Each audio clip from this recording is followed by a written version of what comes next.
listening to Bowie Baysox Baseball. Our coverage of today's game will start soon.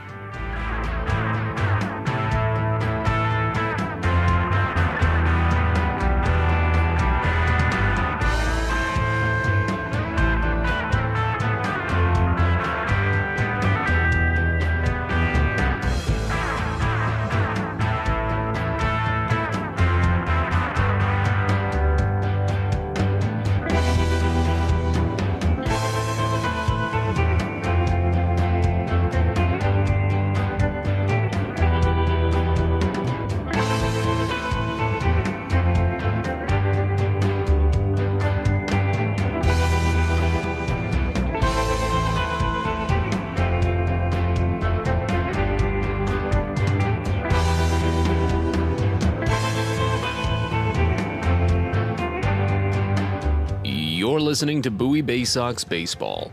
Our coverage of today's game will start soon.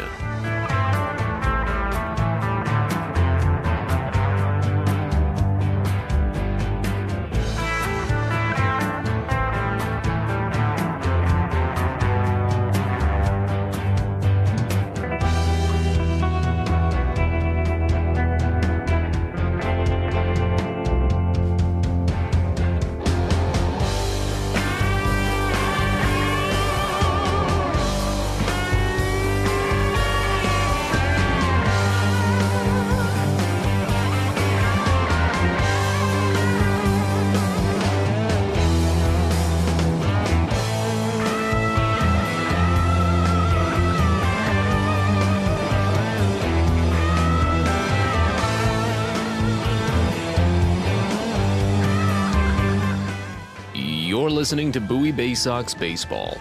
Our coverage of today's game will start soon.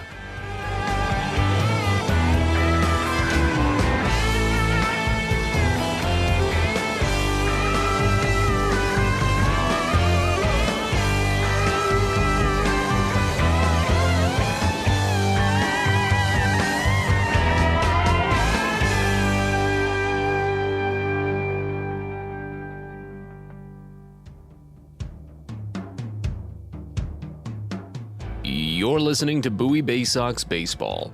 Our coverage of today's game will start soon.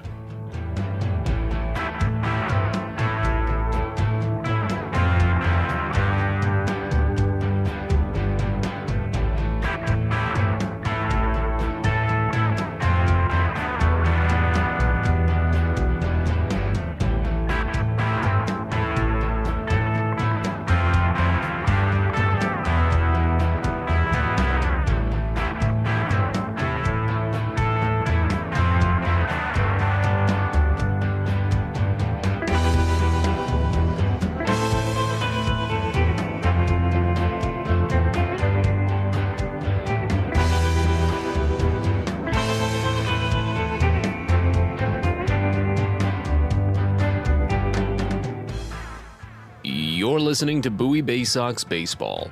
Our coverage of today's game will start soon.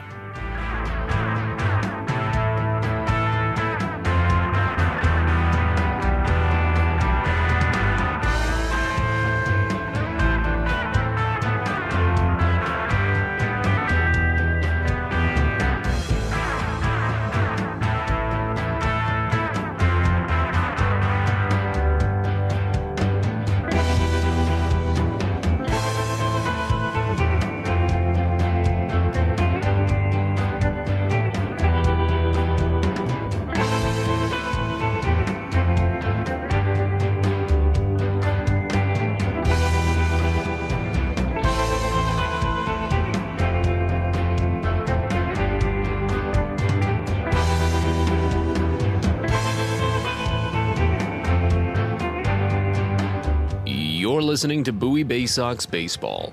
Our coverage of today's game will start soon.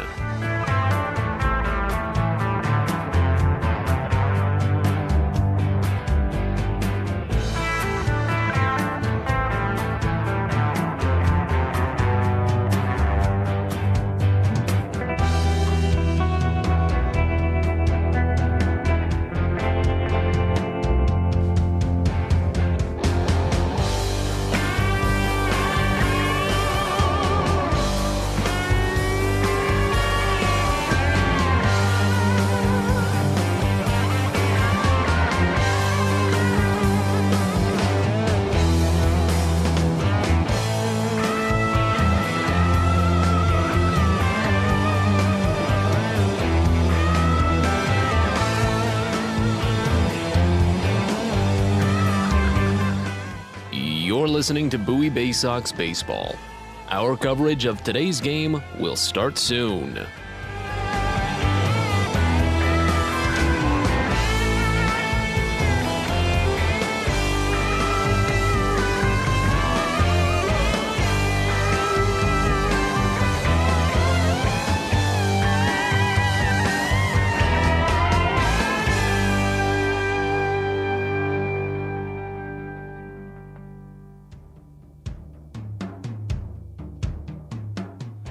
You're listening to Bowie Baysox Baseball.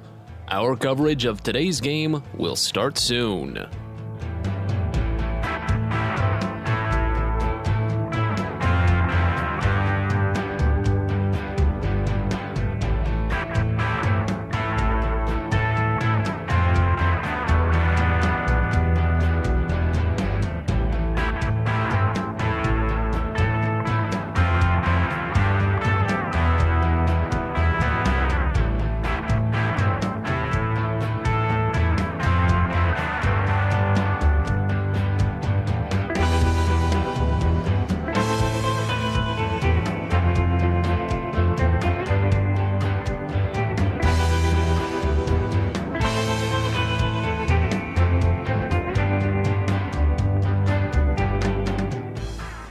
You're listening to Bowie Baysox Baseball. Our coverage of today's game will start soon.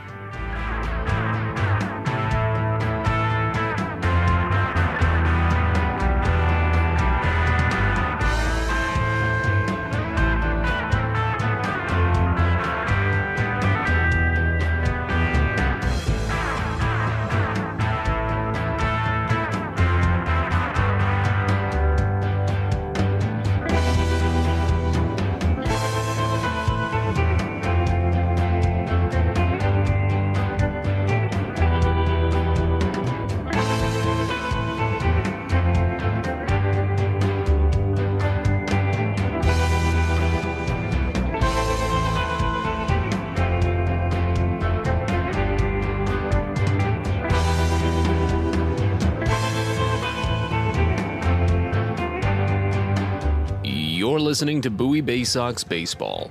Our coverage of today's game will start soon.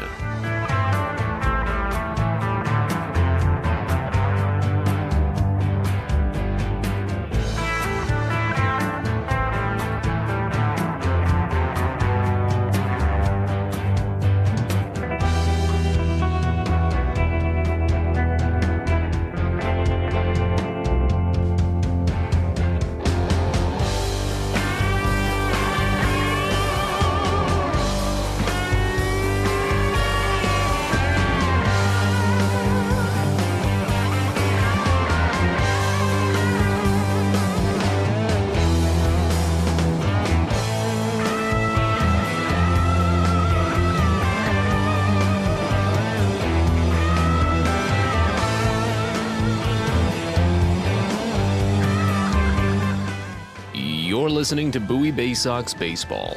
Our coverage of today's game will start soon.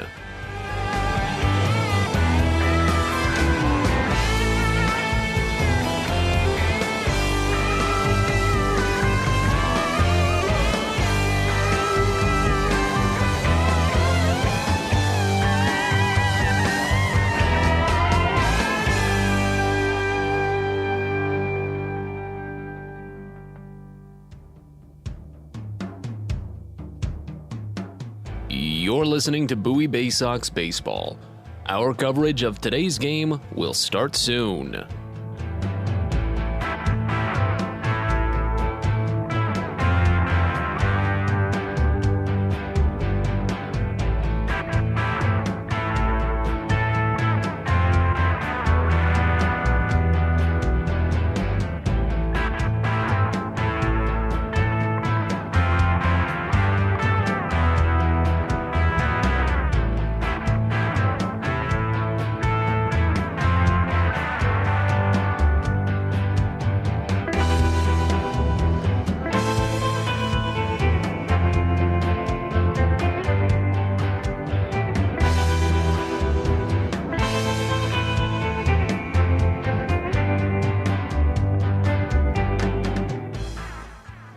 You're listening to Bowie Baysox Baseball.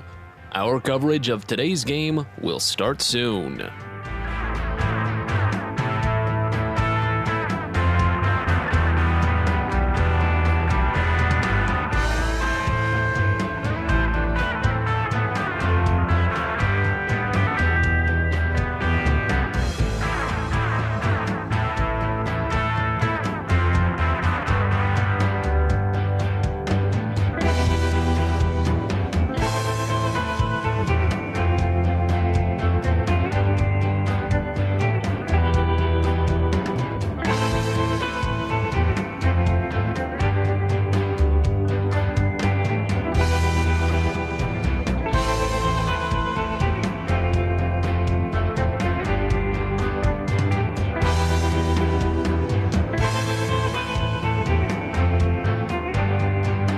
You're listening to Bowie Baysox Baseball. Our coverage of today's game will start soon.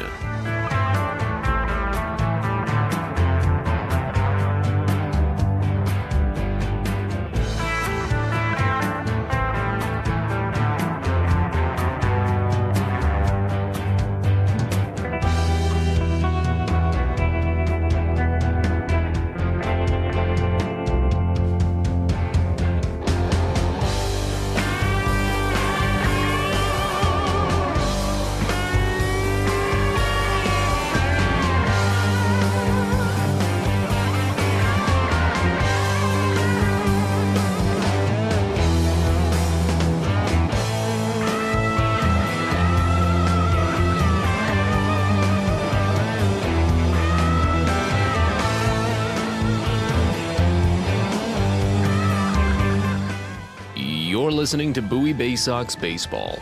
Our coverage of today's game will start soon.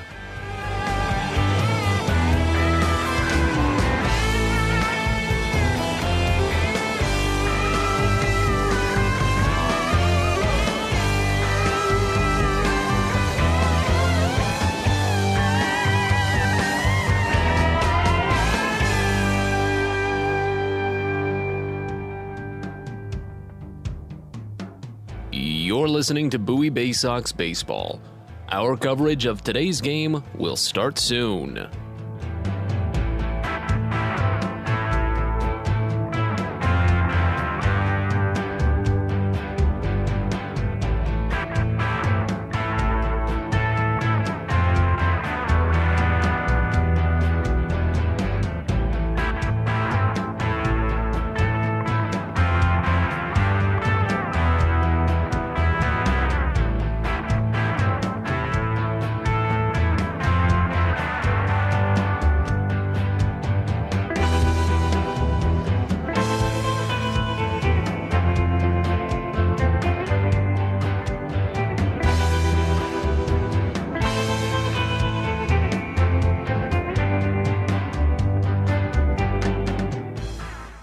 You're listening to Bowie Baysox Baseball. Our coverage of today's game will start soon.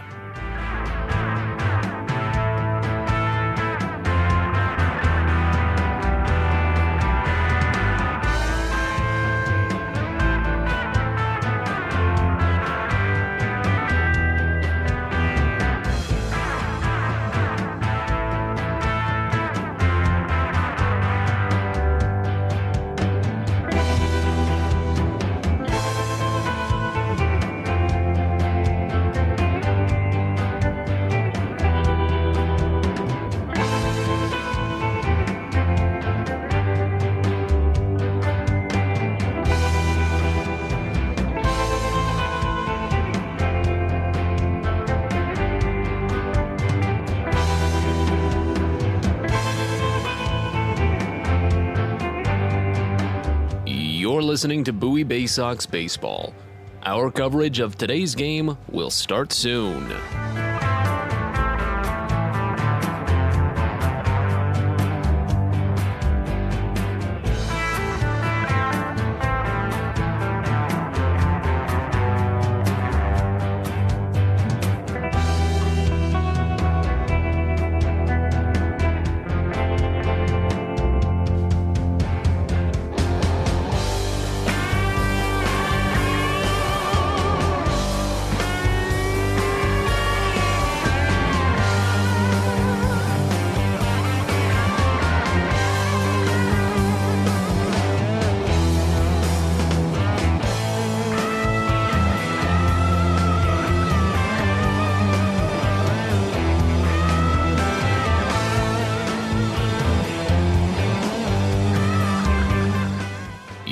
listening to Bowie Baysox Baseball. Our coverage of today's game will start soon.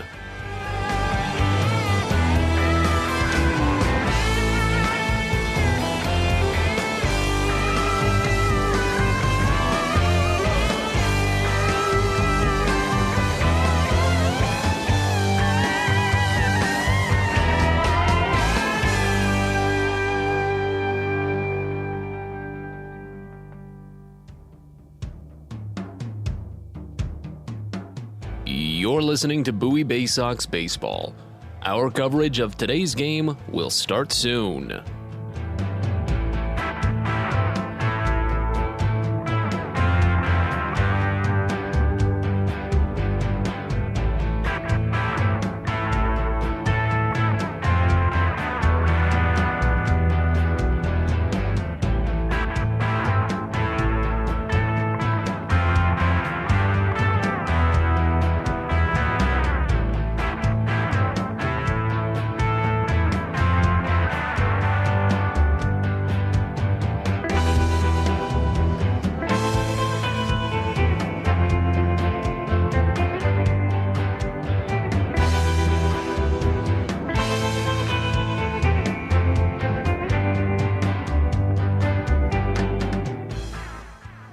You're listening to Bowie Baysox Baseball.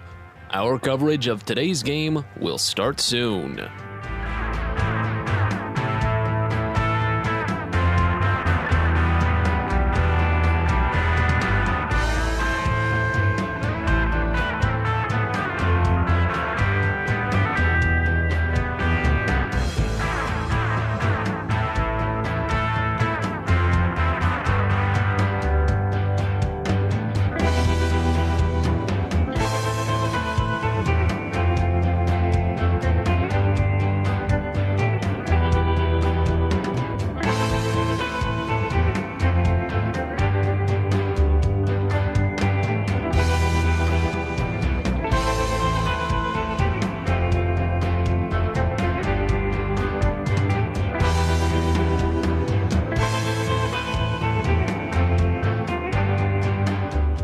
You're listening to Bowie Baysox Baseball. Our coverage of today's game will start soon.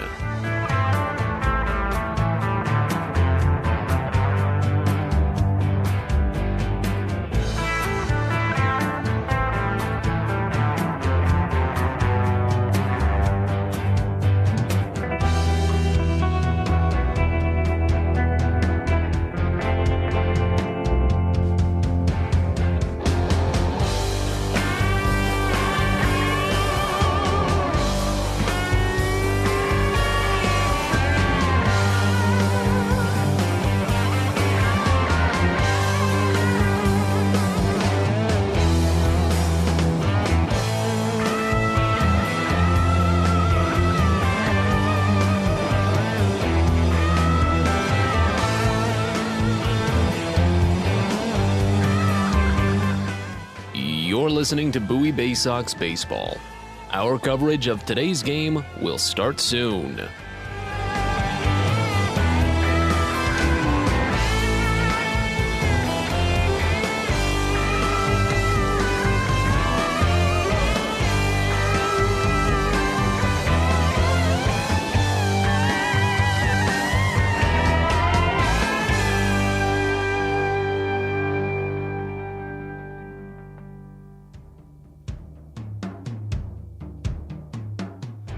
You're listening to Bowie Baysox Baseball. Our coverage of today's game will start soon.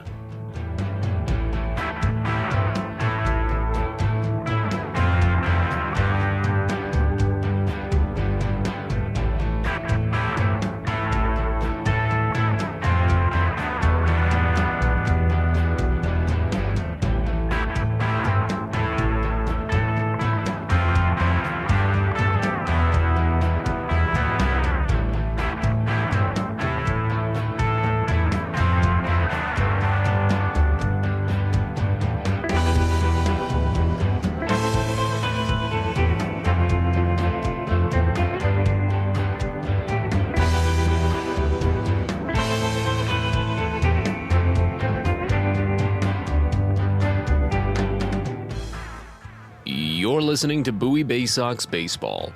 Our coverage of today's game will start soon.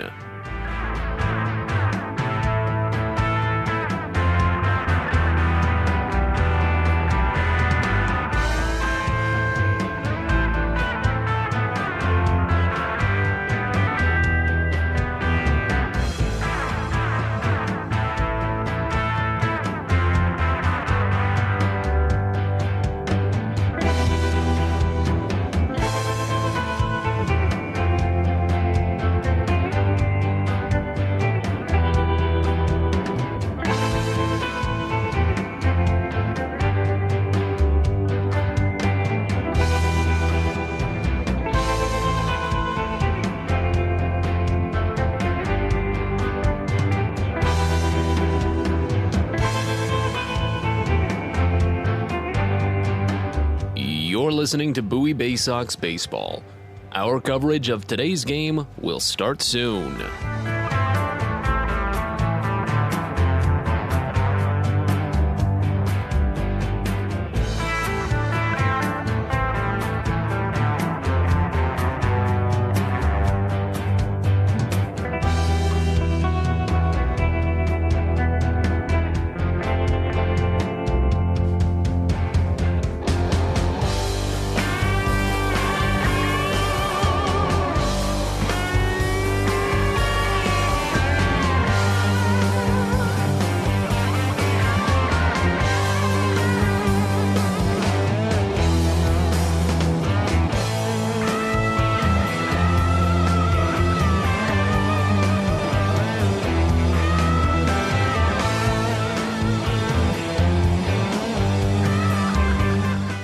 You're listening to Bowie Baysox Baseball.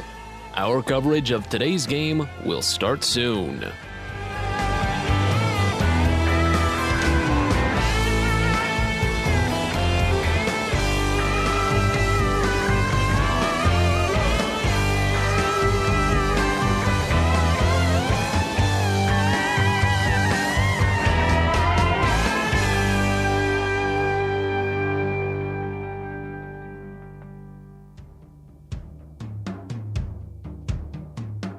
You're listening to Bowie Baysox Baseball.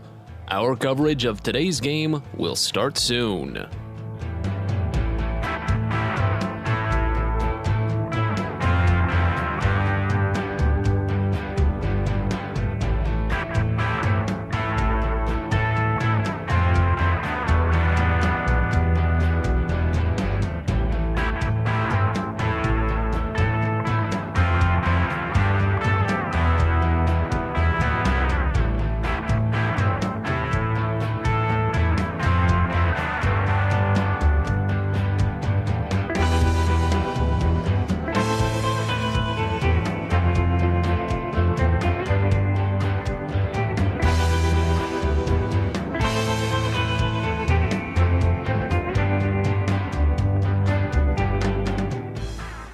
You're listening to Bowie Baysox Baseball.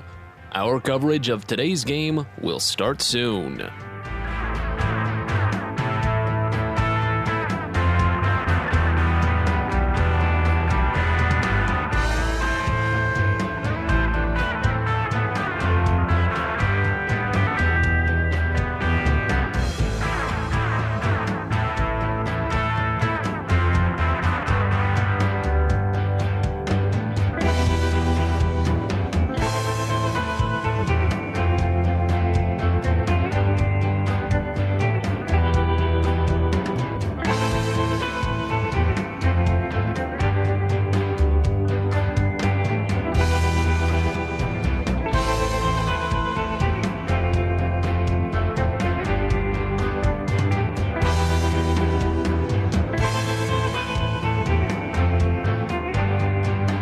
You're listening to Bowie Baysox Baseball.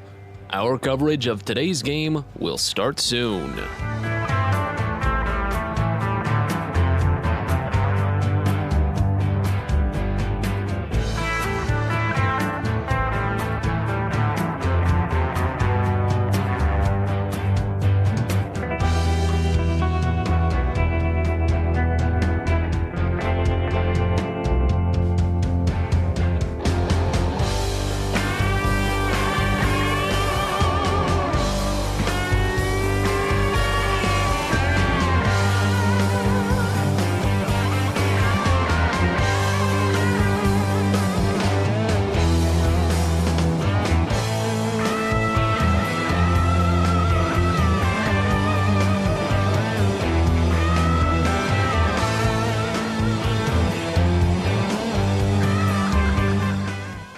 You're listening to Bowie Baysox Baseball. Our coverage of today's game will start soon.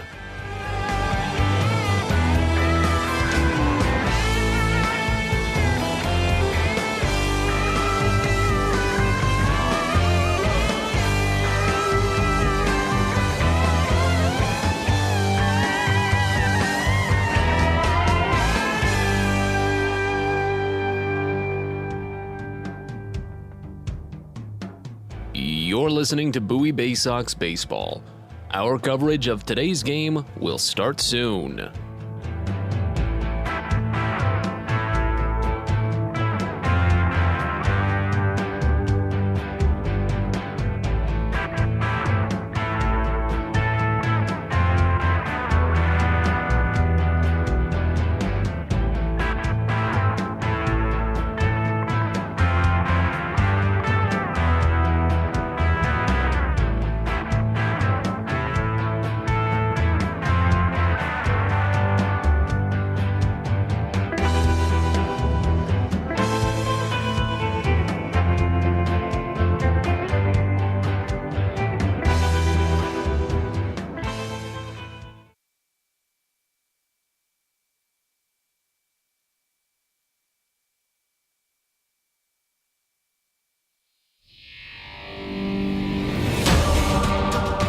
Welcome to Bowie Baysox Baseball.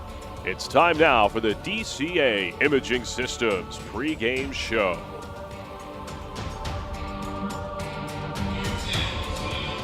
It's the DCA Imaging Systems pregame show from First Energy Stadium. We're getting set for games 5 and 6 in this 6-game series between the Reading Fightin' Phils and your Bowie Baysox. It's doubleheader action this evening in Reading. Glad you're with us. Matt Sabatis with you from Reading, Pennsylvania. So let's try this again, shall we?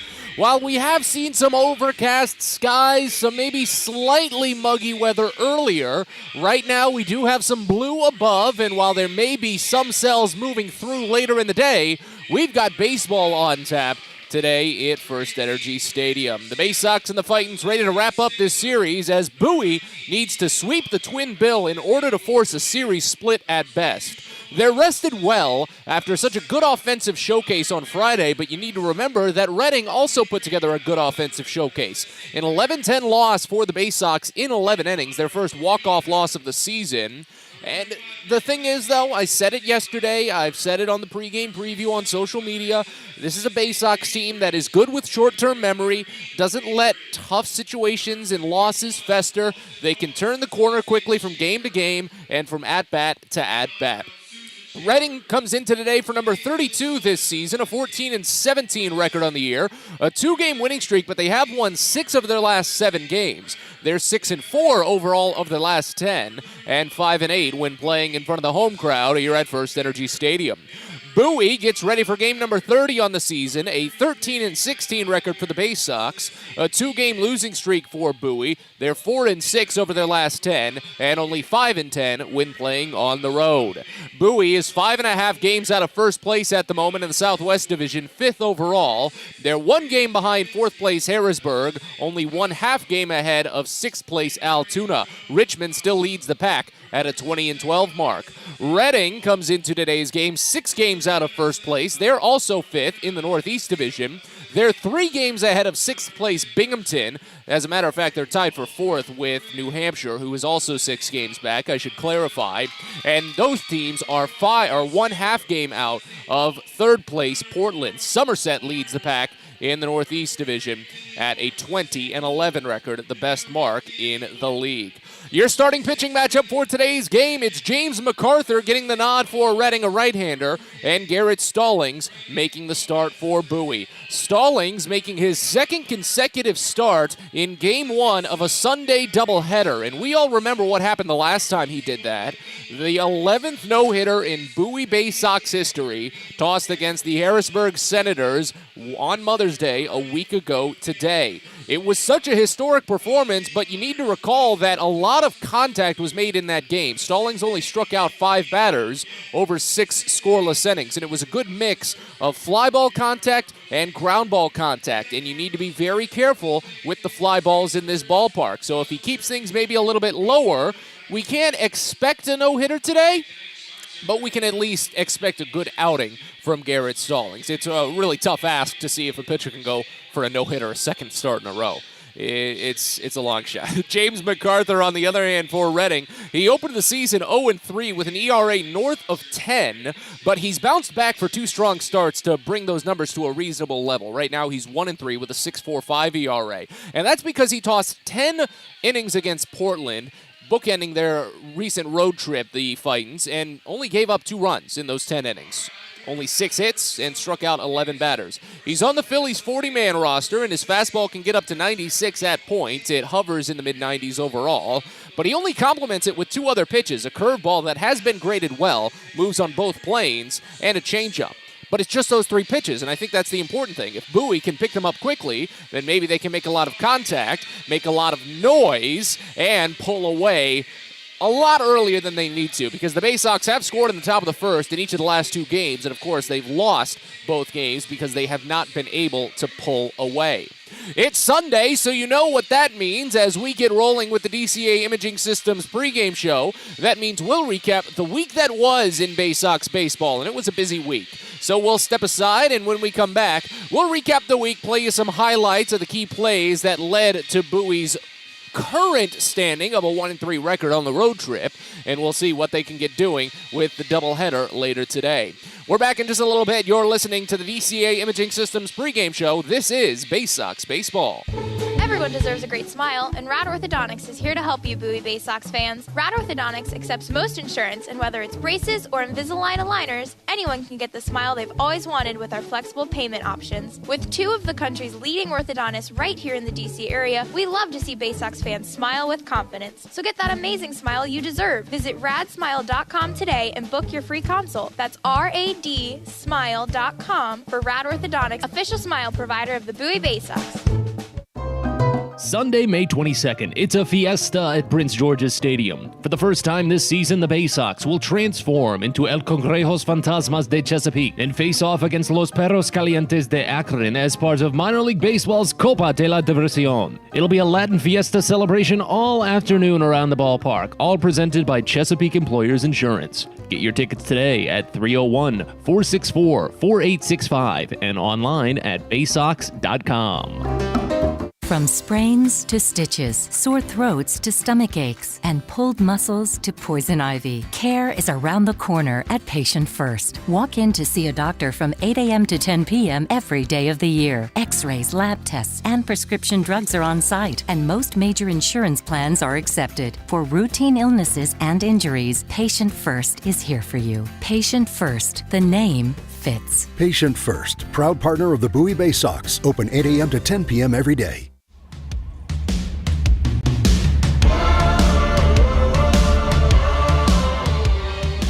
Back to First Energy Stadium as we continue with the DCA Imaging Systems pregame show. Matt Sabat is with you from Reading, getting ready for a doubleheader to wrap up this 6-game series. It's Sunday, though, so you know what that means. It's time to recap the week that was in Baysox baseball as we take you back to Tuesday, May 10th for the opening of this series. Griffin McClarty got the start for Bowie, a spot start. He will be making another one today in Game 2. And unfortunately, as Bowie went down quickly in the first, McClarty got roughed up in the home half of that same frame. The 0-2 pitch. Swinging a line drive, third base side, down for base hit, rolling toward the corner. 1 run is in. 2 runs are in. Rounding third all the way from first is Guzman as the throw is cut off at third base. It's a 3 RBI double for Fraylin Mignati and a big-time 6-run first inning for the Fightins here at First Energy Stadium. That would turn out to be all that Reading needed in the first game, as Bowie would play a couple of runs as the day progressed. It was the 19th annual morning game for the Fightins.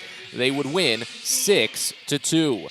Bowie, though, had short-term memory going into the next game, and while the Fightins did take another 1-0 advantage early in the first, things would turn around for Bowie as they attacked Adam Leverett early, and then a couple of pitchers later, McKinley Moore would step in, and the Baysox really pushed things ahead when Andrew Dashbach stepped to the plate. First and second, 2 away here in the top of the 8th. A 2-1 Bowie lead as Dashbach lifts it out to deep right field. Back on it, Ortiz to the warning track. He squares it up at the wall. Leaps. Did he grab it? He did. Oh my goodness, Jalen Ortiz. No, it got out. No, the umpire says it's gone. Dashbach with a 3-run home run to make it a 4-1 Bowie lead, or check that, a 5-1 Bowie lead, as they would eventually hold on to that margin. It was all thanks partially to Ryan Watson and eventually Rico Garcia putting together excellent work on the mound. Payoff pitch home, swing and a miss, he got him. High fastball as Rico Garcia steps in to strike out the side in the 6th and send us on to the 7th. Garcia would pick up the win for the Baysox. It's his first as he faced the minimum in 3 innings. Struck out 4 batters, including that strikeout of the side in the 6th. As the week moved on to the 12th, the Baysox ran into a lot more of the offensive trouble. While they would take a early lead, a 1-0 advantage on a couple of walks and a fielder's choice in the first inning, it was the bottom of the 3rd when Antonio Velez was working on the mound that the Fightins really tagged him for a few. 1-0. Swinging a bouncing ball off the glove of Velez, and it's up the middle for a base hit. 1 run scores. Rounding third and scoring the tying run for Reading. Throw goes to third as it's cut off, and it's a 2-run single for Corridor. At that point, it tied the game at 4, and the Baysox, well, they tried to climb back, but once things got into the bottom of the 6th and Jalen Ortiz stepped to the plate, Bowie had no chance. Bases loaded, 1 away, 0 for 1 with the bases loaded this season, and he crushes it out to left field. Fontana looks up. It's a grand slam.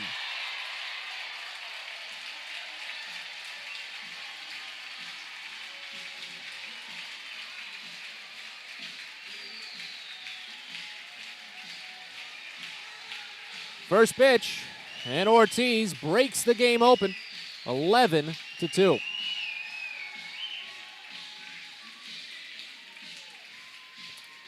That's Ortiz's 6th home run this season.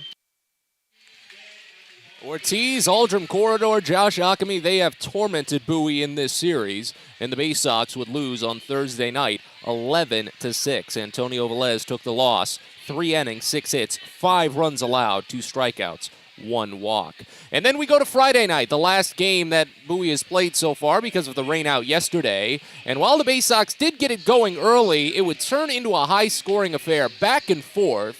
Dylan Harris would be the first punch back into it after Bowie took the lead and fell behind.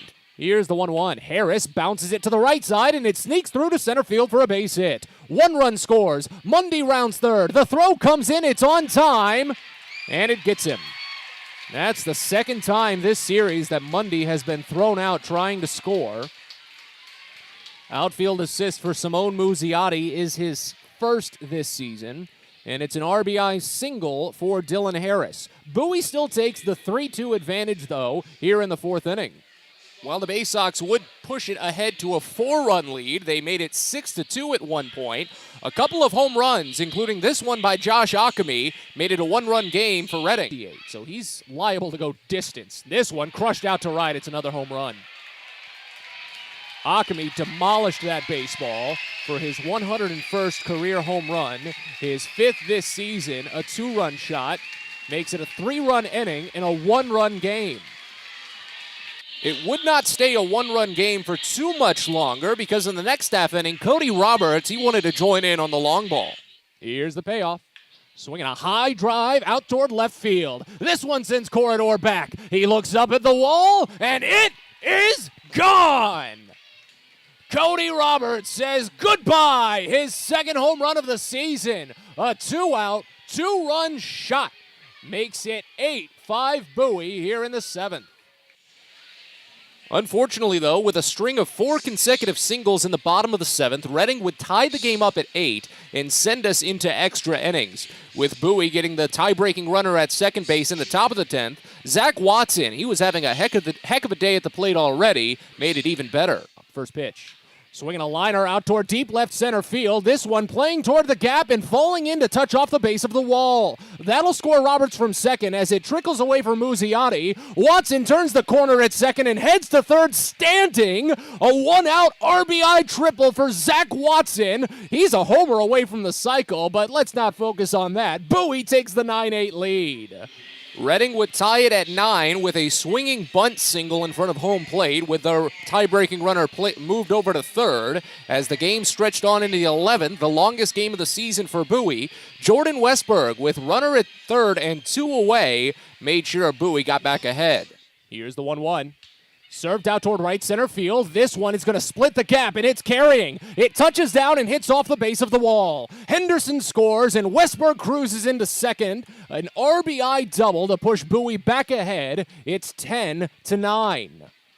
Looked like Bowie might be able to hold them off as they turn to a fresh arm out of the bullpen in Tyler Birch. But unfortunately, the Baysox could not contain the base hits again. Ali Castillo singled to right field to open up the bottom of the 11th. Pushing the tying run to third base. Castillo advanced to second base on a ground out, setting up Jalen Ortiz with runners at second and third and only 1 away to win it for Reading.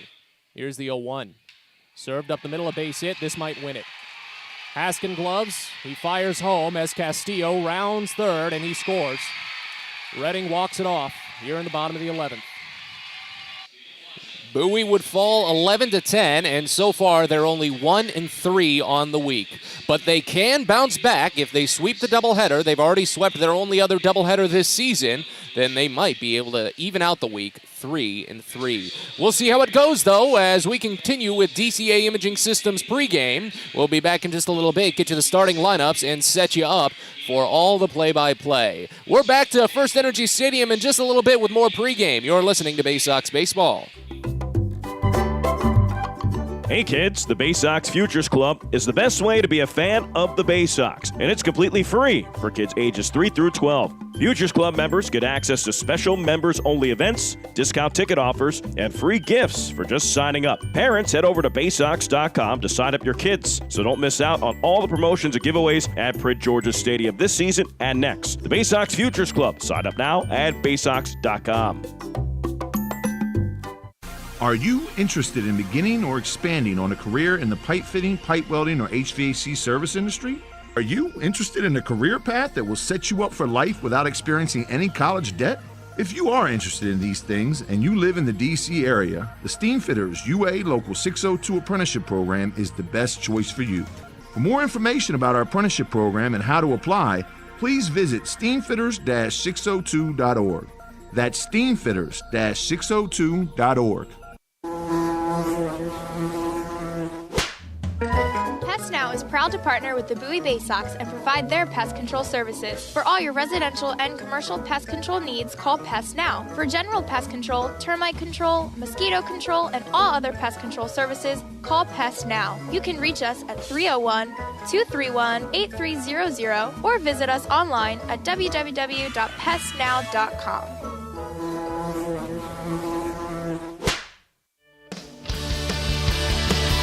Wrapping up the DCA Imaging Systems pregame show quickly now. We've got to step aside and get you ready for first pitch. We ran a little long on the weekly recap.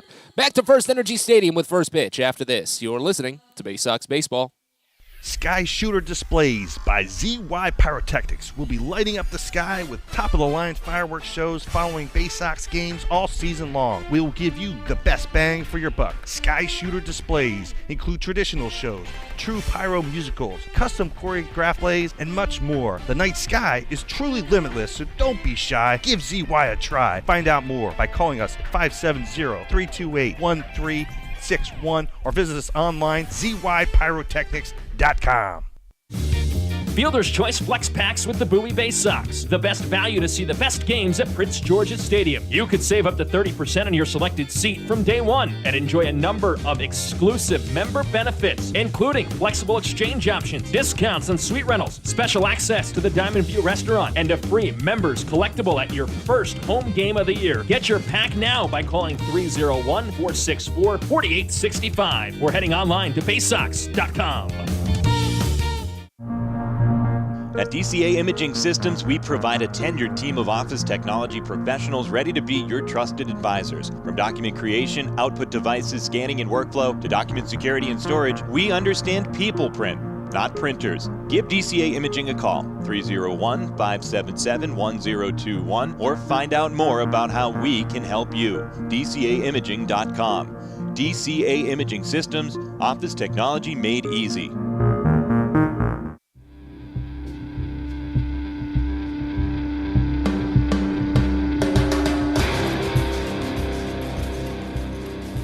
It's time for Bowie Baysox Baseball. The Baysox are the AA affiliate of the Baltimore Orioles.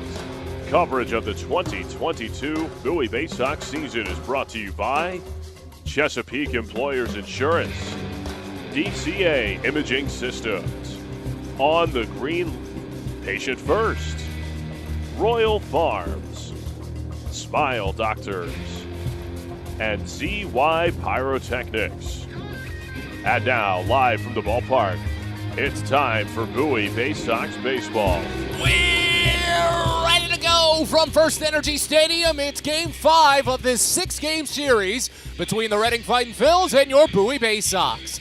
Matt Sabat is with you from Reading, Pennsylvania, and as James MacArthur warms on the mound for the Fightins, the starting lineup for the Baysox that he'll face looks like this. Leading off in right field, you've got Hudson Haskin, followed by Gunnar Henderson at third base, batting second. Joey Ortiz is at second base, batting third. Shane Fontana in left field, bats fourth. Jordan Westberg, the shortstop, bats fifth. Cody Roberts, the DH, bats sixth. Zach Watson is in center field, batting seventh. Andrew Dashbach at first base, bats eighth. And Maverick Handley rounds it out, catching today for Bowie, batting ninth. The Baysox are the AA affiliate of the Baltimore Orioles, managed by Kyle Moore, assisted by Brandon Becker, Josh Conway, Tim DeJohn, Billy Facto, and Chandler Geller. Calvin Christensen, video coordinator, Will Kelly and Lindsey Birchfield, athletic trainers. Bowie is 13-16 on the year, riding a 2-game losing streak, 5th in the Southwest Division at the moment, 5.5 games out of first. Haskin digs in, readies for the first offering from MacArthur. It's on its way, and it's grounded foul, right side. Count opens up at 0-1. Again, that lineup for Bowie, you've got Haskin, Henderson, Ortiz, Fontana, Westberg, Roberts, Watson, Dashbach, Handley, all to face right-hander James MacArthur on the mound. MacArthur winds and deals the next. Pitch misses up and away, and the count goes even at 1. First pitch came home at 5:15 p.m. on a 77-degree, mostly sunny day here at First Energy Stadium. First game of a doubleheader, the 1-1. This one served the other way and deep. Ortiz running on it to the warning track. It's over his head and bounces off the wall. Scooped by the center fielder Muzziotti as Haskin cruises into second base standing with his 6th double of the season. And the Baysox open things up with a runner in scoring position here in the top of the first. Haskin extends his hit streak now to 3 consecutive games after breaking out of a 4-game hitless skid, a seasons-long skid, back on Thursday. And now here's Gunnar Henderson. First Energy Stadium, 330 feet down the line to both left and right field, 400 feet to straightaway center, as left-hander Henderson digs in. First pitch. Breaking ball misses up and away, and it's 1-0. Henderson, a .304 average, a .958 OPS this season, 5 doubles, no triples, 4 homers, 20 runs driven in. Baysox trying to strike in the first inning for the 3rd consecutive game, 1-0. Misses away, and the count goes to 2-0. Henderson is already making an incredible case, potentially, for the Eastern League Player of the Month. While we are only halfway through the month, he's hitting .406 with a .1096 OPS this month. MacArthur looks back Haskin at second, fires the 2-0. Henderson watches up and away, and the count already 3-0.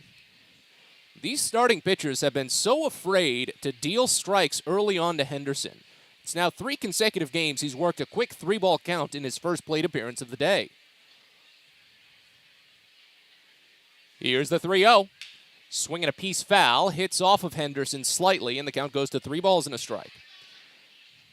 Not only are his numbers when making contact so good here in the month of May, he's only struck out 15.5% of the time he's stepped at the plate this month.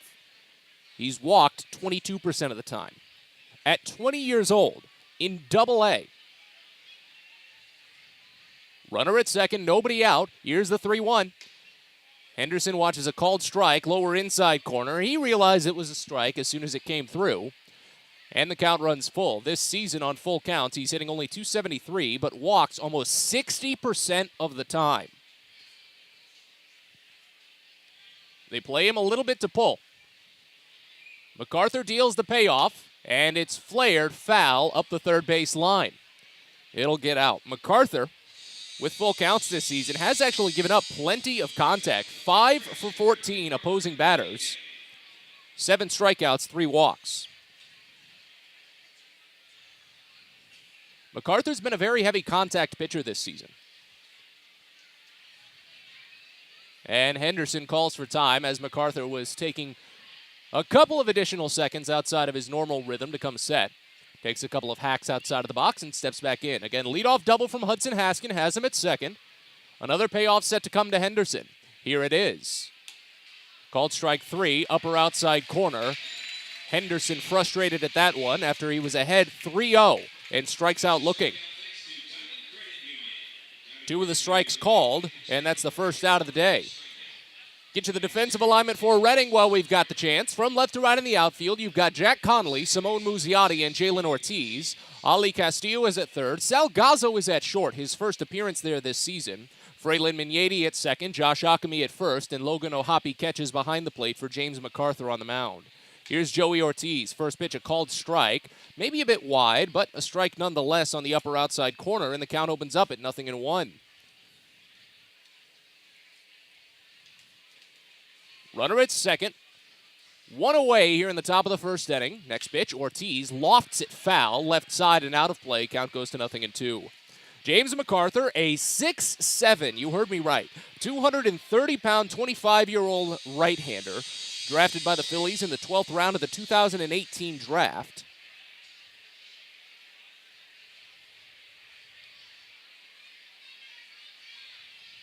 On the season, a 1-3 mark with a 6.45 ERA, but those numbers have been drastically improving. Here's the 0-2. Ortiz swings through it. A late arrival on a curveball down and away, and it's back-to-back strikeouts for James MacArthur. 2 gone. Your umpiring crew today, Mike Snover, the crew chief, is at third base. Rainero Valero is at first, and Evan Johnson is calling the balls and strikes behind home plate. In steps Shane Fontana. One of only 2 left-handers in the lineup today for Bowie. Henderson, the only other one who struck out earlier. First pitch home. Fontana watches the fastball down and inside. Count opens up at 1-0. 288 average this season for Shane Fontana, and 839 OPS, 3 doubles, 2 homers, 10 runs driven in.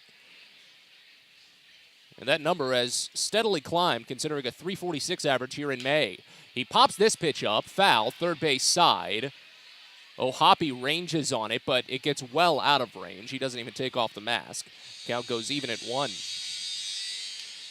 MacArthur started the season with an 0-3 record and an ERA well above 10, but in 2 outings against Portland on the Fightin's most recent road trip, he tossed a combined 10 innings, struck out 11 and walked only 3, while giving up just 1 run in each of the 2 outings, so 2 total. Here's the 1-1. Fontana lifts it foul again the other way, and the count goes to 1-2.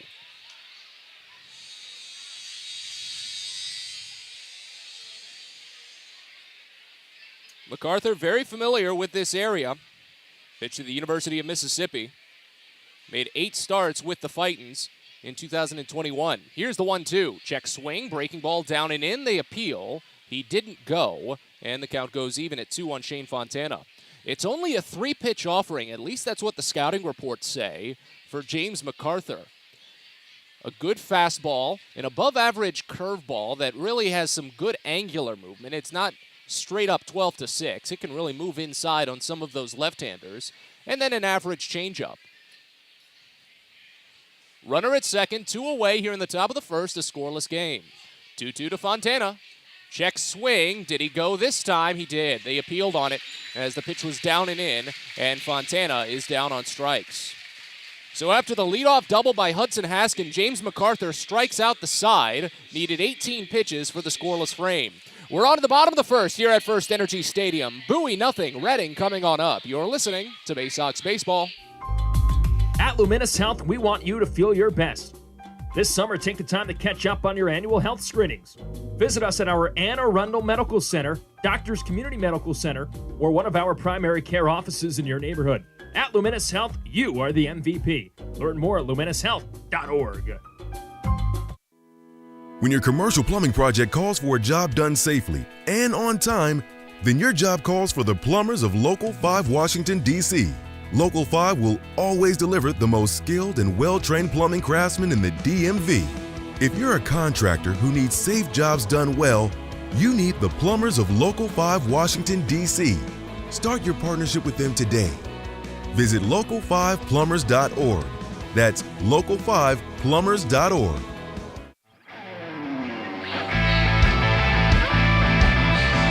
Bottom of the first inning here in Reading as Bowie came up empty in the top half of the frame.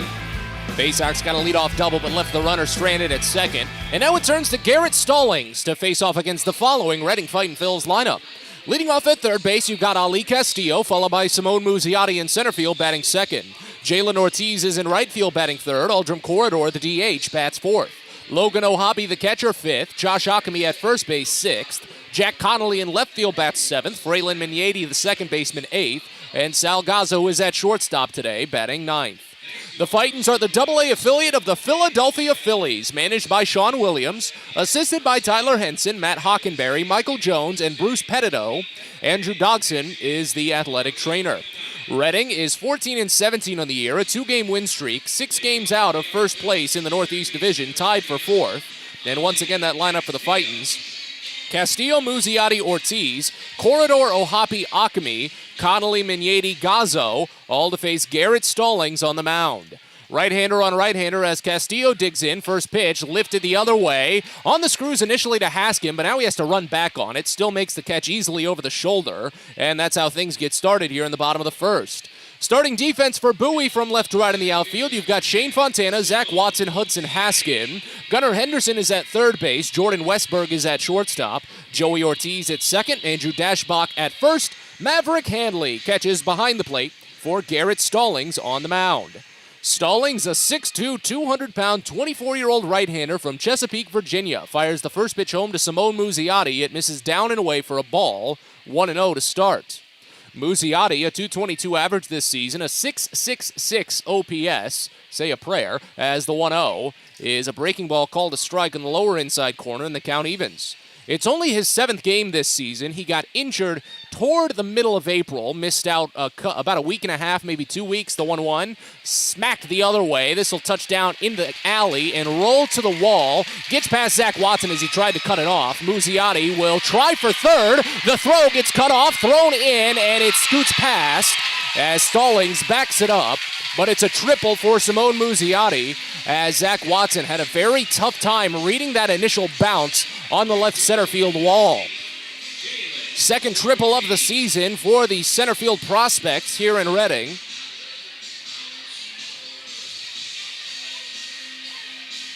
And now both sides have a runner in scoring position with their first hit of the day. Bowie stranded theirs at second base after the leadoff double by Hudson Haskin. It looks like Garrett Stallings will try to do the same, but he's got a tough task with Jalen Ortiz into the box. Infield plays in. First pitch, Ortiz watches up and in. Bounces off the glove of just a moment for Maverick Handley, but it doesn't go anywhere. Count starts out at 1-0. Stallings on the season for Bowie, a 2-2 record, a 2.63 ERA, holding opponents to just a 125 average in a team-leading, league-leading 0.75 whip. Here's the 1-0. Popped foul right side out of play. The count evens at a ball and a strike. Jalen Ortiz in the year, a 259 average, 845 OPS, 7 doubles, 7 homers, 19 runs driven in, including 2 home runs in this series. Runner at third, 1 away here in the bottom of the first inning, still scoreless. Stallings delivers the next. Ortiz smokes it out toward right center field. This will score the run, and it could get out. At the warning track and the wall, it's gone. I said it in pregame. You need to watch your fly balls in this ballpark as Jalen Ortiz collects his 8th home run of the season and 3rd in this series. A 2-run shot gives Reading the early 2-0 lead. RBIs number 20 and 21 for Jalen Ortiz this year. For Garrett Stallings, that's just the 4th home run he's allowed. All 4 of them, though, have come within his last 4 outings. Here's Aldrum Corridor, now with the bases loaded, still only 1 out. First pitch home. Corridor watches breaking ball, called for strike, inside edge, it's 0-1. So the ship has already sailed on Garrett Stallings replicating his historic performance a week ago today. Next pitch to Corridor. Breaking ball misses down this time, and the count evens at a ball and a strike. Corridor, a .275 average, .863 OPS, 2 doubles, 3 homers, 11 driven in. Next pitch. Curveball hits the zone top half. It's 1-2. Stallings tossed 6 no-hit innings against the Harrisburg Senators his last time out, the 11th no-hitter in Bowie Baysox history when you combine Garrett Stallings' perfect 7th. Next pitch to Corridor misses away, and the count goes even at 2. It was the first game of a doubleheader as well, so parallels drawn to today's game, but as I said, already a different story as Reading leads 2-0, the 2-2. Called strike 3. Got him with a fastball tattooed on the lower outside corner, and there's 2 away here in the bottom of the first inning on Stallings' first strikeout. Bowie wearing their alternate orange uniforms with the black shoulder sleeve and the black block Bowie on the front side, black cap, orange brim. Fightins are wearing an alternate special jersey here. They are celebrating belated Mother's Day. Of course, they weren't home last Sunday, but it's an all-pink uniform with white sleeves. Here's the catcher, Logan O'Hoppe. First pitch is a curveball, misses away, and the count starts out at 1-0.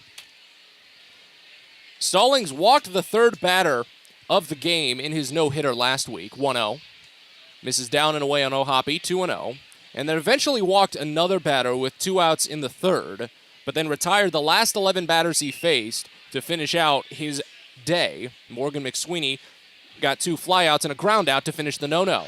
Next pitch fouled off behind the netting, and the count goes to 2 balls and a strike on O'Hoppe, who's batting .242 this season, 728 OPS, 5 doubles, a triple, 2 homers, 14 runs driven in. Bases empty, 2 away in the bottom of the first. Bowie trails 2-0. 2-1 pitch.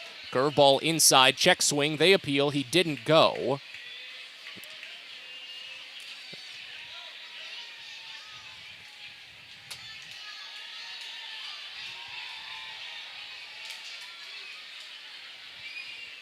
They play O'Hoppe wide to pull on either side, so a massive gap up the middle, the 3-1. Fouled off right side, and the count fills. I guess you can't say pull on the other side. That's going the opposite way. But pulling is the proper strategy against O'Hoppe. He does it about 49% of the time. But Stallings will look for the strikeout here on a full count offering. Payoff pitch home. Misses down and away barely. And O'Hoppe draws the walk as Stallings is already up to 18 pitches here in this inning. Only the 9th walk given up by Stallings today, this season. He's never walked more than 2 batters in any of his outings this year.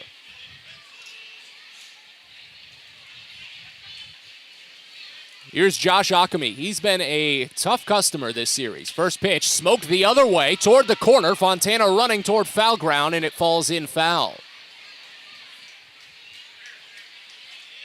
Ockamy, not a big opposite field candidate. Left-hander pulls it 43% of the time. Shoots it equally up the middle and to left field, 28.4%.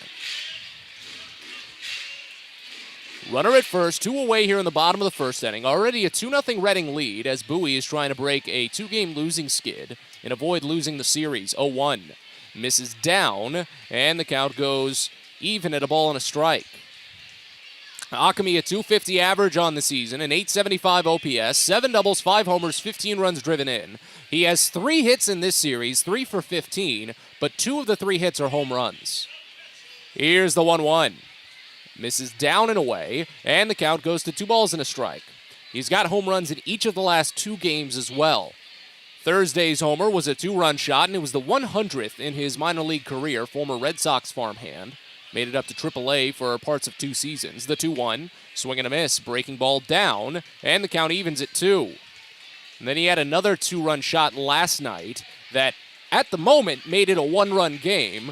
Bowie pushed back ahead by 3 runs, but then Reading tied it in the bottom of the 7th, sending it to extras at 8. They lost 11-10. Runner goes, the 2-2 is checked on, called strike 3 anyway. Down and away as Hanley fired it to second. Stolen base doesn't matter as Ohapi is left stranded and Akami is caught looking. Second strikeout for Garrett Stallings to end the frame, but not before Reading takes the early advantage. 2-run home run by Jalen Ortiz, his 8th of the year, makes it a 2-0 game as we move to the second. We're back in just a bit. You're listening to Baysox Baseball.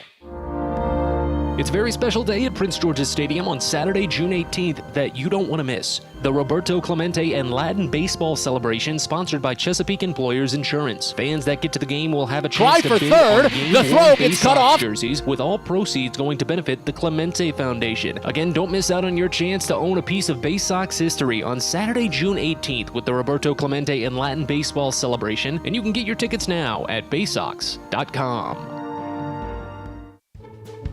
A birthday bash with the Baysox is the best time at the ballpark. Bring your friends and family out to celebrate and be the star of the show. Dance on the dugout with Louie, play games in the stadium, introduce a batter in the game, and you'll even get to have the stadium sing for you. Baysox birthday parties, an unforgettable, one-of-a-kind experience at Prince George's Stadium. Book yours by calling 301-464-4880 or at baysox.com.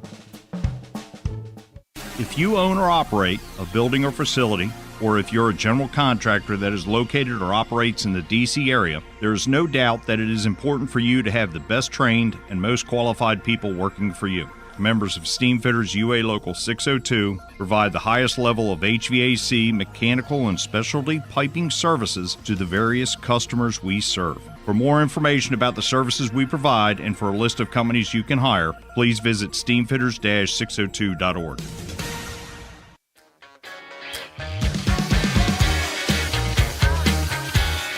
Baysox return home for the start of a 12-game homestand this upcoming Tuesday, May 17th. It's 6 games against the Hartford Yard Goats, AA affiliate of Colorado, and then 6 games against the Erie Seawolves, AA affiliate of the Detroit Tigers. Again, 12 games to close out the month of May, starting on Tuesday, May 17th. Get your tickets at baysox.com. Second inning, here's Jordan Westberg to lead things off. First pitch is a curveball called for strike in the lower outside corner. It's 0-1. Garrett Stallings needed 23 pitches for the first inning, gave up 2 runs on 2 hits, no errors, 1 left. Next pitch. Called a strike on Westberg, and the count goes to 0-2.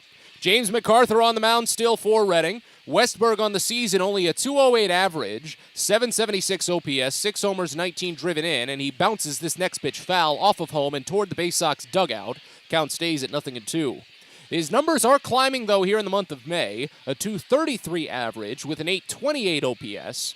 His strikeout rate is staying on line, though, so he's just making better contact. The 0-2. Misses up and away, and the count goes to a ball and 2 strikes.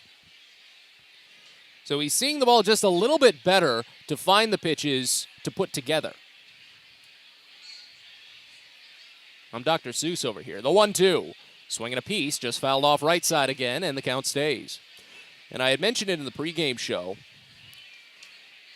that Westberg has really pieced it together more so now that he's shifted into this 5 slot. He got brought down into the 5 hole a few days ago, and he's flourished here after on a stretch for about 2 weeks. He was only batting 100. The 1-2. Called strike 3 in the lower outside corner. Westberg, a parting word, and that's the 4th strikeout for James MacArthur. He's pieced them all together consecutively after Hudson Haskin had the leadoff double back in the first inning.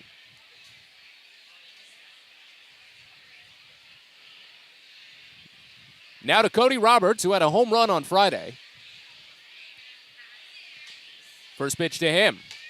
Right-hander watches a called strike on a high fastball. It's 0-1. Roberts on the season, a 250 average, 714 OPS with 4 doubles, 2 homers, 13 driven in. Home run on Friday was his only hit as he lifts this next one out towards shallow right. Out is the second baseman, Migneti. He's the one who makes the call and the catch over the shoulder. Seems like Bowie has been putting the ball to that little zone a lot in this series. The second baseman, it's usually been Migneti in this series, has been, you don't want to say overworked, but he's really ran around there a ton.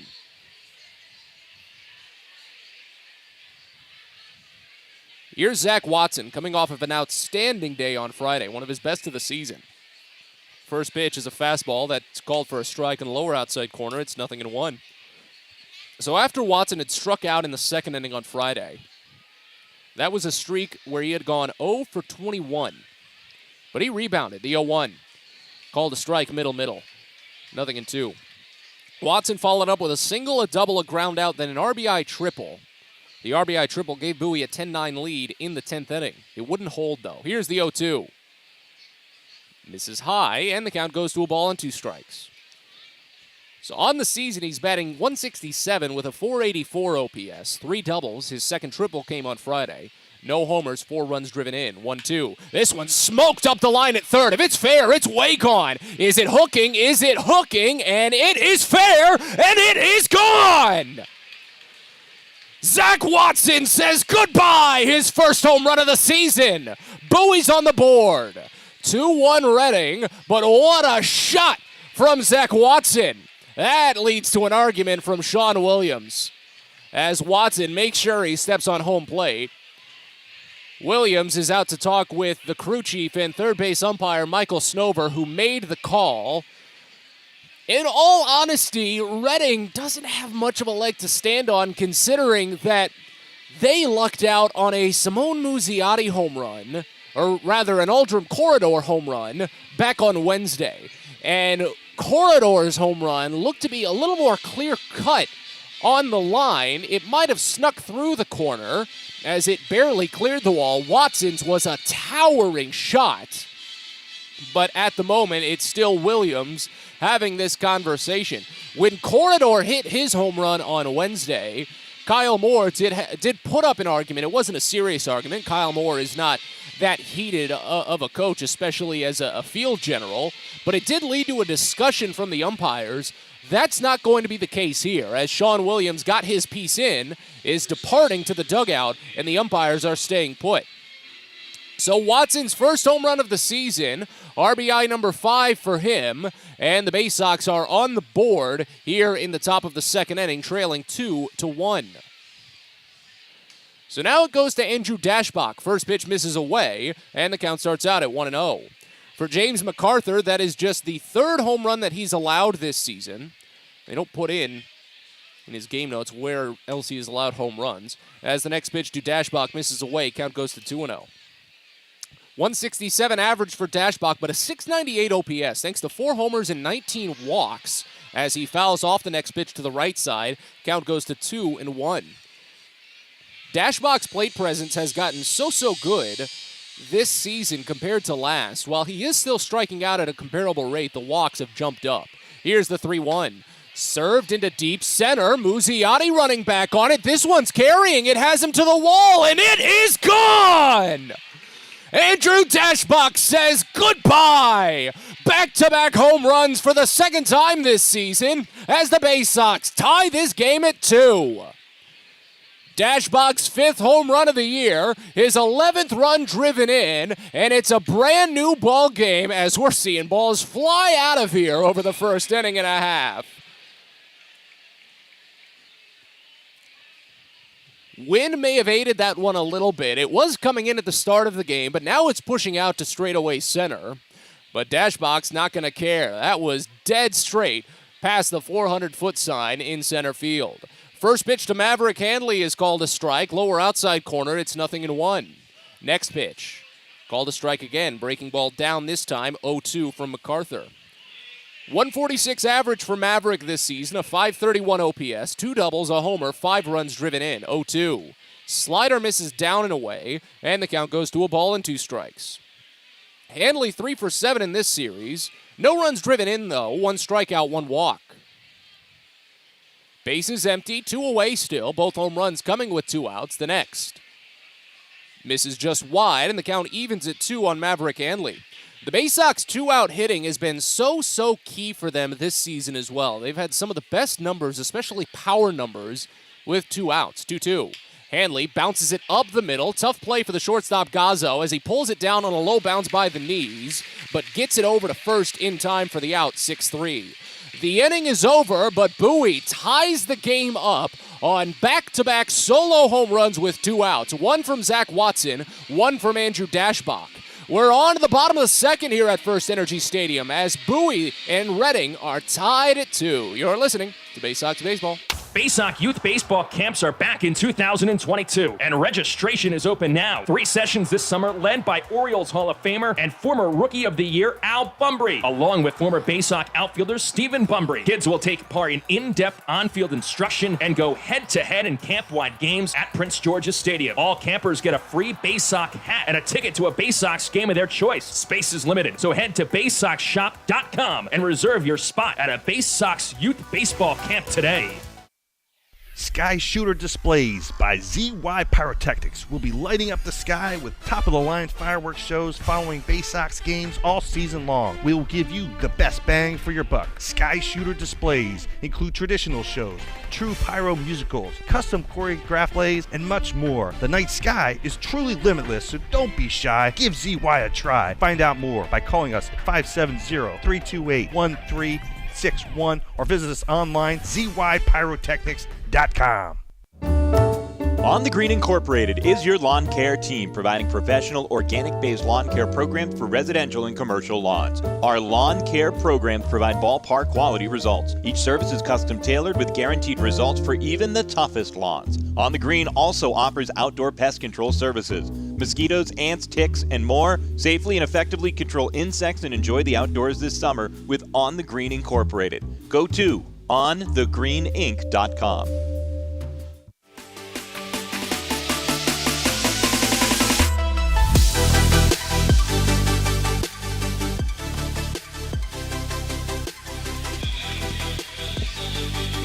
We're on to the bottom of the second here at First Energy Stadium as Bowie has tied this game up at 2.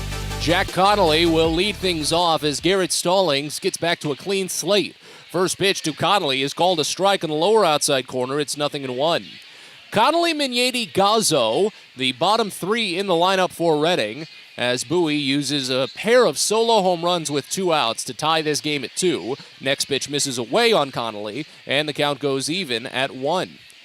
.239 average for Jack Connolly this season, but he is 5 for 10 in the series with a homer.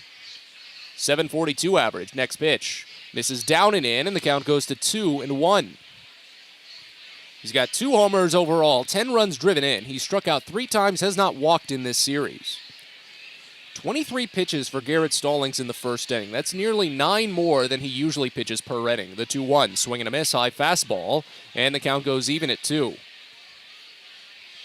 I'm a big fan of following those pitches per inning metrics because it just gives you an understanding of how efficient pitchers can be, as the 2-2 is checked on, slider down and away, count runs full.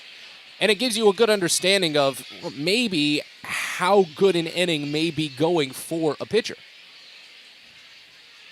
Here's the payoff. Swinging a drive into center, but on the screws to Zach Watson. He ranges to his left about 5 feet and hauls it in. 1 away. And obviously you can use the eye test. If a pitcher gets up to 25 pitches in an inning, then it's probably not going too well.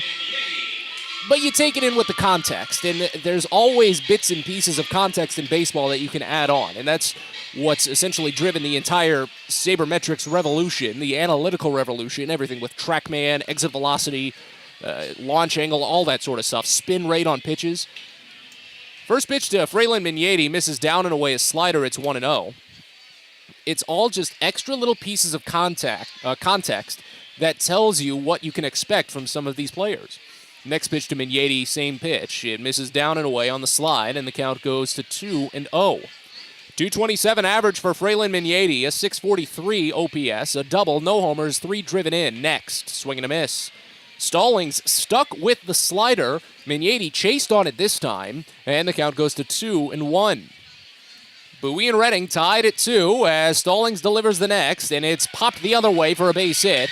Just a little knuckler in front of the right fielder as Mignati, not a big opposite field candidate, only 26% of the time, collects the single. He's now 4 for 14 in this series, and it gives Redding a one-out base runner in this tie game.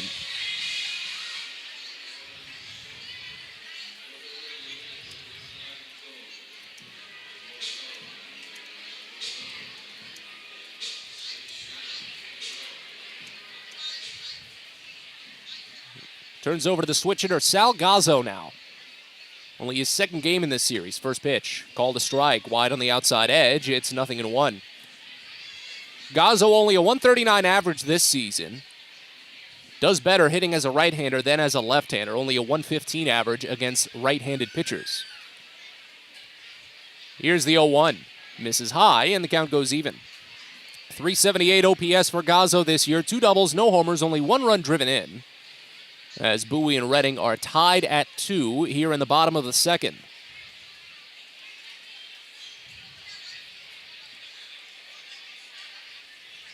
Next pitch, curveball and a beauty. Hits the top half of the zone for a called strike to run it to a ball and 2 strikes now. Runner at first, 1 away. 2 runs on 3 hits with no errors for both sides. Identical lines as Stallings is trying to put together a clean inning. Next pitch, swinging a bouncing ball over to first, but picked in foul territory by Dashbach. It was a very slow roller. He pulled it down, I'd say only about 2/3 of the way up the line with how slow it was hit. There was no chance. Well, with Stallings, and talking about the recency of his no-hitter, obviously the news today in the world of baseball was just, the fun intrigue out of PNC Park. That NL Central is something this year. Pickoff throw back to first, no tag. We'll wait on the 1-2 to Gazzo.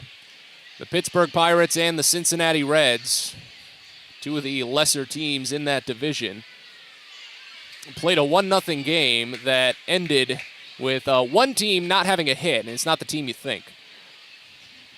Next pitch to Gazzo misses wide, and the count goes even at 2. Pittsburgh won the game 1-0 without getting a hit. All game. 6th team in Major League Baseball history to do that. First since 2008 when the Dodgers did it. Here's the 2-2. Swing and a miss. He got him.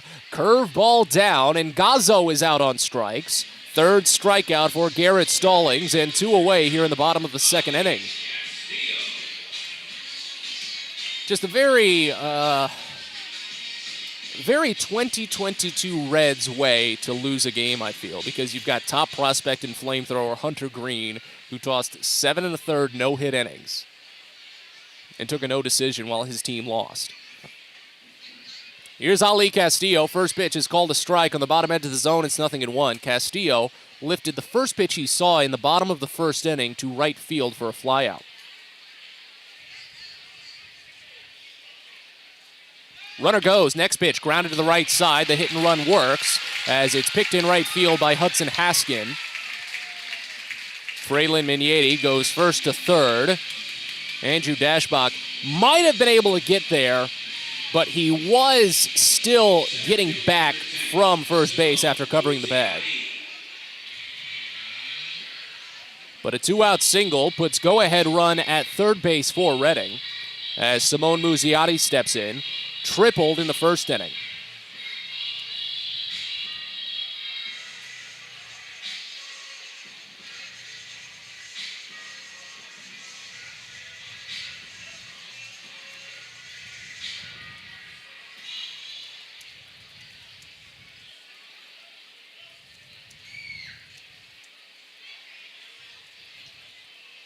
First pitch to the left-hander. Muzziotti watches up and away, and the count starts out at 1-0. That was a risky play, too, as Mignati has not attempted a stolen base this season, so it had to be contact there. Here's the 1-0. Breaking ball misses high, and the count goes to 2-0 on Muzziotti.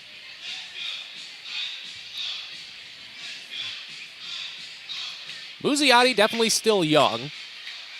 Still trying to get his legs under him in a lot of regards. Venezuelan is 23. still maybe a little bit impatient at the plate, but he does have a good eye for the pitches he wants, as the 2-0 is called a strike, breaking ball bottom edge. Count goes to 2-1. 28.6% strikeout rate, 14.3% walk rate, but a 333 BABIP. So when he's making the contact, he's getting the hits. The 2-1. Swing and just a piece into the mid of the catcher. Count goes even at 2.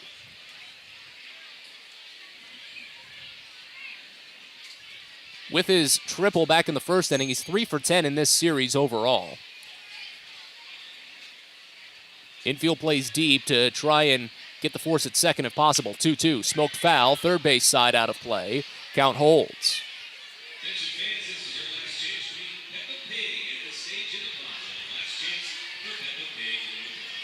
Stallings already up to 46 pitches, though. That's another 23 in this inning after throwing 23 in the first. Another 2-2 to Muzziotti. Late swing, poked into right center field, shallow, and falling in for a base hit. Redding takes the lead. The throw goes to third, but it's not in time, as Castillo goes first to third on an RBI single by Simone Muzziotti. That pitch was just in on the hands, and he barely got a nub on it. And that's going to lead to a meeting from pitching coach Josh Conway as the inning continues for Garrett Stallings. Fans, don't forget that Patient First is a proud sponsor of the Baysox. Care's around the corner at Patient First. Urgent care that's open 8 a.m. to 10 p.m. every day of the year. Every Patient First has on-site labs, x-rays, and prescription drugs. Patient First, the name fits.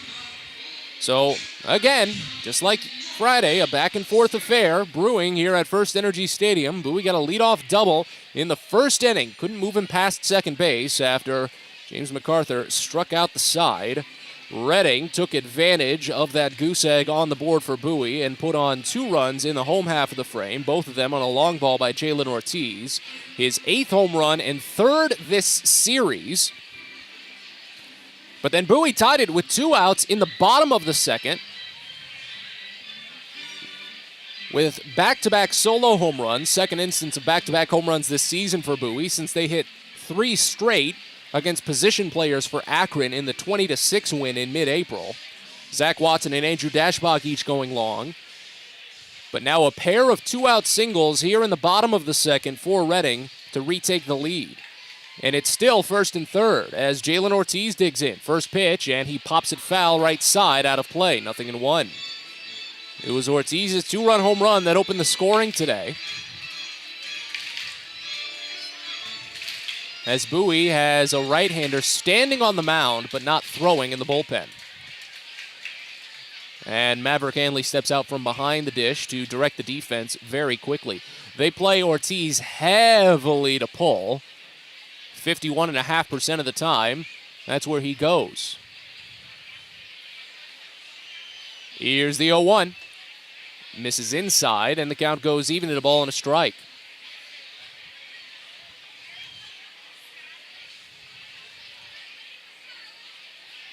Stallings really needs to get out of this inning right now, though, to at least try for 4. Here's the 2-1. Called a strike, inside edge.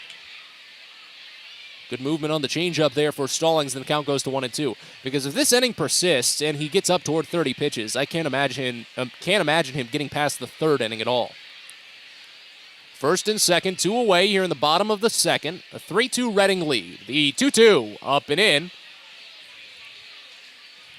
I said 2-2. It was 1-2. They have the count wrong on the video board. Count is 2-2.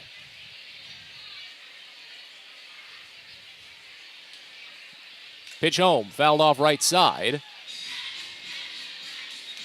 So Simone Muzziotti was watching the video board because he took off on that pitch.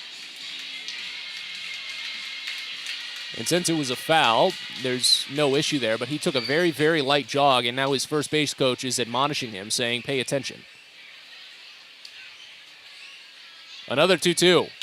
Served into center field. It freezes Zach Watson for a moment, but he reads it. It doesn't get too far to the left of him, so he makes the catch to end the inning.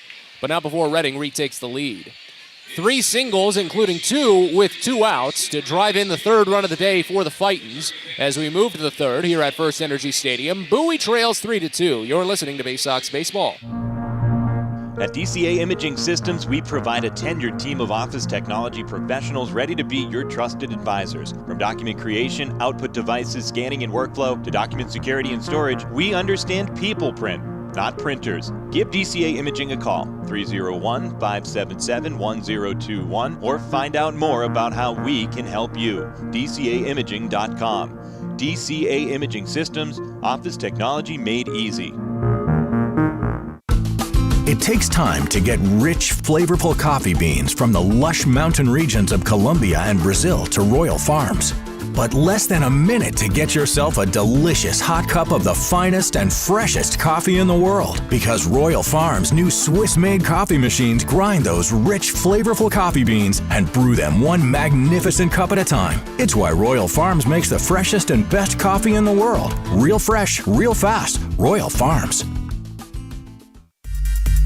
Get your gear and memorabilia from your favorite Baysox players and future stars of the Baltimore Orioles at the Tackle Box Team Store. Jerseys, hats, autographed bats and balls, all at great prices. Located right at the main gate at Prince George's Stadium and online at BaysoxShop.com, the Tackle Box is the only place to get the best Baysox gear for you and your favorite fan. It's the Tackle Box at Prince George's Stadium and at BaysoxShop.com.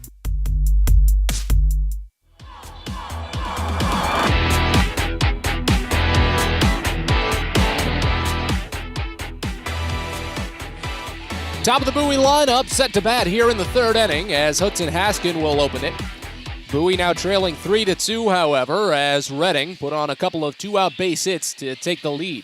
It was 2-0 Reading, then 2-2, now 3-2, as James MacArthur is back to work.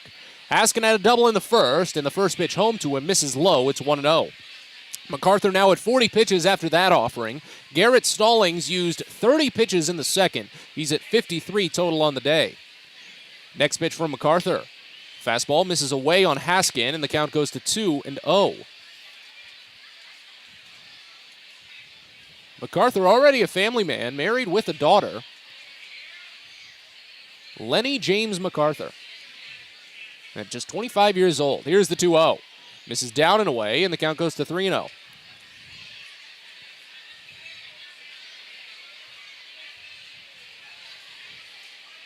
Wynn still pushing out to straightaway center as the 3-0 comes in, and Haskin watches high for a called strike. Count goes to 3-1. This season, Haskin has actually hit pretty well as the leadoff man in an inning. A .906 OPS with 3 home runs. Next pitch. Called a strike, inner edge, and the count runs full. Full counts this season. Haskin strikes out 43.5% of the time. 39% walk rate. Payoff pitch. Called strike 3 on the bottom edge. Worked ahead 3-0, watched 3 straight in the zone, and that's the 5th strikeout for James MacArthur.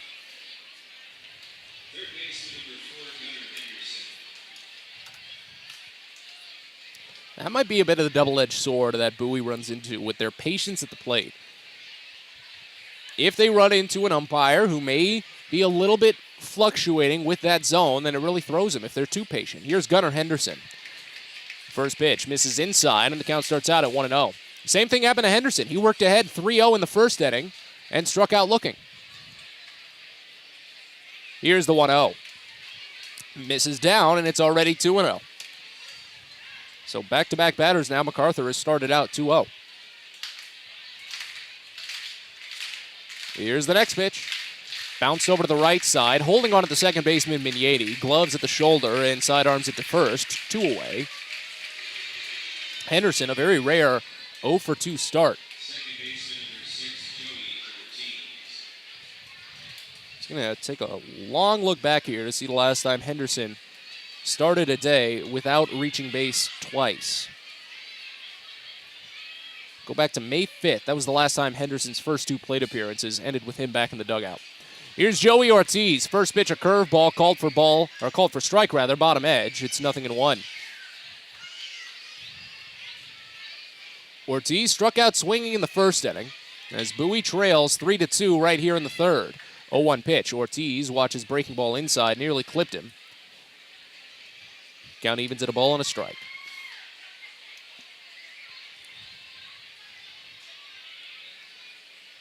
Next pitch from MacArthur. Fastball hits the zone top half. It's 1-2. Bowie's only taken one swing in this whole inning. 1-2 pitch. There's a swing, and it's poked right back to the pitcher. MacArthur gloves and underhands it to first to end the inning. 1-3 putout as the Baysox are sent down in order. We're on to the bottom of the third here at First Energy Stadium as Bowie trails 3-2. You're listening to Baysox Baseball. Nitro Circus is back with an all-new tour coming to Prince George's Stadium on Sunday, June 5th. Fueled by new athletes, new tricks, and the craziest contraptions, the Good, Bad, and Rad Tour presented by A-Shop marries the sketchy, scary, and cringe-worthy dangers of big air action sports to the hilarious comedy of Nitro's lunatic daredevils who risked their lives to send it. Bowie, it's going down at Prince George's Stadium on Sunday, June 5th. Tickets as low as $35 are on sale now at Baysox.com.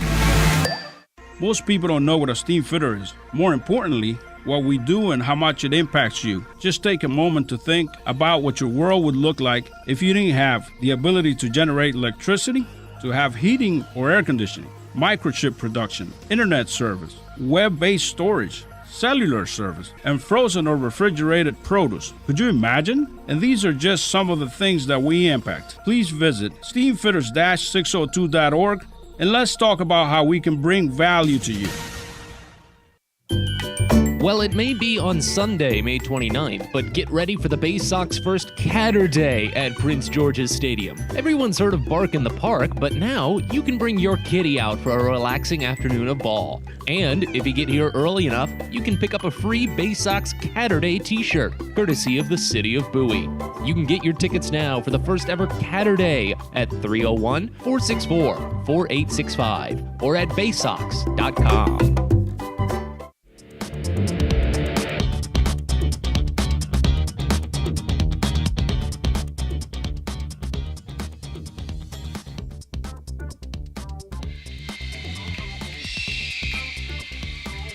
Bottom of the third inning here at First Energy Stadium in Reading as Bowie trails 3-2. Matt Sabatas with you. Middle of the lineup due for Reading in this frame, starting with Aldrum Corridor, then Logan O'Hoppe and Josh Ockamy. Garrett Stallings still on the mound for Bowie after a 30-pitch second. First pitch home to Corridor misses away, and the count starts out at 1-0. Corridor struck out looking back in the first. They play him to pull, which again I don't get. Next pitch, swing and a miss on a high fastball. Count goes even at 1. Because, yeah, the conventional wisdom, the eye test on left-handers says pull, but the numbers on Corridor disagree. 1-1. Pushed the other way, and foul into the bleachers to run the count to 1-2. Corridor's been here for 14 games. This is his 15th, and half of the time when he puts the ball in play, it goes the other way. 1-2. Up and inside, count goes even at 2. His solo home run back in Wednesday's game went to left field. Quick glance, about half of his balls in play have gone either up the middle or to left. Next pitch, swing and a miss for strike 3. Doesn't matter to pull if Garrett Stallings is going to pick up the strikeout, and that's his third of the day, make it his fourth. 2 of them have come from Corridor.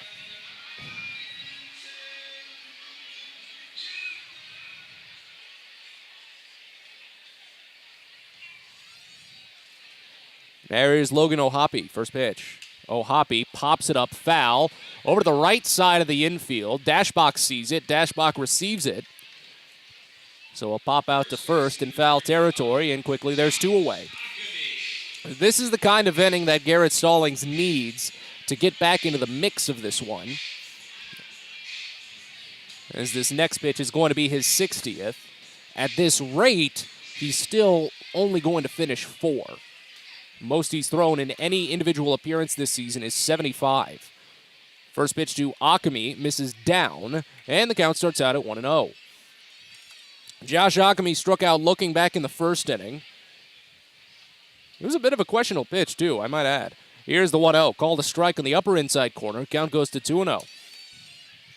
I think Ockamy was intending to lay off because the runner at first, Logan O'Hoppe, had taken off. The 1-1 misses down, and the count goes to 2-1. Base is empty, 2 away here in the bottom of the third. Bowie trailing by 1. Here's the 2-1 pitch. I guess that one missed low. The curve there from Stallings runs the count to 3 balls and a strike. Split the plate, but yeah, I guess it was just a little low under the knees. The 3-1 misses high, ball 4. Second walk given up by Stallings. That ties his season's high. Gives Reading a 2-out base runner here in the third.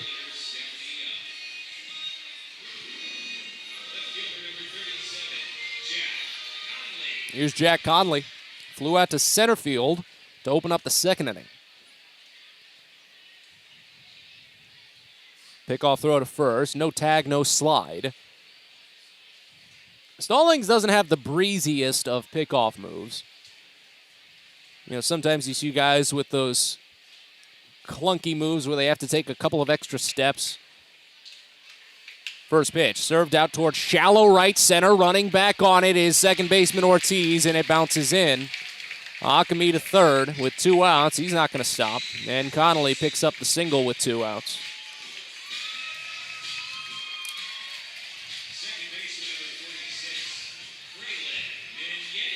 So the second consecutive inning that Reading has collected a 2-out single to put runners at first and third.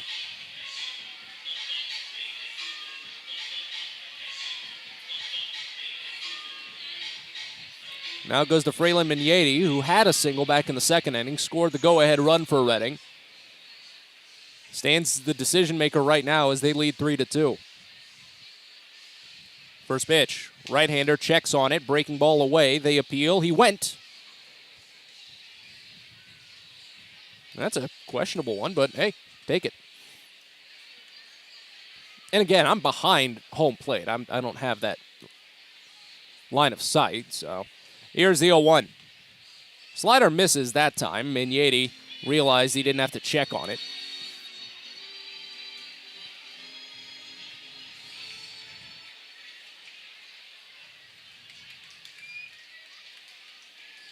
First and third, 2 away. 1-1 pitch from Stallings. Sticks with the slider, and Migneti lays off again. Count goes to 2-1.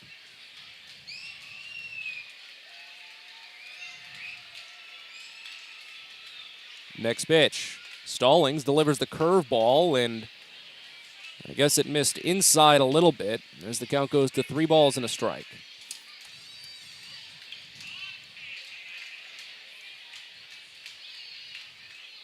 Quick count. This is the 5th 3-ball count today from Stallings. 3-1. Called strike, bottom edge. Migneti had crossed home and was starting up the line, but it runs the count full. So Connolly over at first base will get a head start. Migneti on the season 0 for 3 on full counts. Has not walked, has struck out once. There goes Connolly. Pitch home is poked foul. Right side out of play. We'll do it again. Stallings this season has not allowed a base hit on full counts, but he's only struck out 3 and walked 6. In need of that put-down pitch.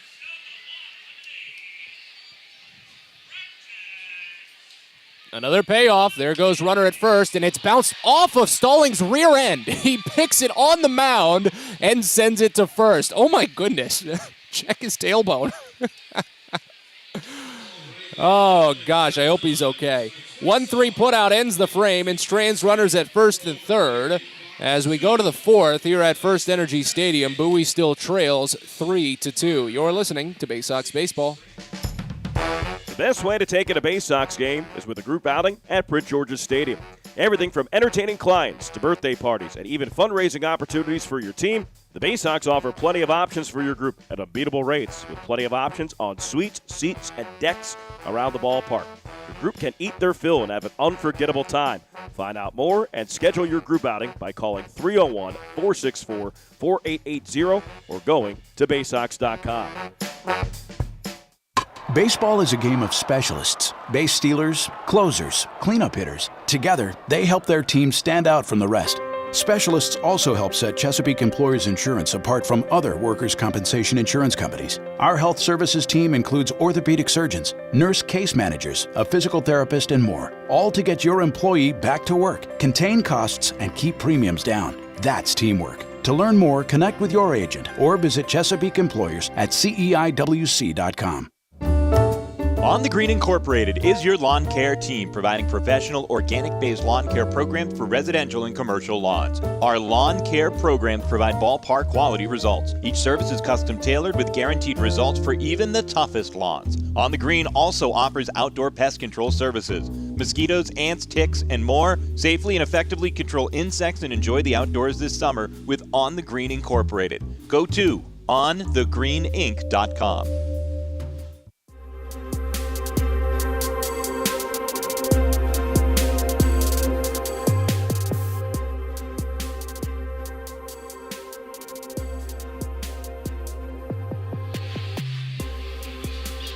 Fourth inning here at First Energy Stadium. Remember, a 7-inning game, first of a doubleheader here in Reading, as Bowie trails 3-2. First pitch to Shane Fontana to open the frame is fouled off right side, a slow bouncer. Count opens up at 0-1. Fontana 0 for 1 in the day, struck out in the first inning as James MacArthur continues to work on the mound. MacArthur up to 53 pitches so far, used 14 in a perfect third. Here's the 0-1. Misses down, and the count goes even at a ball and a strike on Fontana. It's Fontana, Jordan Westberg, and then Cody Roberts due up in this half inning, if any reach Zach Watson. Here's the 1-1. Called a strike, bottom edge, it's 1-2. It looks like Bowie has a right-hander finally up and moving in their bullpen. Anticipated that with Garrett Stallings getting up to 72 pitches after 3 innings. Here's the 1-2 pitch. This one crushed out to right. It's going to tie us up as Ortiz looks at the wall and watches it go. Shane Fontana says goodbye. A solo home run for his 3rd of the season. It's a 3-3 game. That was a bullet from Sugar Shane here at First Energy Stadium. My goodness. RBI number 11 this year for Fontana. And now it turns to Jordan Westberg. That's his first leadoff home run of the year. The Baysox have actually been pulling that off fairly commonly. Hudson Haskin leads the pack. He's got 3 leadoff home runs, including one this series. Here's Jordan Westberg. First pitch called a strike. It's 0-1 to start. Westberg struck out looking back in the second inning. Here's the next. Misses high, and the count goes even at a ball and a strike. And I said it, him shifting down into this 5 slot has actually been pretty beneficial for him. Give you some numbers in a second as the 1-1 is served out toward right center field again. This one sends Muzziotti running, and he can't get there. It's off the top of the wall as Westberg cruises to second. The throw comes in, and it's cut off. Westberg picks up his 8th double of the season, and the Baysox put the go-ahead runner into scoring position with nobody out here in the top of the 4th inning. So just as I was mentioning it, Jordan Westberg, after a stretch over 16 games coming into this series of hitting just 102, has now gone 6 for 13. When you include today, 4 of his 6 hits have gone for extra bases. Make that 5, including his double. So 5 extra base hits, 4 doubles and a homer. And that's all since he's just shifted into the 5 slot. There's a couple of different ways you could interpret that, but I really think it's just because the game has settled a little bit more. And it's working so well for him. Here's Cody Roberts. Popped out to second base his first time up. First pitch. Fastball misses up and away. Count starts out at 1-0.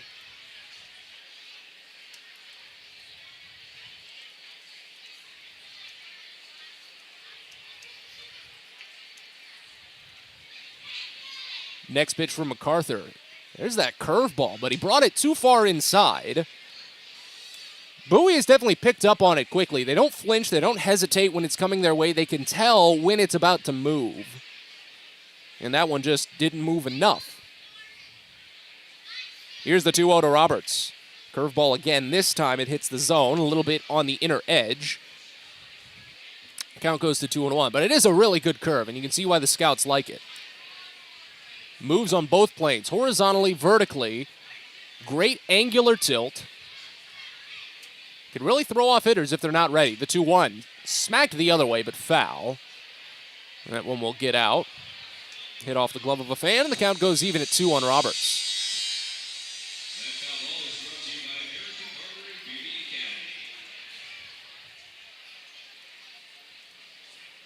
All tied at 3 now here in the top of the 4th inning. Runner at second, nobody out. 2-2 count here on Roberts. Pitch home from MacArthur. Swing and a miss. Pitch in the dirt. They will stare runner at second, if I can get my words out, as Roberts runs to first, but the throw beats him. That's the 6th strikeout for James MacArthur. You see, we've got 14 innings of ball today. It only stands to reason that I will flub a couple of words here or there.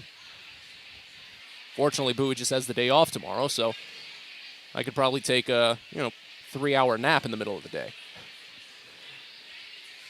Here's Zach Watson, homered back in the 2nd inning. First pitch to him, fouled off right side. Count opens up at 0-1.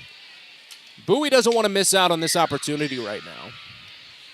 Did it a couple of times in Friday's loss, especially in the 11th inning when they almost missed out on the tie-breaking runner placed at second. Moved to 3rd on a wild pitch before anything happened and was nearly stranded there. Here's the 0-1. Swing and a miss, breaking ball down, and the count goes to 0-2. Watson has one career multi-home run game, came in August of last season. Hopefully he can do it again. Maybe put Bowie ahead for the first time today.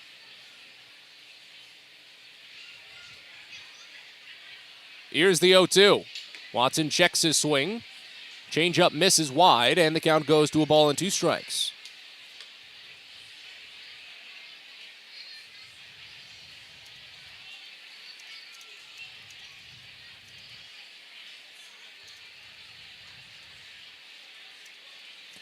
Infield plays mid-range on Watson as the 1-2 is bounced foul up the third base side. Count holds.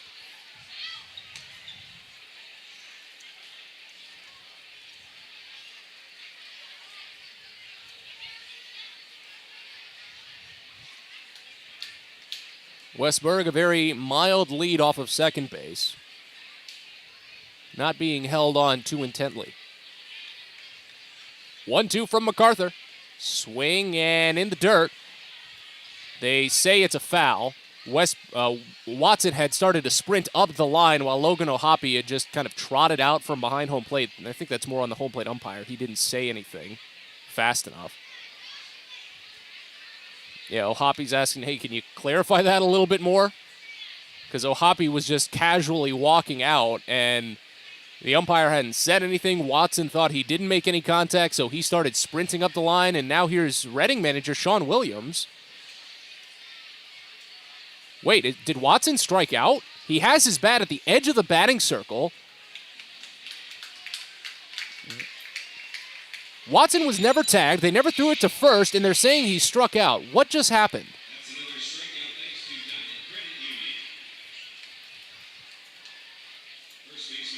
That is a little murky, if you ask me. That's the 7th strikeout for James MacArthur, and there's 2 away for Andrew Dashbach.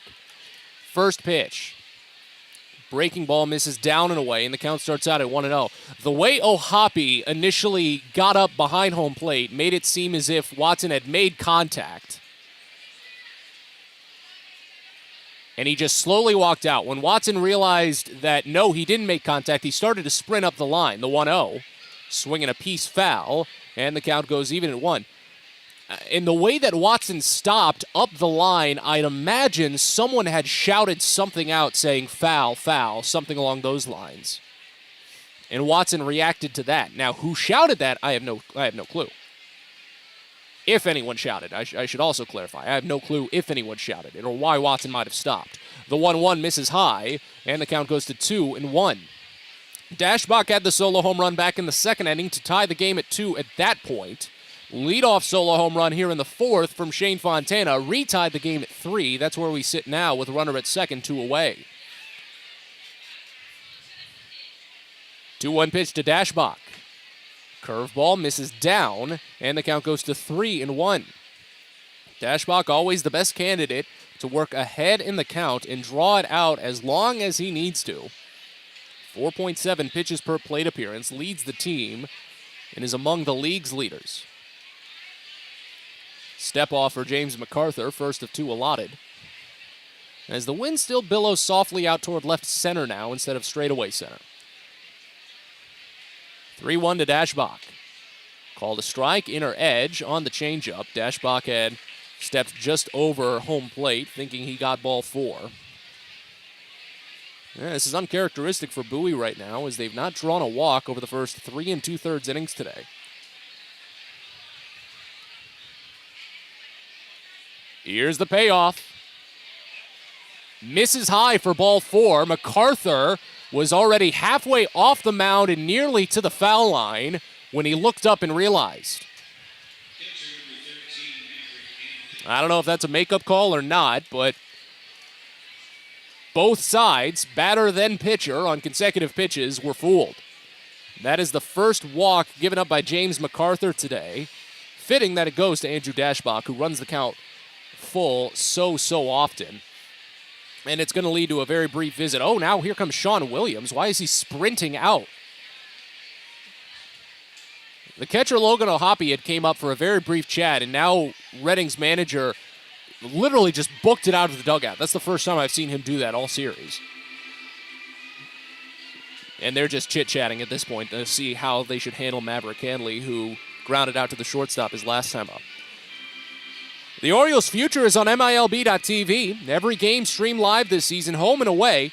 The only way to watch the Baysox all season is on MILB.TV. Use the promo code BAYSOX in all caps, that's BAYSOX, at checkout, and you'll save $10 on a yearly subscription. Visit MILB.TV for details today. Top of the 4th, first and second with 2 away in a 3-3 game.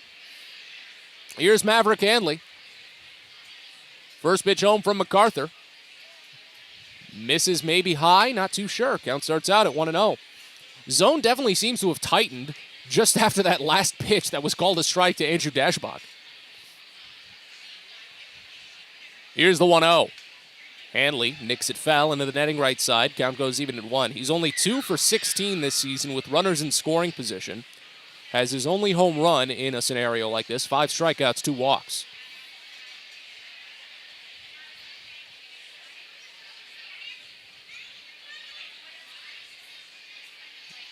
One pitch. Called a strike, top half, and it frustrates Hanley. He knew that was a good pitch to hit, and he laid off. That was the 79th offering from James MacArthur. As a right-hander is up and moving in the bullpen for Redding, this could be the last batter he faces. The 1-2. Hanley bounces it high over to short. Backing up on it is Gazzo. Goes the short way to second, and it's just there. Late jump by Andrew Dashbach at first, and he's retired on the force, 6-4. The inning is over as Bowie strands a go-ahead run in scoring position, but they do tie the game up. Leadoff solo home run by Shane Fontana. And as we're halfway home here in Game 1 of this doubleheader, we're tied at 3. We're on to the bottom of the 4th at First Energy Stadium. You're listening to Baysox Baseball. Sky Shooter Displays by ZY Pyrotechnics will be lighting up the sky with top-of-the-line fireworks shows following Baysox games all season long. We will give you the best bang for your buck. Sky Shooter Displays include traditional shows, true pyro musicals, custom choreographed plays, and much more. The night sky is truly limitless, so don't be shy. Give ZY a try. Find out more by calling us at 570-328-1361 or visit us online, zypyrotechnics.com. Hey Baysox fans, if you've got a teacher or educator in your life that's meant a lot to you, or if you're one yourself, then you don't want to miss out on the Baysox Educator Appreciation Week from Tuesday, June 28th to Friday, July 1st. Teachers and educators who show a school ID at the Baysox ticket office will get 2 free tickets to a game of their choice between those days, all sponsored by Educational Systems Federal Credit Union. Again, it's Educator Appreciation Week at Prince George's Stadium, Tuesday, June 28th to Friday, July 1st.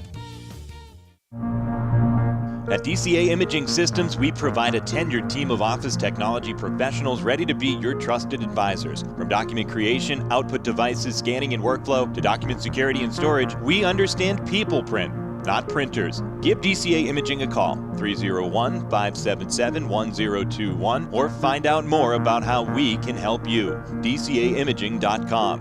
DCA Imaging Systems, office technology made easy.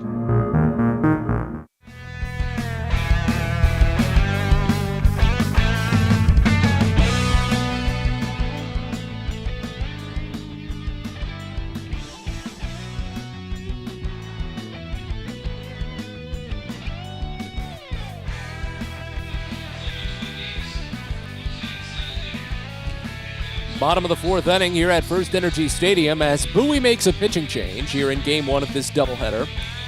Garrett Stallings' day is done, and thanks to Shane Fontana's game-tying home run in the fourth, it will be a no decision for Stallings as he finishes with 3 innings, gives up 6 hits and 3 runs all earned. He struck out 4, walked 2, gave up 1 home run. It makes way for Morgan McSweeney now out of the bullpen. He'll face off with 9-1-2 in the Reading lineup. First pitch to Sal Gazzo is a swinging strike. Breaking ball starts down. It opens up 0-1. They play him to pull. The switch hitter batting lefty. Next pitch he squares and gets contact, but it's foul. Hit off of home plate and the count to 0-2. Gazzo struck out swinging back in the second inning. McSweeney, his second appearance this series, a 6'4", 210-pound right-hander, 17th round draft selection in 2019 from Wake Forest. On the year for Bowie, his 9th appearance, 1-1 record of 5.06 ERA. As he fires the 0-2, and it's fouled off again back to the screen. 10 2/3 innings this season for McSweeney, 15 strikeouts to 6 walks. He's given up 1 homer. Back on the 11th, he tossed a scoreless inning. Well, he did walk 3 batters. He didn't give up any hits. He struck out a pair. Didn't give up any runs. Here's the 0-2. Misses high. That breaking ball did not break. And the count goes to a ball and 2 strikes. It's a 4-pitch offering for McSweeney. 4-seam fastball, slider, cutter, and split finger. Talked with him about it the other day. He's very proud of the extra little mix he has with his offerings. The 1-2, grounded foul, first base side, and the count stays. Because he said he used to stick with a curveball, but evolved it a little and then switched over to the slider more specifically, and then from the slider took on the cutter.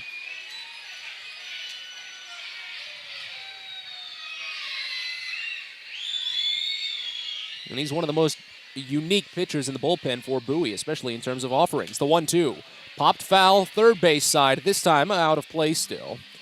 And the count holds as McSweeney tangles with Gazzo for what will now be a 7th pitch in this opening plate appearance of the bottom of the 4th. Again, Bowie and Reading tied at 3. The home runs have dictated this game. 3 solo home runs for Bowie, a 2-run home run by Jalen Ortiz in the first for Reading. Here's the 1-2. Swinging a pop-up behind home plate. Hanley sheds the mask, almost has to shove the umpire out of the way, reads it, receives it on the warning track. Hanley threw the mask and really just kind of had to move around the umpire. He didn't shove him, but he definitely collided with him plenty as he tried to find the ball so high in the sky and finally brought it down. So 1 gone on a 7-pitch battle to open things up for Morgan McSweeney as it goes to the top of the lineup now and Ali Castillo, first pitch. There's the cutter, but it misses high, and the count starts out at 1-0. Outfield plays him deep with a wide gap up the middle. Castillo does hit it up the middle about 32% of the time. He's a heavy opposite field hitter. Here's the 1-0. Fouled off right side, and the count evens at 1. He only pulls it actually about 26% of the time. That's one of the things that Reading does well with a lot of their age and experience in this roster is that whether they're trying to or not, they do get a lot of opposite field power. Here's the 1-1. Misses down and away, and the count goes to 2-1. And I say whether they're trying to or not because Bowie has run into their own example of this season. Joey Ortiz Started the season, the first 2-3 weeks, hitting it the opposite way about 60% of the time. The 2-1, a check swing, barely misses, down and away. Maverick Hanley double takes. Surprised he didn't get the called strike on that one as the count goes to 3-1. But yeah, Ortiz was hitting it the other way about 62% of the time, but now that number's all the way down to 37%. Here's the 3-1. That's a half swing down and away. He went on appeal as Castillo tried to draw the favor of the umpires by sprinting out of the box and throwing the bat, so now he has to hang his head low, tuck his tail between his legs, and slowly walk back into the box with a full count. It's a 1-for-2 day for the leadoff batter for Reading. He singled in the second, got to third, and was left stranded. But that was crucial to give Reading the 3-2 lead at that point because it pushed the runner ahead. The payoff, smoked foul right side, and the count holds. Castillo flew out to right field in the very first pitch of the bottom of the first inning. Bases empty, one away here in the bottom of the fourth. Again, a 7-inning game, first of a doubleheader this evening in Reading, as the payoff comes in. In there, strike three. Got him with a fastball down. Castillo was headed up the line again. He didn't toss the bat this time. He realized that was a borderline pitch. But McSweeney picks up the backwards K for his first of the evening. 5th overall for Bowie pitching.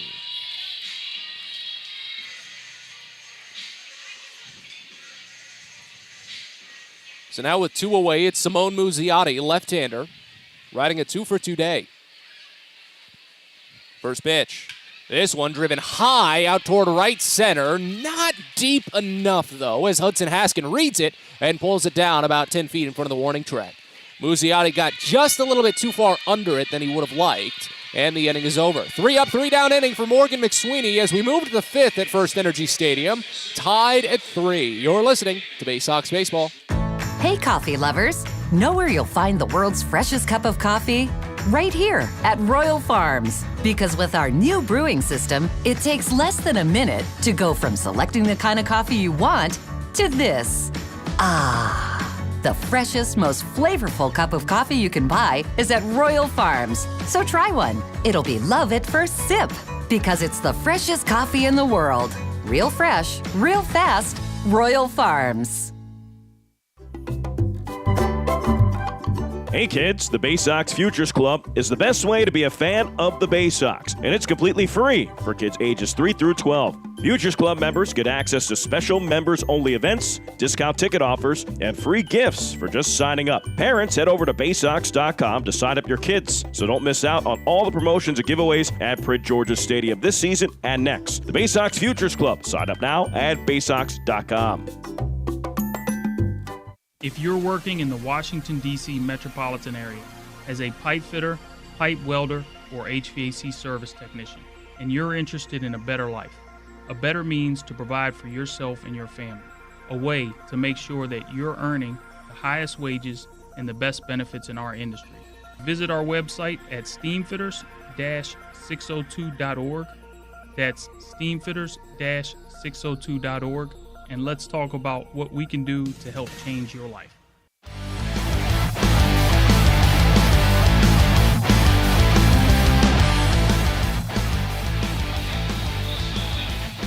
Fifth inning action here in Reading as we've got a good one. 3-3, game one of a twin bill, so only 7 innings today. Someone's got to get going soon as Reading makes their first pitching change of the evening. James MacArthur is done. He takes a no decision after 4 innings. The full line on MacArthur, 4 innings, 5 hits, 3 runs all earned. He struck out 7 and walked only 1 and gave up a season's high 3 home runs. In his prior 22 1/3 innings, he had only given up 2 home runs total. Bowie made the most out of this ballpark to tie this game at 3 when Sugar Shane Fontana hit a solo home run to right field in the 4th. I can't keep calling him that. That was a one-time thing. I just got caught up in it. But it makes way for Matt Seelinger now. Seelinger will face off against the top of the Bowie lineup, starting with Hudson Haskin. After Haskin, Gunnar Henderson, then Joey Ortiz, Shane Fontana would bat 4th. First pitch to Haskin misses down and away, a breaking ball. Count starts out at 1-0.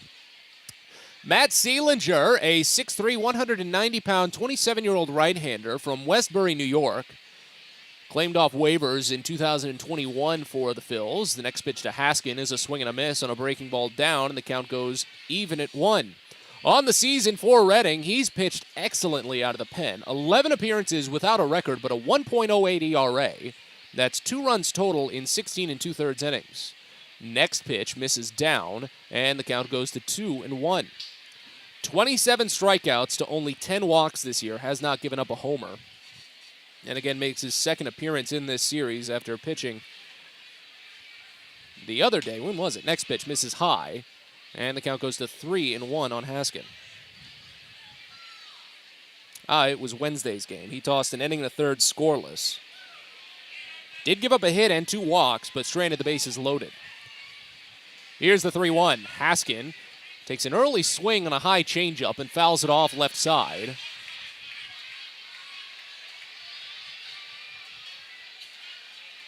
Count fills here on the first batter of the inning. Haskin, 1 for 2 on the day, doubled to open up the first inning, got left there after Bowie struck out in order after. Struck out looking in the third. Here's the payoff. Haskin watches a curveball called strike 3 high. He was not halfway, that's an exaggeration. A couple of steps up the line, expecting ball 4. Haskin's eyesight on the zone, at least in this series, and I think that might have something to do with the umpiring crew, it's been a little suspect. He had a 3-0 count in the third inning, and then struck out looking on 3 consecutive pitches that he just watched by. And now here in the 5th, he opens with another strikeout looking. Again, I shouldn't jump to conclusions that quickly. I do think it's more on the umpiring crew. Zone has been a little fluctuating today. Here's Gunnar Henderson. First pitch called a strike in the lower outside corner. It's 0-1. Henderson 0 for 2 on the day. That's very rare for him.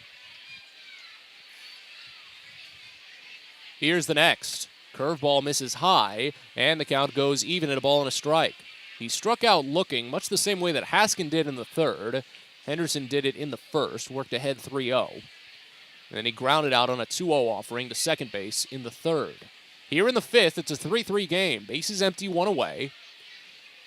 Here's the 1-1. Henderson watches fastball right down Broadway to run the count to a ball and 2 strikes. But again, it's been the home runs today.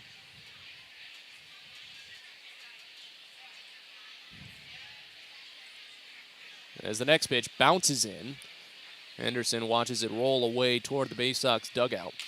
And I've always thought on pitches like that, when you can see it's bouncing in, if you've got good reaction timing, would it hurt you to swing at it and have it be registered as a drop third strike when you can get to first base?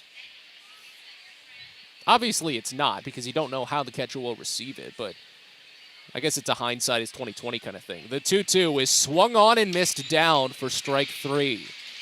Henderson riding a very rare 0 for 3 start today, in danger of losing his 29-game on-base streak, as Seelinger has struck out the first 2 here in the 5th inning. It's going to take a long time for me to look back and see the last time Gunnar Henderson started today 0 for 3. It has happened, but just not in a while. Here's Joey Ortiz. First pitch popped up on the infield, right side. First baseman Akami called off by the second baseman Migneti, and it falls in. Akami had initially made the call, but then he deferred to Migneti, but Migneti was dancing around Akami, expecting the first baseman to make the play. So that's a single for Ortiz. Puts the go-ahead run on base with 2 outs.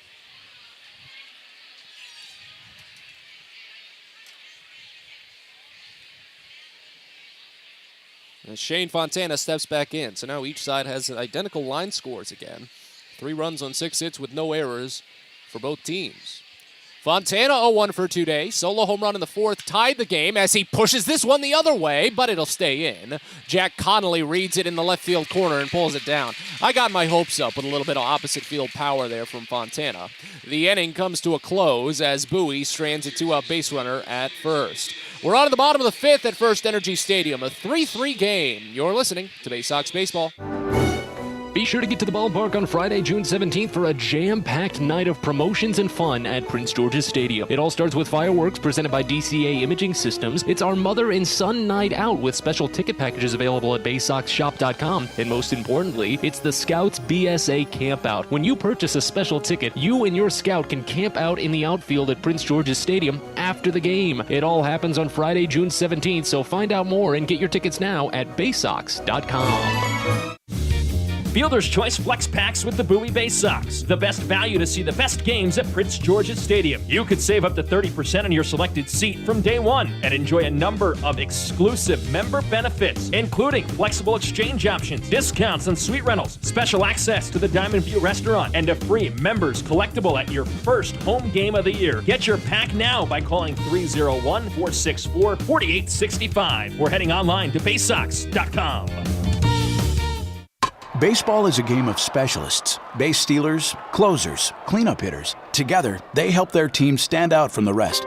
Specialists also help set Chesapeake Employers Insurance apart from other workers' compensation insurance companies. Our health services team includes orthopedic surgeons, nurse case managers, a physical therapist, and more, all to get your employee back to work, contain costs, and keep premiums down. That's teamwork. To learn more, connect with your agent or visit Chesapeake Employers at CEIWC.com.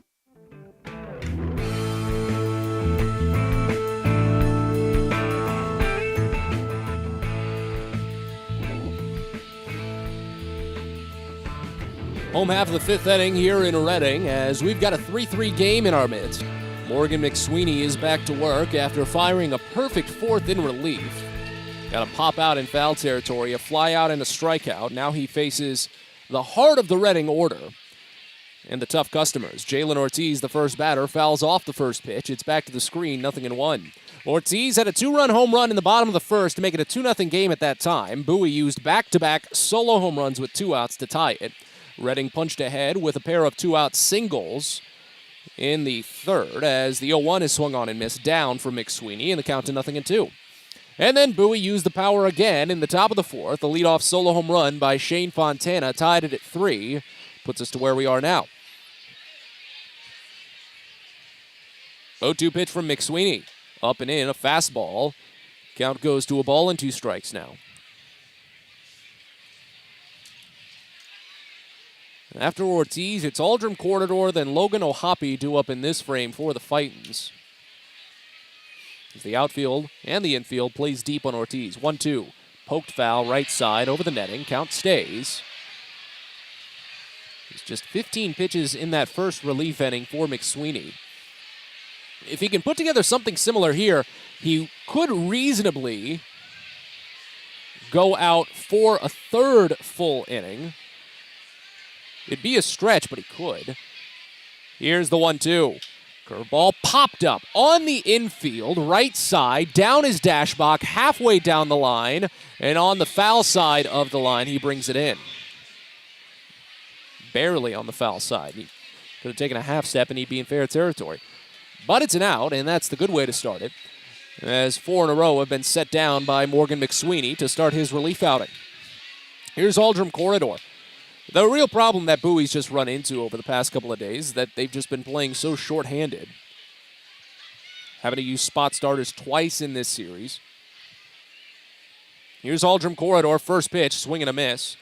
Takes a big hack at a curveball inside, and the count starts out at 0-1.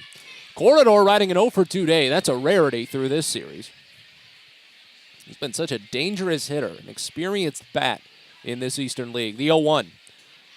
Right down Broadway, a fastball for McSweeney for a called strike. It's 0-2. Yeah, played parts of 2 seasons with AA Harrisburg, the Nationals affiliate. Not too far from here. Here's the 0-2. Late swing, pushed up the third base line, but foul. Count holds. Went on the changeup there. McSweeney still looking for his second strikeout of the day against the designated hitter.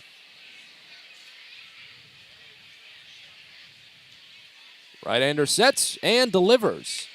Check swing, high fastball. They appeal. He didn't go. It was half a check swing, half of a get-me-out-of-here run, as that fastball did come a bit inside. But it runs the count to a ball and 2 strikes now. Pitch home. Changeup misses away, and the count runs even at 2. Well, now at this rate, I'd imagine McSweeney doesn't go past this 5th inning. Most pitches he's thrown in any outing this year is only 34, and he's already up to 25. 2-2. Late swing, and again foul up the third base line. That one out of play to the bleachers here at First Energy Stadium.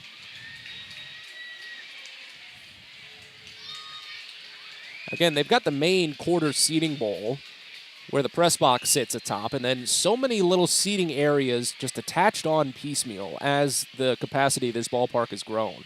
But it's still got that charm. The 2-2. Swing and a miss. He got him. Curveball inside as Hanley holds, and that's another strikeout for McSweeney, his second. 6th strikeout overall for Baysox pitching. And now Logan O'Hoppe will step in. 3-3 game here in the bottom of the 5th inning. Again, just a 7-inning game, so someone needs to get moving soon, especially because we're playing another 7-inning game after this. I don't want to play extras. Here's the first pitch. O'Hoppe watches breaking ball down and away. Count starts out at 1-0. O'Hoppe 0 for 1, walked in the first inning, popped out to first in foul territory in the third.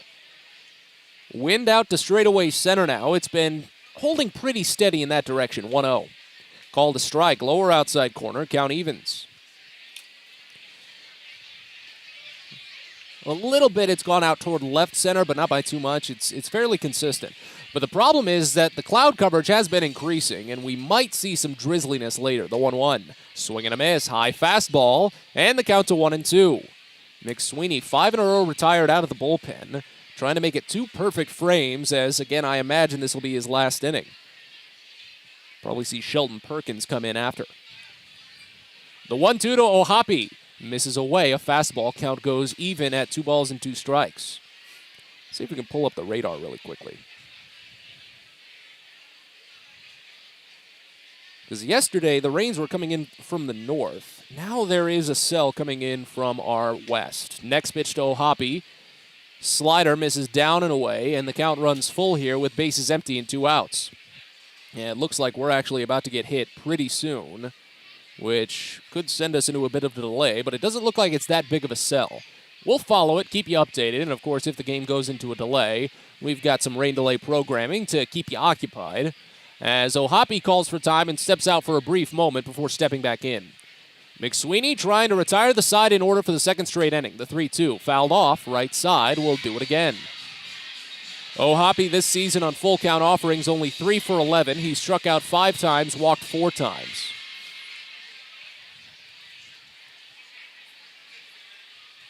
Next pitch will be number 7 of the plate appearance. On its way. Down and away for ball 4. First base runner against Morgan McSweeney. It got past Hanley and rolled to the backstop, so we had to go retrieve it, but it's not that big of an issue. First walk for McSweeney, 3rd overall for Bowie pitching. 2 of them have come for O'Hoppe. And now here's Josh Ockamy. Ockamy has the other walk. Happened back in the 3rd inning. It looks like the rains have started. I don't see much, but I do see the umbrellas and the ponchos being brought out. As the first pitch to Ockamy is just a bit inside at best. Count starts out at 1-0.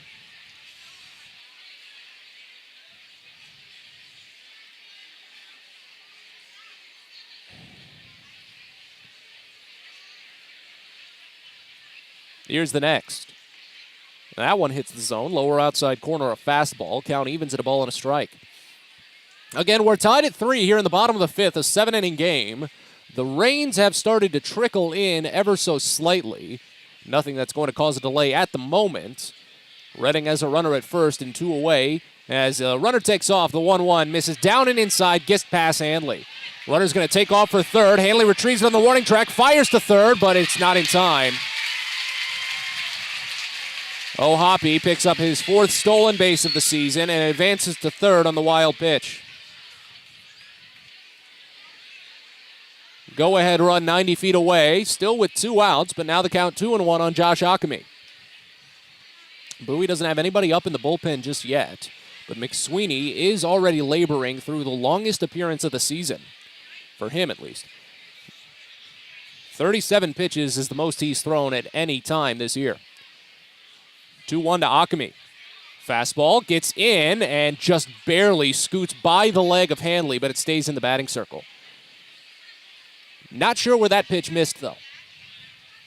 Maybe a bit down. Runs the count to 3-1.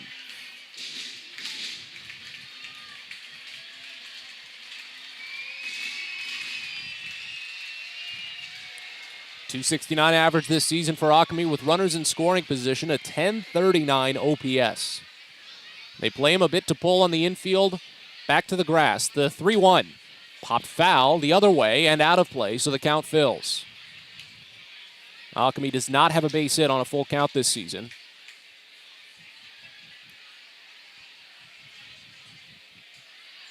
Strikes out 60% of the time. Check that. Walks 60% of the time. Got my numbers mixed up. Here's the payoff. In there, strike three. Got him with a fastball down as Alchemy had already tossed the bat and the wrist guards. McSweeney escapes the jam with runner at third, strands him there, and sends us on to the sixth, still tied. Third strikeout for McSweeney, seventh overall for Baysox pitching. And as we move to the sixth, it's 3-3. You're listening to Baysox Baseball. Pest Now is proud to partner with the Bowie Baysox and provide their pest control services. For all your residential and commercial pest control needs, call Pest Now. For general pest control, termite control, mosquito control, and all other pest control services, call Pest Now. You can reach us at 301-231-8300 or visit us online at www.pestnow.com.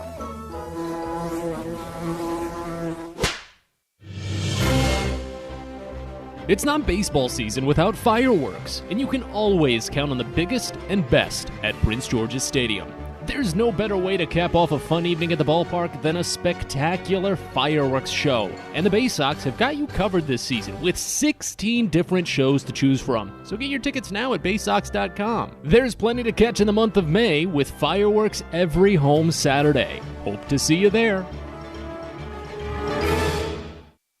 Sky Shooter Displays by ZY Pyrotechnics will be lighting up the sky with top-of-the-line fireworks shows following Baysox games all season long. We will give you the best bang for your buck. Sky Shooter Displays include traditional shows, true pyro musicals, custom choreographed plays, and much more. The night sky is truly limitless, so don't be shy. Give ZY a try. Find out more by calling us at 570-328-1361 or visit us online, zypyrotechnics.com.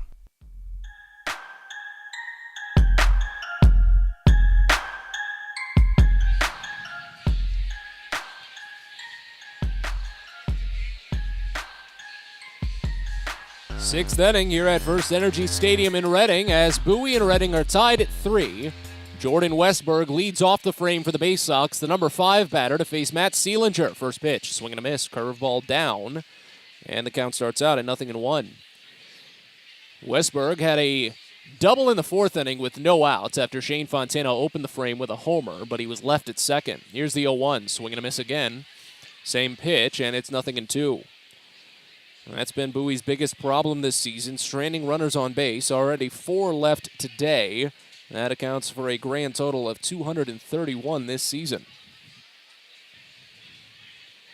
0-2 pitch. Misses wide, a slider that time from Seelinger, and the count goes to 1-2. Seelinger was going to have a perfect first inning of relief. Joey Ortiz popped up on the infield, but the right side infielders misplayed it. Here's the 1-2. Swing and a miss, high fastball. Westberg down on 4 pitches. Third strikeout for Seelinger, and there's 1 out here in the 6th. 10 strikeouts overall for Reading pitching after just 5 1/3. Well, I saw there was that one game down in the Florida State League. Of course, that's now low A, so sometimes you can get really varying levels of talent there. As the first pitch to Cody Roberts misses high, count starts out at 1-0. Roberts 0 for 2 on the day, a strikeout, a pop-out. The Dunedin Blue Jays, low A affiliate of Toronto, struck out 24 batters in a 9-inning game. 3 pitchers combined for it. Here's the 1-0. Swing and a miss, fastball up and in, and the count evens at a ball and a strike on Roberts. Bases empty, 1 away here in the top of the 6th inning, a 3-3 game. Again, still identical line scores, 3 runs, 6 hits, no errors. Next pitch, Roberts floats it foul, right side out of play. Count goes to a ball and 2 strikes. Looks to be Rico Garcia warming in the bullpen for Bowie. I find that to be an interesting move because he's definitely got a lot of distance in him. I feel like it'd be better to hold him for Game 2 maybe come in after Griffin McClarty, but the way the weather's looking, who knows if we even have a Game 2 at this point. Don't want to talk myself into a corner, but got to look at reality sometimes. Here's the 1-2. Swing and a miss. Slider down and away. Back-to-back strikeouts to open the frame for Matt Seelinger. He's got 4 on the day. Now 11 for Reading pitching. Bowie's got to get something in play to try and retake the lead. Can't even say retake the lead. Got to say take the lead. They've not led at any point in this game. They've tied it twice. Fallen behind twice. Here's Zach Watson. First pitch to the right-hander is swung on and missed. It's an excellent changeup that Matt Seelinger has going for him. Watson had a solo home run to left field in the second, his first of the season. Over a span of 5 plate appearances, he hit for the cycle. Here's the 0-1. Swing and a miss on a high fastball that time, and the count 0-2. Because in Friday's game, he had a single, a double, a ground out, and then a triple. The triple came in the 10th inning. And then, of course, the home run, his first plate appearance today. That's a pretty good 4 for 5 stretch, if you ask me. Here's the 0-2. Called strike 3 in the lower inside corner. Watson punches his bat in the dirt to say where that ball crossed home plate, if at all, and he's still in the batter's box discussing it. That's a risky move, but Watson frustrated as Seelinger strikes out the side here in the 6th. We go to the bottom of the frame at First Energy Stadium as Bowie and Reading are tied at 3. You're listening to Baysox Baseball. Are you interested in beginning or expanding on a career in the pipe fitting, pipe welding, or HVAC service industry? Are you interested in a career path that will set you up for life without experiencing any college debt? If you are interested in these things and you live in the D.C. area, the Steamfitters UA Local 602 Apprenticeship Program is the best choice for you. For more information about our apprenticeship program and how to apply, please visit steamfitters-602.org. That's steamfitters-602.org. It takes time to get rich, flavorful coffee beans from the lush mountain regions of Colombia and Brazil to Royal Farms. But less than a minute to get yourself a delicious hot cup of the finest and freshest coffee in the world. Because Royal Farms' new Swiss-made coffee machines grind those rich, flavorful coffee beans and brew them one magnificent cup at a time. It's why Royal Farms makes the freshest and best coffee in the world. Real fresh, real fast. Royal Farms. A birthday bash with the Baysox is the best time at the ballpark. Bring your friends and family out to celebrate and be the star of the show. Dance on the dugout with Louie, play games in the stadium, introduce a batter in the game, and you'll even get to have the stadium sing for you. Baysox birthday parties, an unforgettable, one-of-a-kind experience at Prince George's Stadium. Book yours by calling 301-464-4880 or at baysox.com.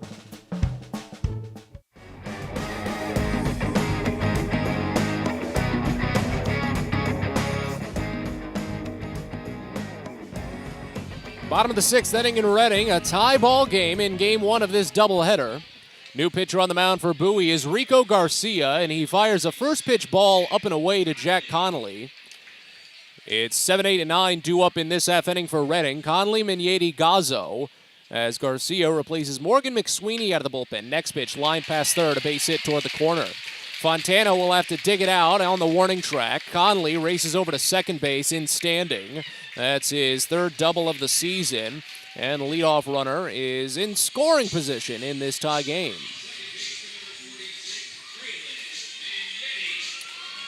Morgan McSweeney had an excellent relief outing. Tossed 2 innings, didn't give up a hit. Struck out 3 and walked 1, working scoreless. Makes way for Garcia now. 5'9", 201-pound right-hander. Orioles signed him as a minor league free agent last year after pitching in the Giants system, as well as appearing with the big league club in 2020. First pitch, Mignetti squares, pulls back as a slider misses down and away, and the count starts out at 1-0. Corner infielders were ready to sprint in, but didn't make contact. Runner at second, nobody out here in the bottom of the 6th inning. Someone's got to get something across, so Reading's going to try for the small ball.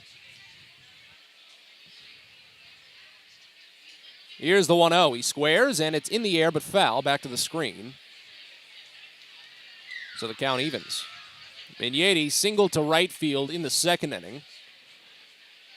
Came around to score what at that point was a go-ahead run, 3-2. Bowie tied it with a solo home run in the fourth inning by Shane Fontana. And that's where we've been since. Count evens at 1. Migneti squares again, pulls back. It's called a strike on the lower outside corner. He steps out of the box to argue it and gets back in quickly. The count goes to 1-2. And I've mentioned this before, is that they don't really have much of an opportunity to argue pitches with that new pitch clock. Here's the 1-2. Missed inside, maybe just a little bit.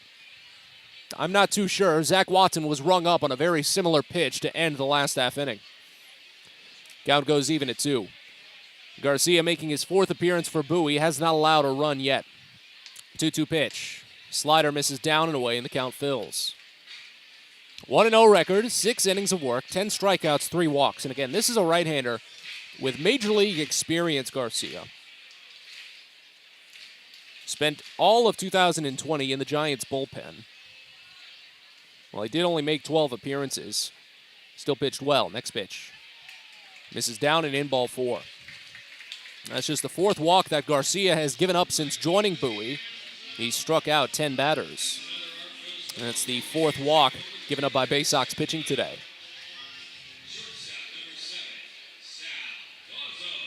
Light rains still coming down, as they have for about an inning now, but nothing that's going to cause a tarp, delay, anything of that like. It's just very, very light, a drizzle. Here's switch hitter Sal Gazzo, still batting lefty as he has all day. He's 0 for 2. He squares and bunts it in the air, foul behind the screen. Count starts out at 0-1.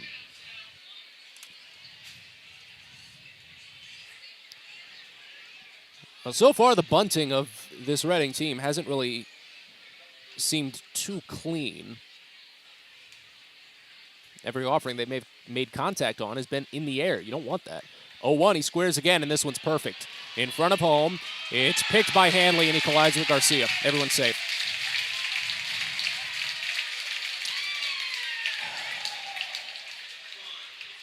Bases loaded, nobody out. So just as I was admonishing the bunting skills of Reading, I get proven wrong. And nothing's going right for Bowie right now.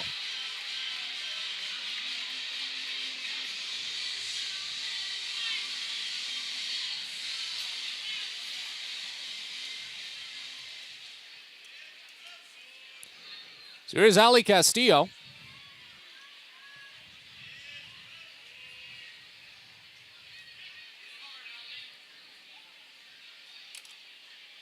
First pitch, called a strike, lower inside corner, a fastball. It's 0-1. Castillo 0 for 4 this season with the bases loaded. Has 2 sacrifice flies and a bases loaded walk. The entire infield plays in. Next pitch. Poked foul, right side out of play. Counts 0-2. Tie game here in the bottom of the 6th inning. A 7-inning game, game 1 of a doubleheader. Bowie's used 3 solo home runs to keep themselves in this one. Reading now trying to take the lead on some small ball. The 0-2 pitch to Castillo. Bounced over to third and just foul. That was a high bouncer as Gunnar Henderson was trying to sprint on it, but it just hooked enough while it was sky high in the air off of that first bounce.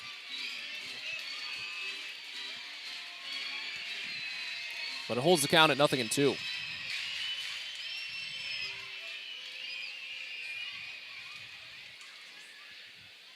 Garcia delivers the next. Misses up and away. Tried to get him with a slider, didn't chase. Count goes to a ball and 2 strikes. 1 for 3 day Castillo. Struck out looking his last time up on a 3-2 pitch. Singled to right field in the 2nd inning.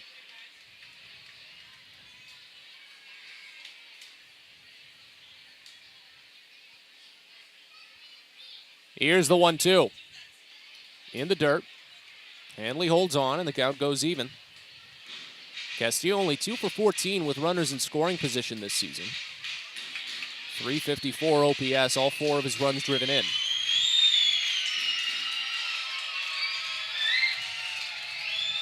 Bases loaded, nobody out here in the bottom of the 6th inning.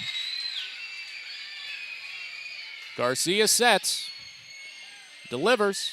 It's checked on high for a full count. After working ahead 0-2, Castillo has run it full. 0 for 3 this season on full counts. He struck out twice, walked twice.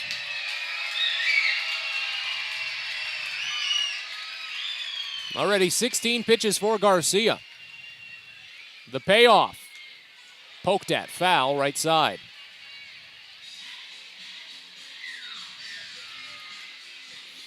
Late swing on a fastball away. And we'll do it again. This next pitch will be the 8th.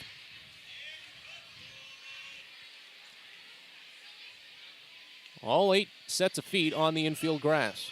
Another payoff. Swing and a foul. Just a little piece on a fastball down low.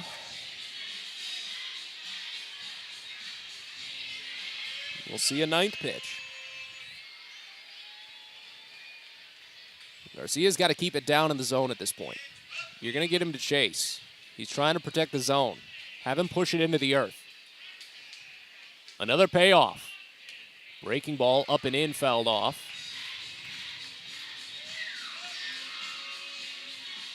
Plate appearance to 10 pitches.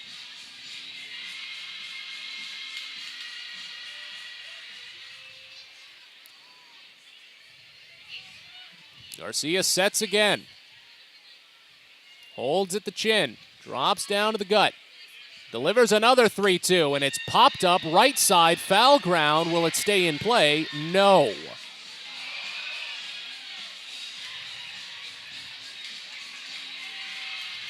Got over probably about 3-4 rows deep.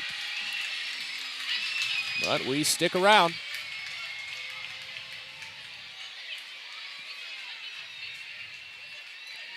This will be the 5th full count pitch. On its way. Fouled off again right side. We'll see a 6th. All right, I think the production crew has gotten enough out of the Bee Gees. They've got to have something else. Because they played the Bee Gees for 4 of the 5 pitches now. Garcia will try again. Another 3-2. Fouled off to the right side. Are they going to play it again? Yep. Oh, my goodness.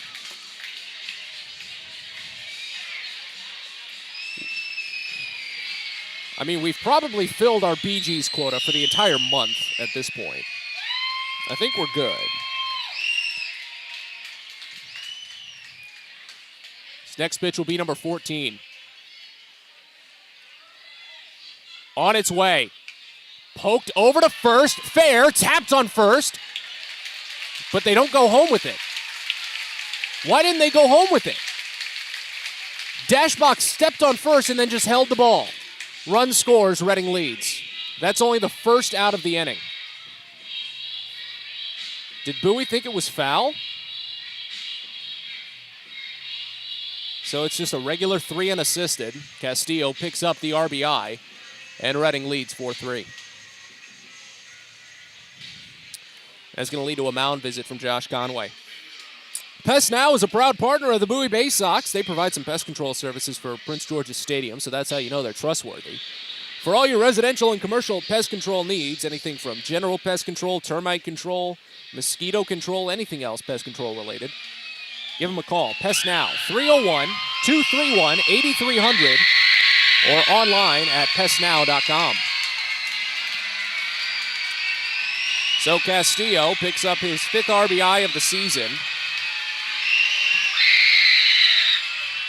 Simone Muzziotti steps in, runners at 2nd and 3rd, infield still pinched in. Only 1 out here in the frame. First pitch, Muzziotti fouls it off left side, and the count opens up at 0-1. Garcia's at least getting weak contact on everything. Just so many of those pitches fouled off by Castillo in what was eventually a 13-pitch plate appearance.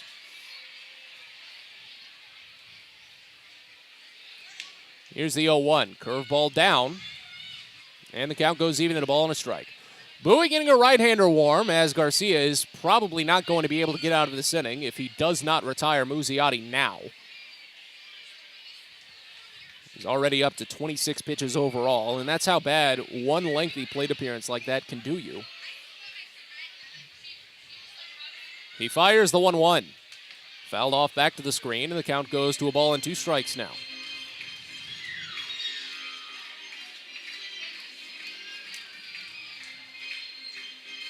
Most pitches that Garcia has thrown in any appearance this season is 36. And that was in his Bowie debut against Harrisburg back on the 5th. 1-2. Down and in. Count goes even at 2. Muzziotti a 2 for 3 day, a triple and a run scored in the first, RBI single in the second. Flew out to right field back in the fourth. If he does that here, that'll score another run. 2-2. Bounced foul, first base side, a well-struck ball. Count stays. I'm really intrigued as to what happened on that ground out by Ali Castillo. If Bowie thought it was a foul ball, if Dashbach double clutched, whatever the case might be, why he didn't go home with it.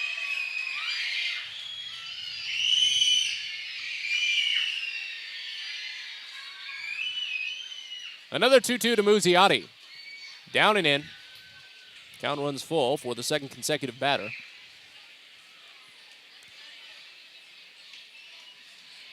Already 29 pitches for Rico Garcia.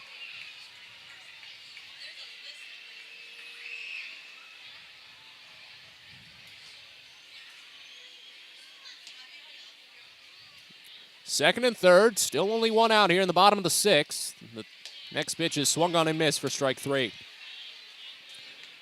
Garcia got him with a high fastball, his first strikeout of the inning. 8th overall for Reading pitching, and there's now, or for Bowie pitching, and there's 2 away here in the bottom of the 6th.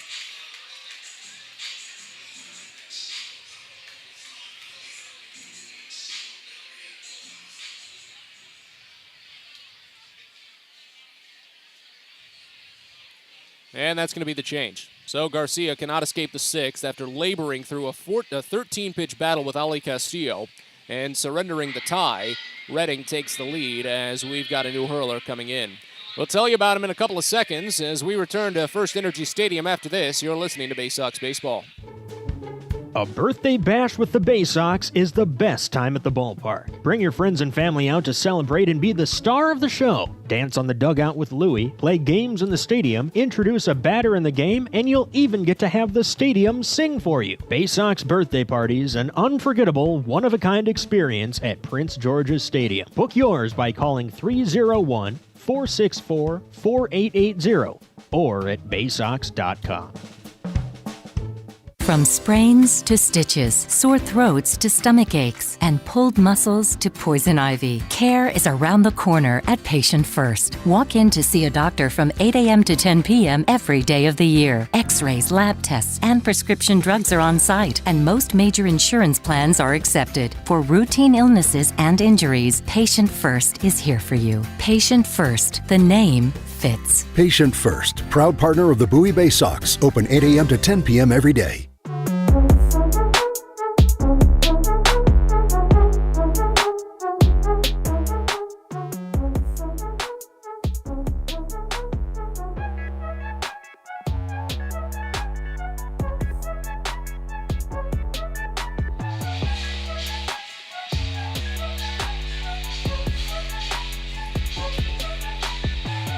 We return to the bottom of the 6th here at First Energy Stadium as Bowie now trails 4-3. Delicate situation as the Baysox make a pitching change and bring in Tyler Birch for the 3rd time this series. This is a tough stat to follow, but I'm pretty sure this is the first time all season that the Baysox have used the same reliever more than twice in a series. They're usually on such lengthy rotations, lengthy sets, that they don't come in this often.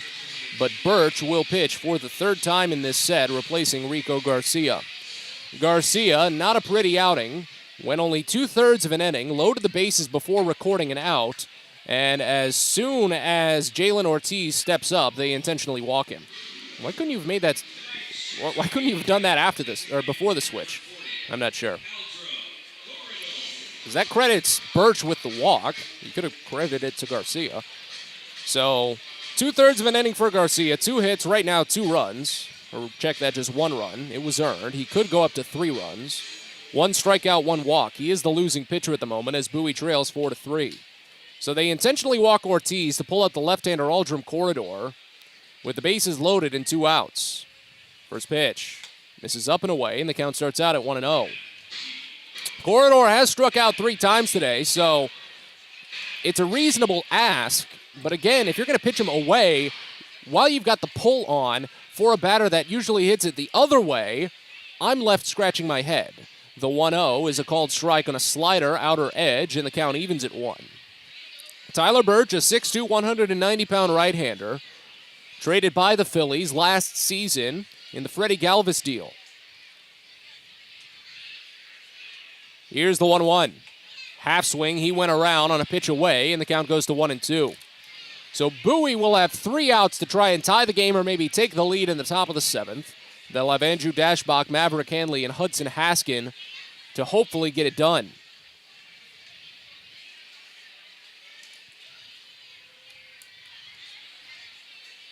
Here's the 1-2. Pitch in the dirt. Handley smothers, and the count goes to 2-2. Birch came in on Friday, and he was the losing pitcher in the 11th inning as home plate umpire says Birch had the rosin bag too close to home plate, could have interfered with the sight line of Aldrum Corridor. So he asked him to just kick it a little bit further down the mound, which is a reasonable ask. We'll wait on the 2-2 pitch. Here it is. Late swing, fouled off left side. We'll do it again. Yeah, Birch came in the bottom of the 11th. Immediately gave a leadoff single to Ali Castillo, which pushed the tying runner at the time to third base. A ground out with the infield pinched in pushed the winning run in Castillo to second, and then he gave up a 2 RBI single to Jalen Ortiz to win the game. So that's why they intentionally walked Ortiz here. But the base is still loaded, 2 outs. Another 2-2 is up and away for ball 3. Corridor 1 for 2 this season with the bases loaded. A 2 RBI single and a strikeout.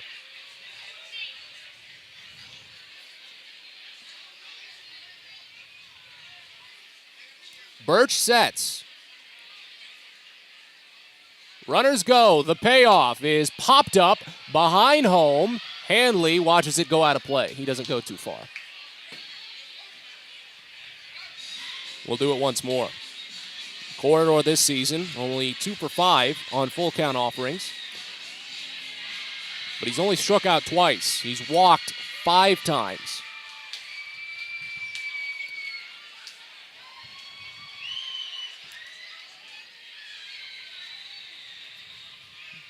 Birch comes set after a decent lean in. Holds at the waist. Runners go. Another payoff is called strike 3 on the lower outside corner. Corridor realized it as soon as it crossed home. Birch comes in, loads the bases with an intentional walk, and leaves them all on. Redding takes the lead with an RBI ground out with the bases loaded. And as we go to the top of the 7th, Bowie trails 4-3. They've got 3 outs to try and tie it. We're back in a bit. You're listening to Baysox Baseball. Nitro Circus is back with an all-new tour coming to Prince George's Stadium on Sunday, June 5th. Fueled by new athletes, new tricks, and the craziest contraptions, the Good, Bad, and Rad Tour presented by A-Shop marries the sketchy, scary, and cringe-worthy dangers of big air action sports to the hilarious comedy of Nitro's lunatic daredevils who risked their lives to send it. Bowie, it's going down at Prince George's Stadium on Sunday, June 5th. Tickets as low as $35 are on sale now at Baysox.com. When your commercial plumbing project calls for a job done safely and on time, then your job calls for the plumbers of Local 5 Washington, D.C. Local 5 will always deliver the most skilled and well-trained plumbing craftsmen in the DMV. If you're a contractor who needs safe jobs done well, you need the plumbers of Local 5 Washington, D.C. Start your partnership with them today. Visit local5plumbers.org That's local5plumbers.org. Sunday, May 22nd, it's a fiesta at Prince George's Stadium. For the first time this season, the Baysox will transform into El Congrejos Fantasmas de Chesapeake and face off against Los Perros Calientes de Akron as part of Minor League Baseball's Copa de la Diversión. It'll be a Latin fiesta celebration all afternoon around the ballpark, all presented by Chesapeake Employers Insurance. Get your tickets today at 301-464-4865 and online at baysox.com.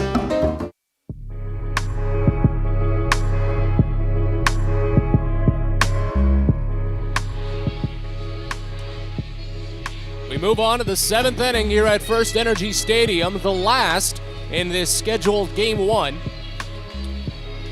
Bowie trails 4-3 after the game was tied at 3 for 3 straight innings. Redding loaded the bases in the bottom of the 6th with nobody out and got a ground out from Ali Castillo to score the run. It was a 3 unassisted, and Bowie did not go home with the ball. They received it and just went to first base. That was it. So now they've got 3 outs to try and tie, as Andrew Dashbach, Maverick Hanley, and Hudson Haskin will bat. If any reach, Gunnar Henderson will follow. New pitcher steps to the mound. It's left-hander Brian Marconi for Redding. First pitch to Dashbach is called a strike in the lower inside corner. It's 0-1. The line on Matt Seelinger is final. He's the winning pitcher today if the game finishes as it is. 2 innings, 1 hit. No runs, 5 strikeouts, no walks. Dashbach fouls off the next pitch right side. It's 0-2. Marconi makes his second appearance this series. 6'3", 175-pound, 25-year-old lefty from Marlton, New Jersey. Non-drafted free agent signing in 2019. Here's the 0-2. Swinging a little nub out toward left center and into no man's land for a base hit. Dashbach is down with a 2-hit day. And the Baysox get the tying run aboard here to open up the 7th inning. Second multi-hit game this season for Andrew Dashbach. He's reached safely in all 3 plate appearances, and they'll make a switch. A.J. Graffinino, recently added to the roster just yesterday. Spent time with High A Aberdeen and Triple A Norfolk already this year. It was a straight switch for Dylan Harris, who has already played a game in Norfolk. He makes his Bowie debut as a pinch runner.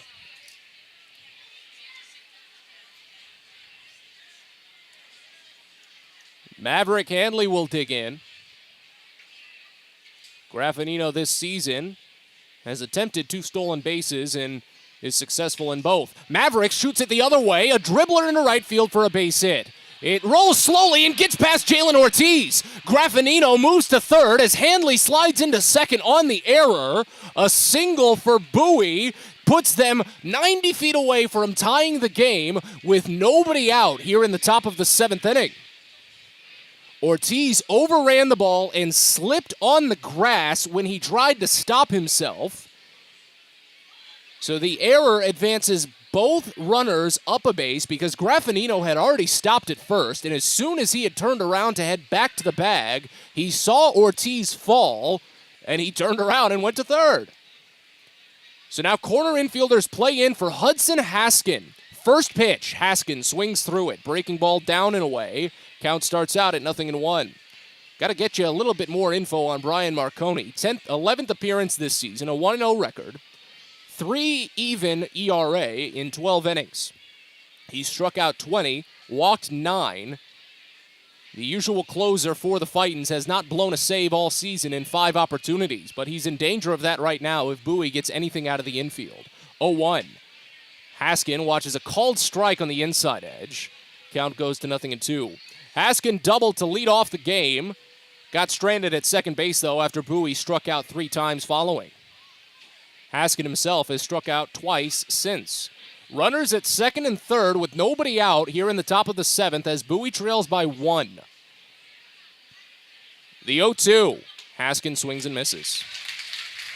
Curveball inside. That's the first strikeout for Brian Marconi.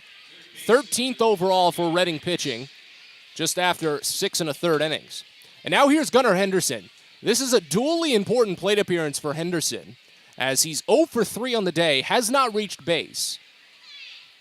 His 29 game on base streak is in danger of coming to an end. It leads the league, the only player in the entire league to do it in every game they've played in this season.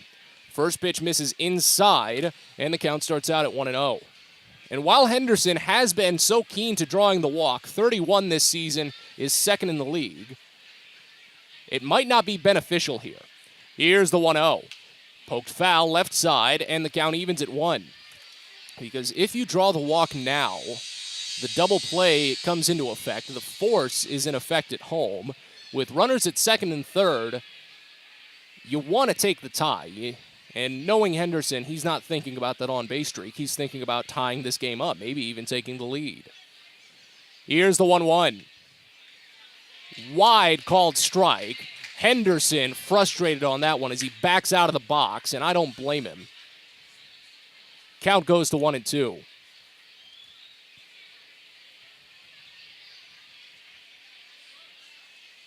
Pitch from Marconi. Down and away. Hoppe had to really twist the arm around to keep that one in front of him, and the count evens. Runners at second and third, back-to-back singles mixed with an error from the right fielder to put them there, opening the inning. But then Hudson Haskins struck out on 3 pitches, and now Henderson at a 2-2 count. Pitch home. Poked in towards shallow center, running in Muzziotti. Can he get there? He can, and it's so shallow that no one can go anywhere. Henderson's on-base streak is going to come to an end, barring extra innings, and the Baysox are down to their final out.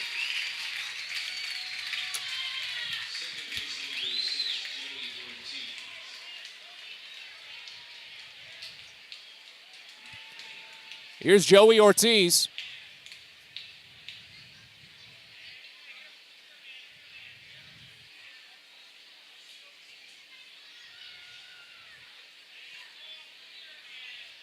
Ortiz this season has hit the lefties well, a .292 average compared to his overall .210 in the first pitch. A curveball misses wide, and the count starts out at 1-0. And he's only hitting .207 this year with runners in scoring position.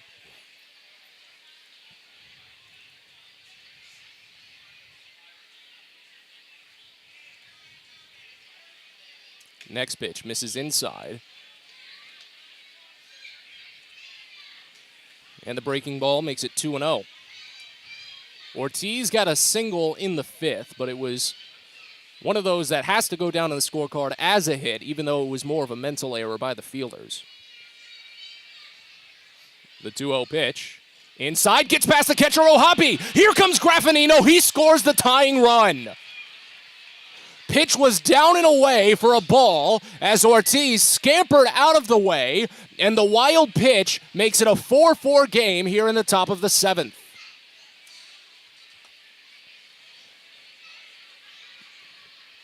At this point, that is an unearned run based on the Jalen Ortiz error. The wild pitch would have only pushed Graffinino to third without the error. But now the go-ahead run is at third with a 3-0 count on Ortiz. Does he have the green light? He does not. It's called a strike on the inside edge to run the count to 3-1.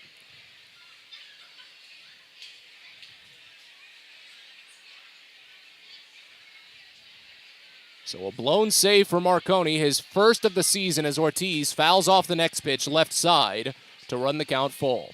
He had converted all 5 tasked to him already this year. And as we were having some drizzling showers across the ballpark earlier in this game, the sun, while setting, has started to peek through. Some little streaks of light across the infield. Runner at third, 2 away. The payoff to Ortiz is smoked foul. Third base side will do it again. Bowie has been extremely resilient in this game. Down to their final out here in the top of the 7th inning. They've tied it for the 3rd time.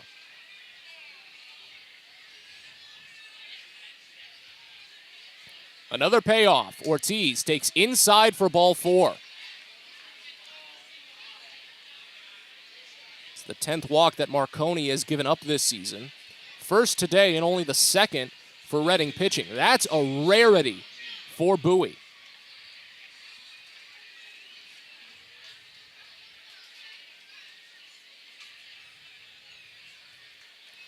So now here's Shane Fontana.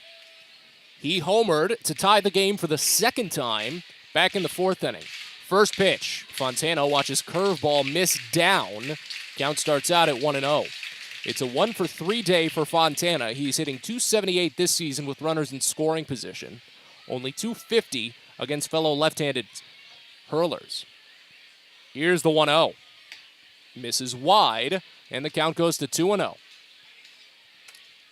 Bowie doesn't have anyone warming in their pen, so when this game moves to the bottom of the seventh, it'll still be Tyler Birch. 2-0. Called a strike, upper outside corner as Fontana immediately shakes his head. I'm not sure if that's in disagreement with the umpire or frustration in himself. The 2-1. That's away for a ball, 3-1.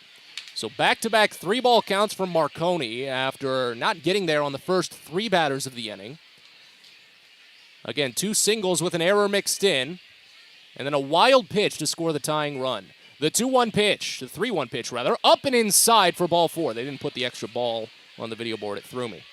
So back-to-back walks with 2 outs here in the top of the 7th to load the bases for Jordan Westberg.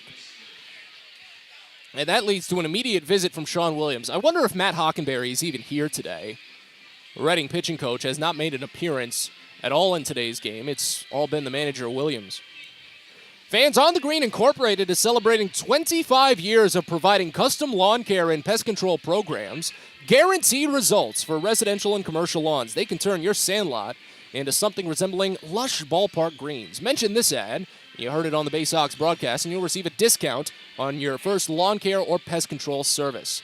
Go to onthegreeninc.com or call 410-695-0444.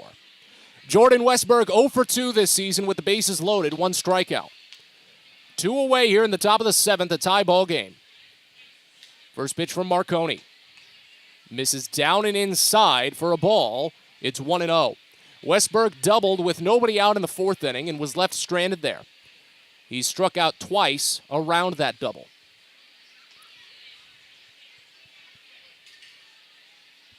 Here's the 1-0. Swinging a drive up the third baseline, but hooking foul. Oh, that was a ripped ball by Westberg, and he just wishes he was a microsecond late on it. Just a little too early as the count evens at 1.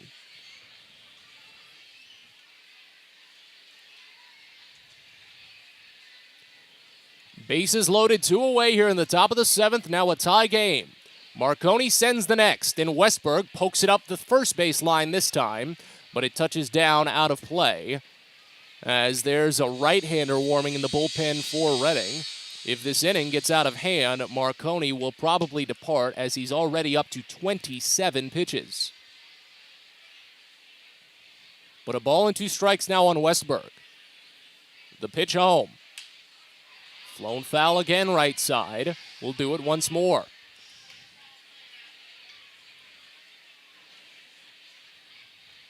I would imagine this is Marconi's last batter anyway. If Westberg gives Bowie the lead, he'd be out. And if this game goes into extra innings, I can't imagine he'd be in still. Another 1-2 pitch. Called strike 3 inside. Westberg strikes out looking. 3rd overall strikeout for him today. 2nd in the inning for Marconi. Stranding the bases loaded. But the Baysox tie it. They'll try for extra innings, hoping not to get walked off for the 2nd game in a row. As we go to the bottom of the 7th, Tyler Birch returns to the mound. You're listening to Baysox Baseball. On the Green Incorporated is your lawn care team, providing professional organic-based lawn care programs for residential and commercial lawns. Our lawn care programs provide ballpark quality results. Each service is custom tailored with guaranteed results for even the toughest lawns. On the Green also offers outdoor pest control services. Mosquitoes, ants, ticks, and more. Safely and effectively control insects and enjoy the outdoors this summer with On the Green Incorporated. Go to onthegreeninc.com. Baseball is a game of specialists. Base stealers, closers, cleanup hitters. Together, they help their team stand out from the rest. Specialists also help set Chesapeake Employers Insurance apart from other workers' compensation insurance companies. Our health services team includes orthopedic surgeons, nurse case managers, a physical therapist, and more, all to get your employee back to work, contain costs, and keep premiums down. That's teamwork. To learn more, connect with your agent or visit Chesapeake Employers at CEIWC.com. Get your gear and memorabilia from your favorite Baysox players and future stars of the Baltimore Orioles at the Tackle Box Team Store. Jerseys, hats, autographed bats and balls, all at great prices. Located right at the main gate at Prince George's Stadium and online at BaysoxShop.com, the Tackle Box is the only place to get the best Baysox gear for you and your favorite fan. It's the Tackle Box at Prince George's Stadium and at BaysoxShop.com.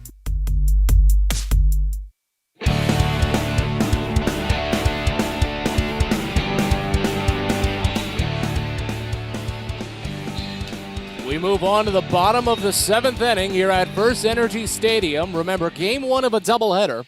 So this is the last inning of regulation as we're tied at 4. Tyler Birch back to work, faces Logan O'Hoppe to start. First pitch. O'Hoppe watches a called strike, a slider down and away. It's 0-1. It's O'Hoppe, Josh Ockamy, and Jack Connolly all up to bat for Reading in this half inning. Next pitch from Birch. Slider misses high that time, and the count goes even at 1. It'd be a really tough sell for Tyler Birch if he's on the losing end of walk-offs in consecutive games against his former teammates. Here's the 1-1. Swinging a piece back to the screen. Count goes to a ball and 2 strikes. O'Hoppe is 0 for 1, a pair of walks and a stolen base. Has not scored. He popped out to first base in foul territory back in the 3rd. A ball and 2 strikes, bases empty with nobody out here in the bottom of the 7th inning. A 4-4 game. 1-2 pitch home. Fouled off. Changeup was in on the hands, and O'Hoppe just nicked it behind the screen. Count stays. So again, it's a blown save for Brian Marconi of Reading. His first of the season in what's now 6 opportunities, and it was on an unearned run of all things.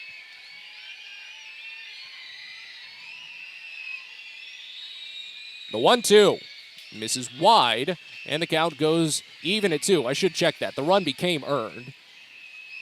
It was initially unearned. It became earned because of 2 walks later in the inning. That would have eventually pushed the run home. The 2-2. Swinging a drive out toward deep left center field. This might end it. Fontana stops at the warning track, and it's gone. Walk-off home run for Logan O'Hoppe. Baysox lose 5-4. Second consecutive walk-off loss as O'Hoppe picks up his 3rd home run of the season. We'll step aside, get you a brief Baysox postgame, and get you ready for Game 2. You're listening to Baysox Baseball. At DCA Imaging Systems, we provide a tenured team of office technology professionals ready to be your trusted advisors. From document creation, output devices, scanning and workflow, to document security and storage, we understand people print, not printers. Give DCA Imaging a call, 301-577-1021, or find out more about how we can help you. DCAimaging.com. DCA Imaging Systems, office technology made easy.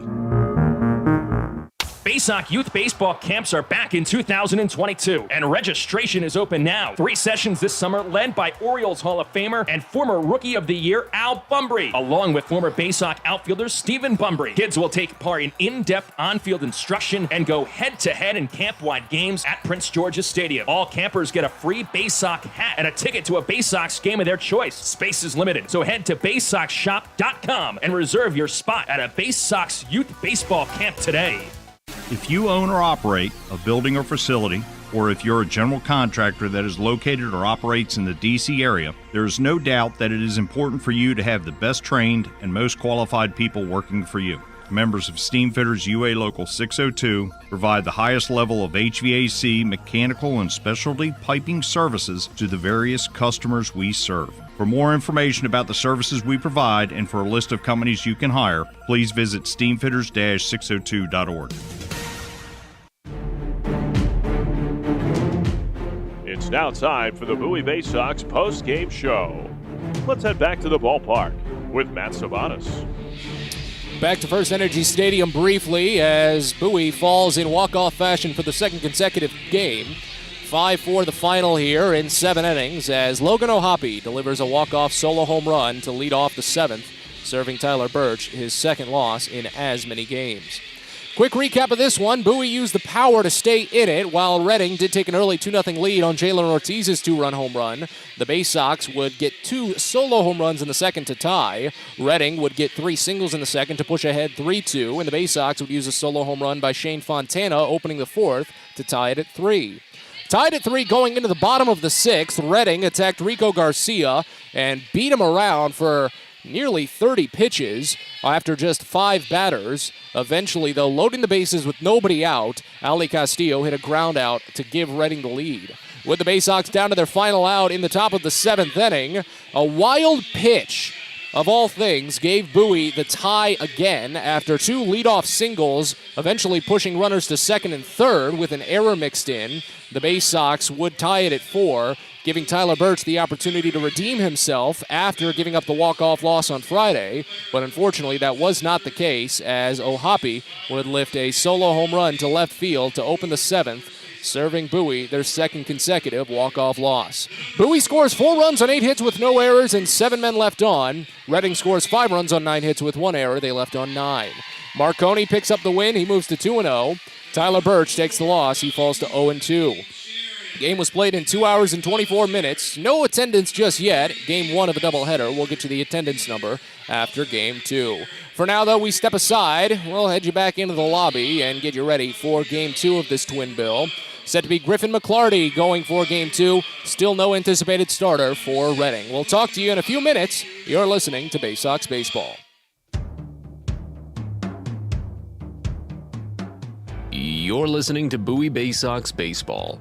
Our coverage of today's game will start soon.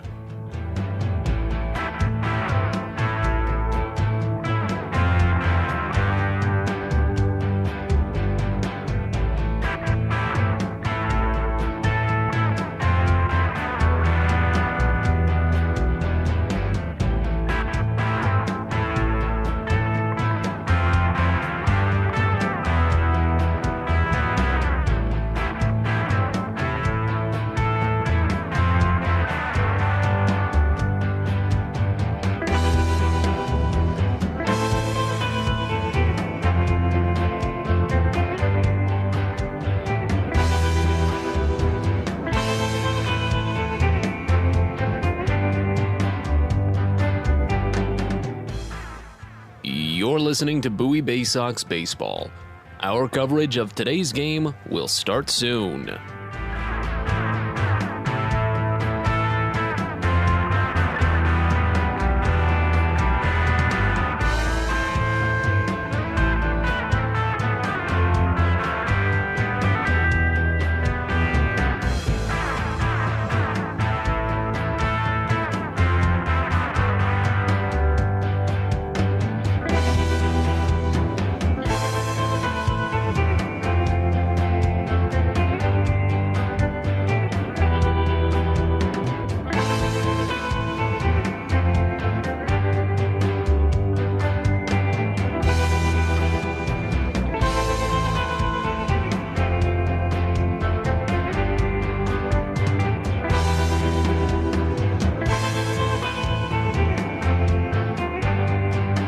You're listening to Bowie Baysox Baseball.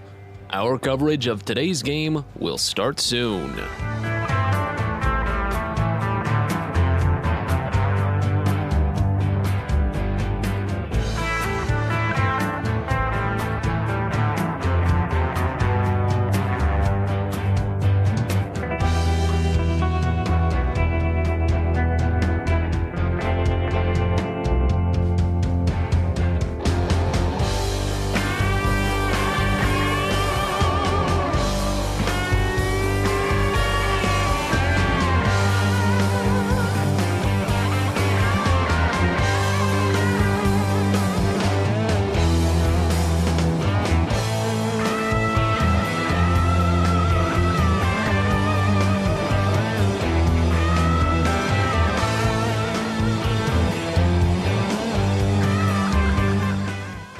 You're listening to Bowie Baysox Baseball. Our coverage of today's game will start soon.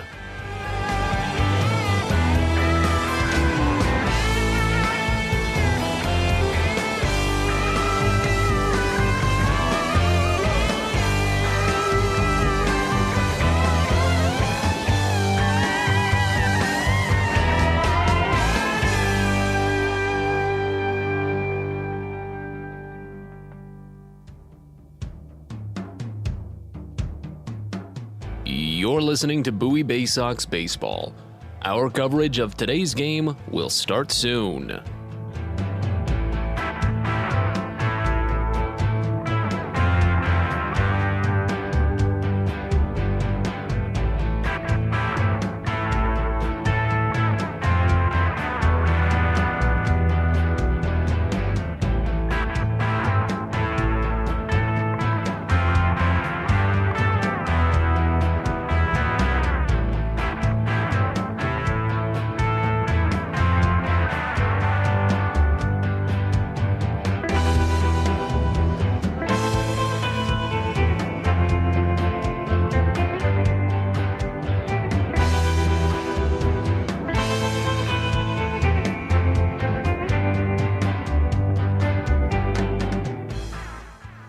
You're listening to Bowie Baysox Baseball.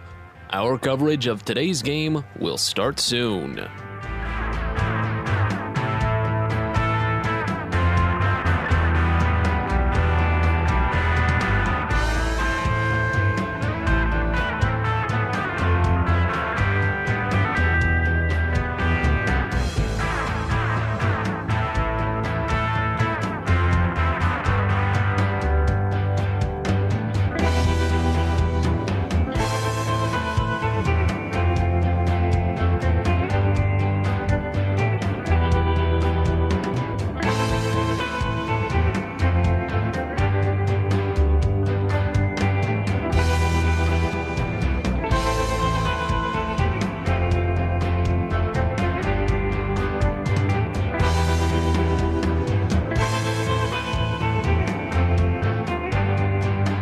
You're listening to Bowie Baysox Baseball. Our coverage of today's game will start soon.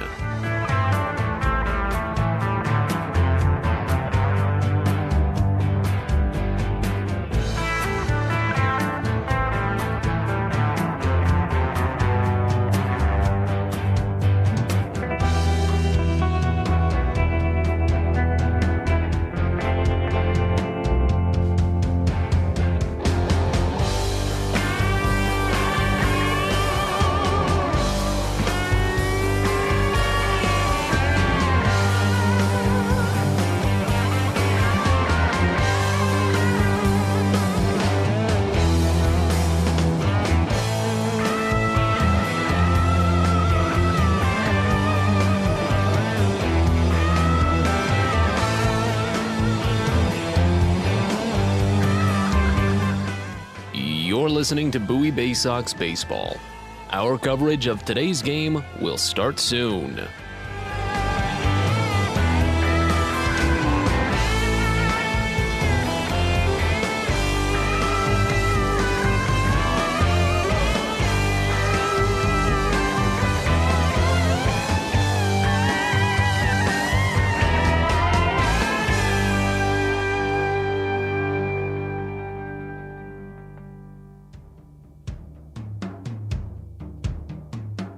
You're listening to Bowie Baysox Baseball. Our coverage of today's game will start soon.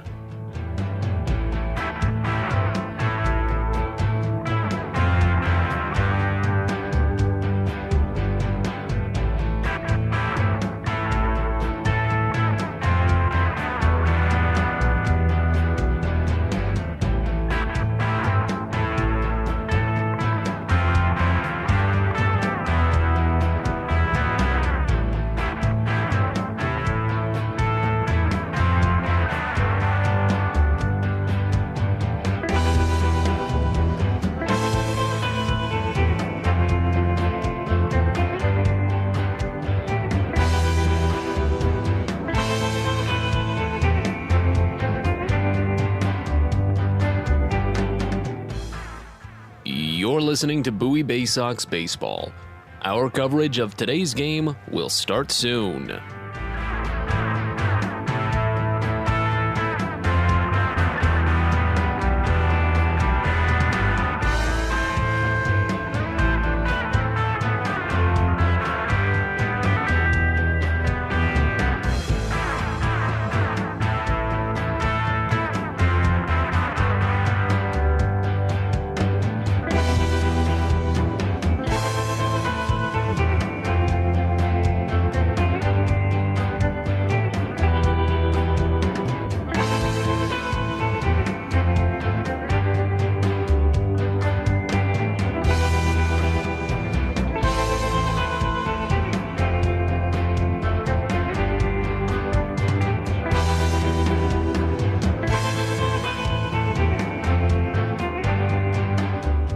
You're listening to Bowie Baysox Baseball.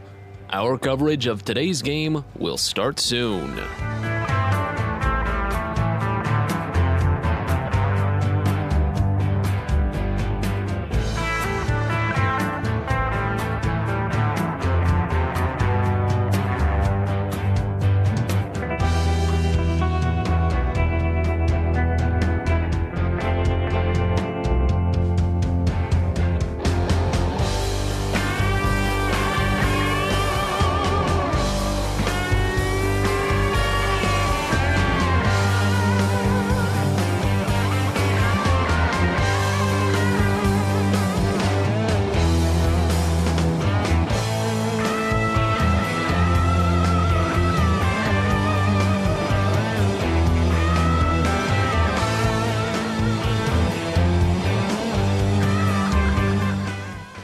You're listening to Bowie Baysox Baseball.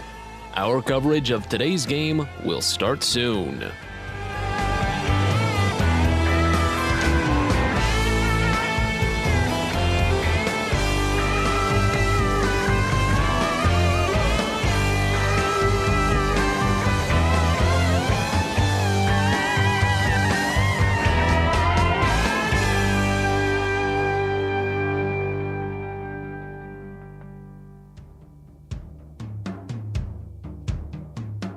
You're listening to Bowie Baysox Baseball.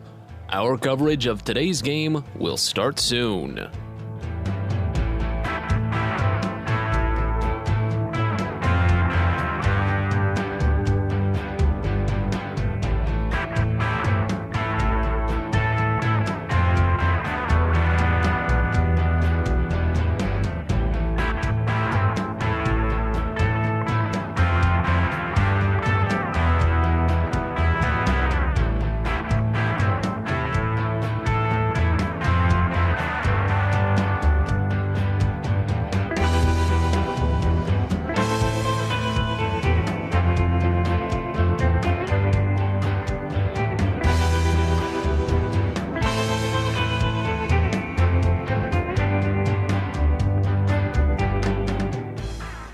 You're listening to Bowie Baysox Baseball. Our coverage of today's game will start soon.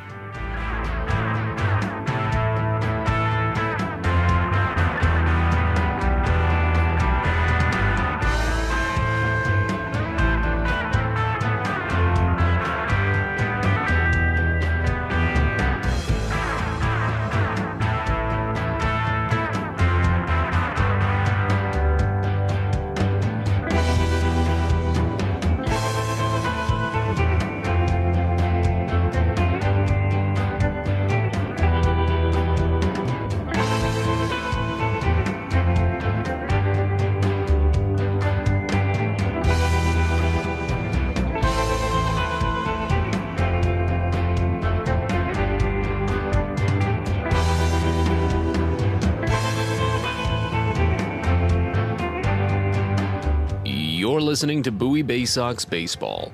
Our coverage of today's game will start soon.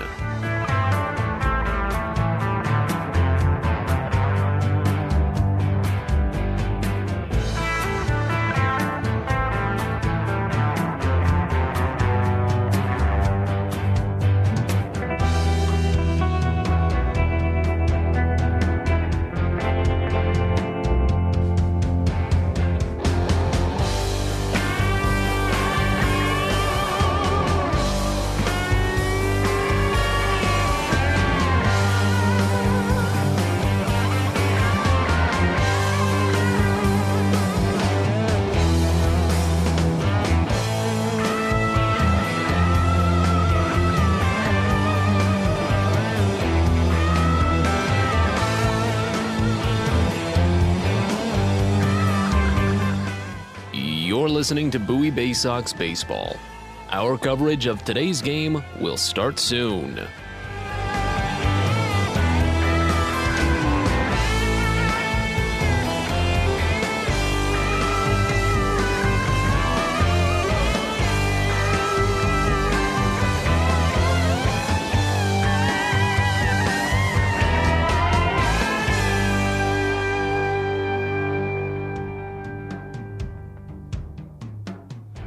You're listening to Bowie Baysox Baseball. Our coverage of today's game will start soon.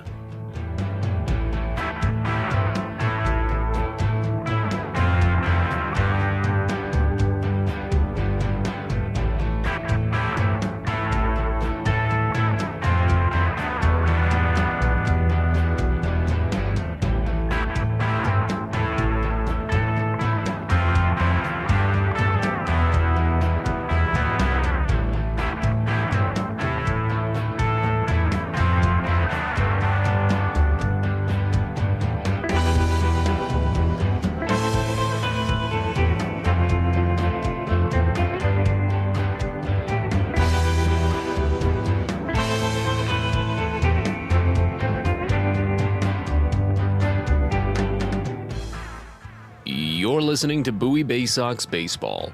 Our coverage of today's game will start soon.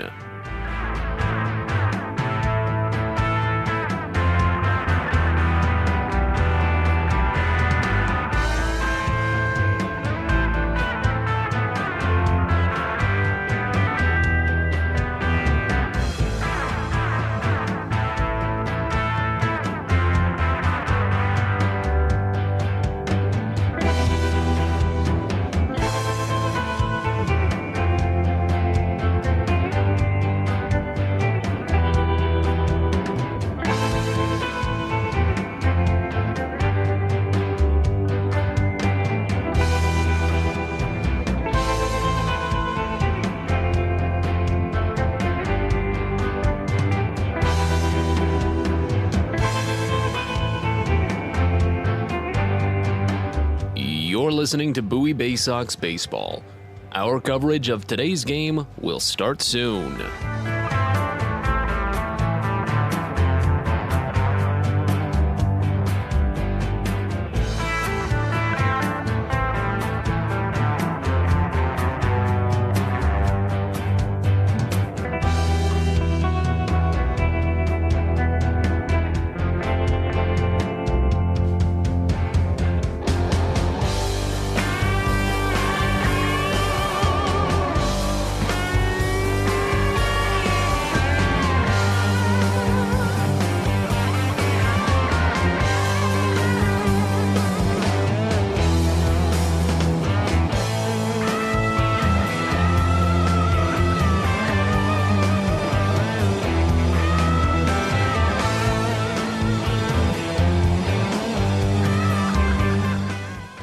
You're listening to Bowie Baysox Baseball.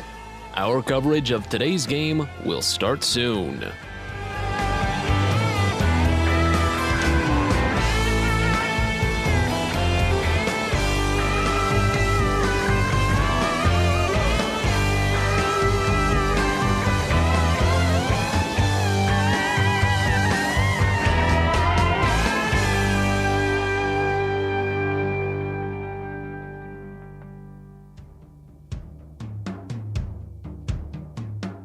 You're listening to Bowie Baysox Baseball.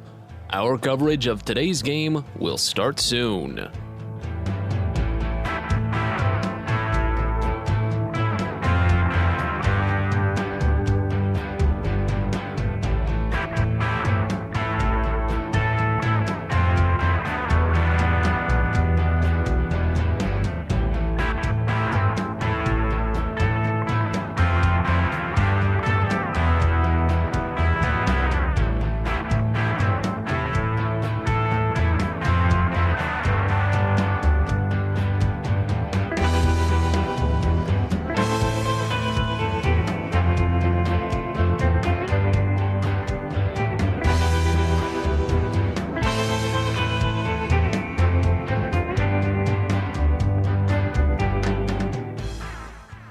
You're listening to Bowie Baysox Baseball.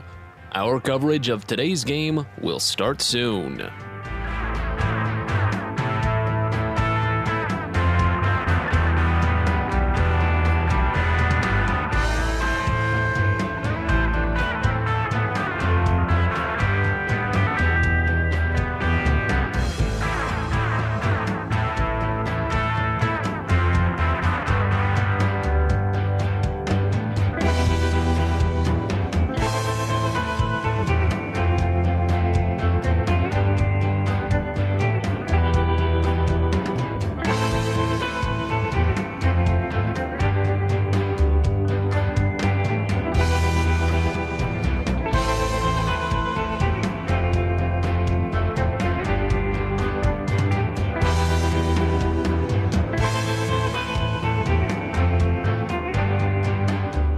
You're listening to Bowie Baysox Baseball. Our coverage of today's game will start soon.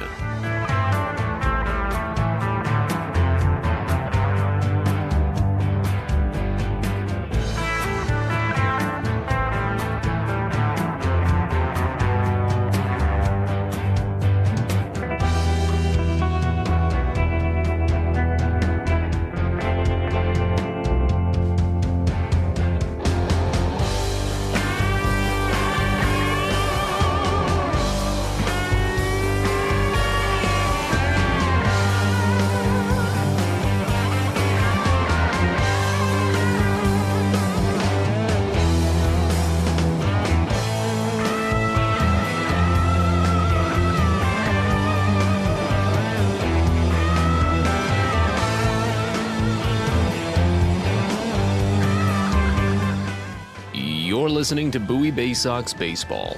Our coverage of today's game will start soon.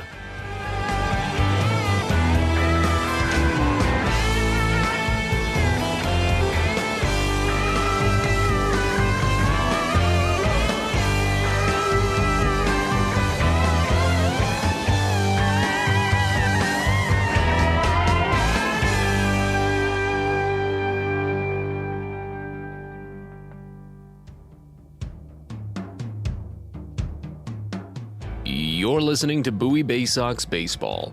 Our coverage of today's game will start soon.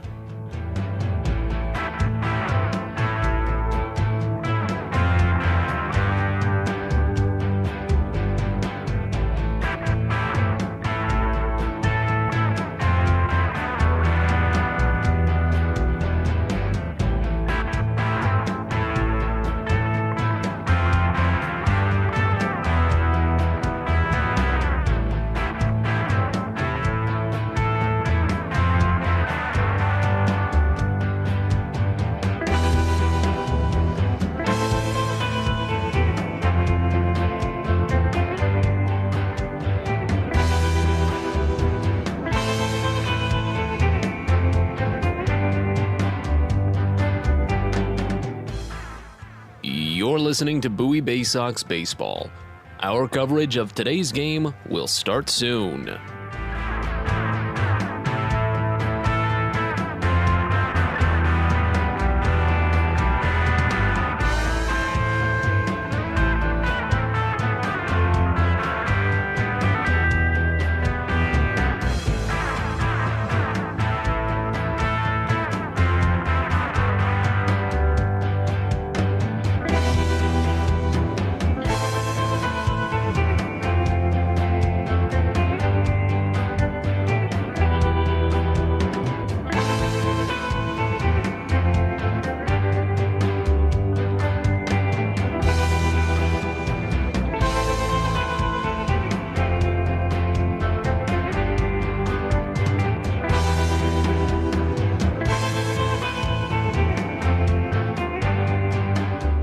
You're listening to Bowie Baysox Baseball. Our coverage of today's game will start soon.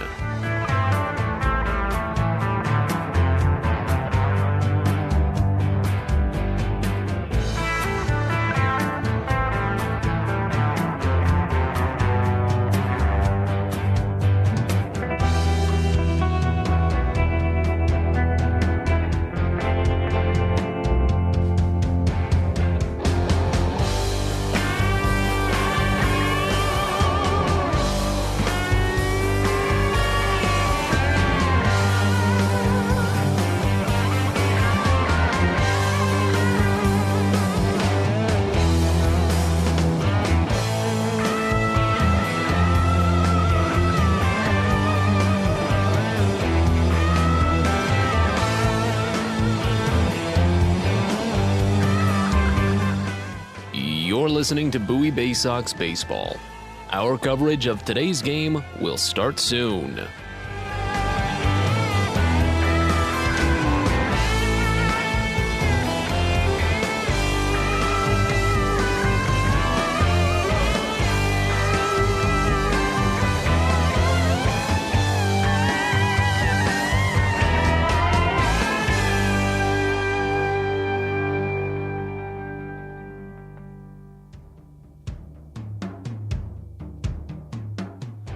You're listening to Bowie Baysox Baseball. Our coverage of today's game will start soon.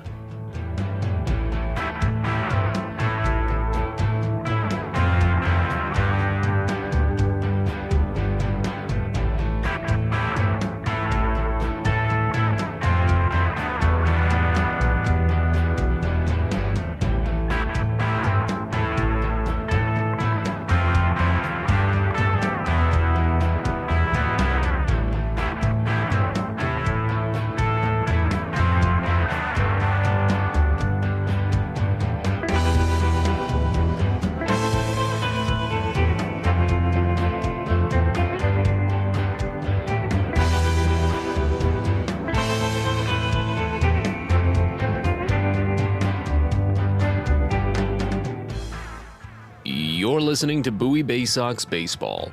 Our coverage of today's game will start soon.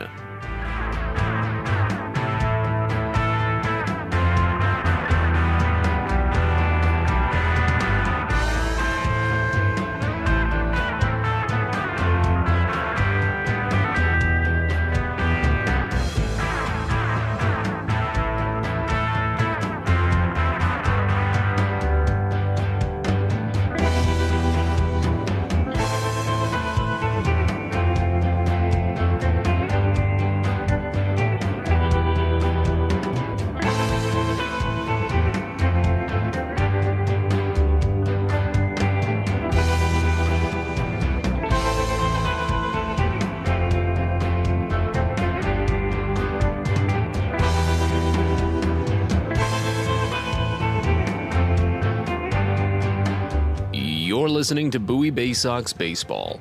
Our coverage of today's game will start soon.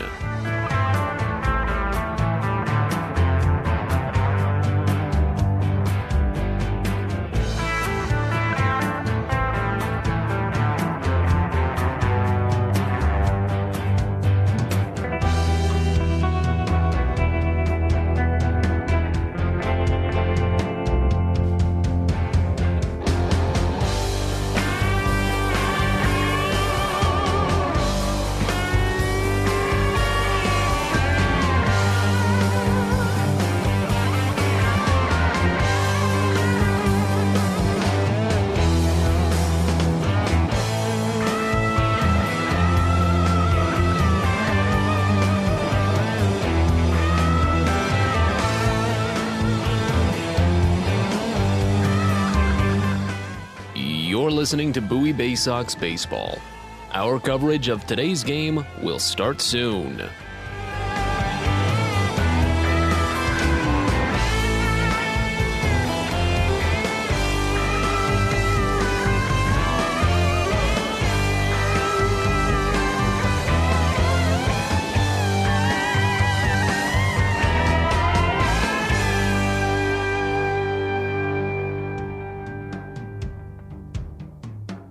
You're listening to Bowie Baysox Baseball. Our coverage of today's game will start soon.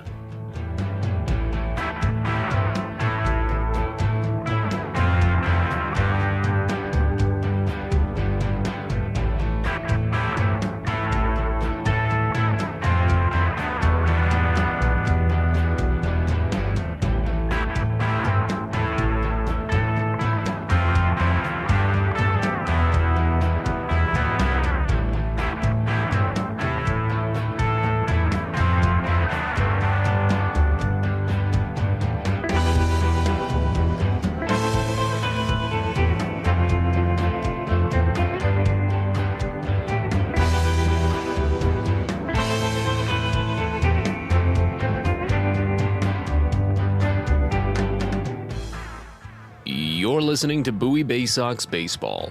Our coverage of today's game will start soon.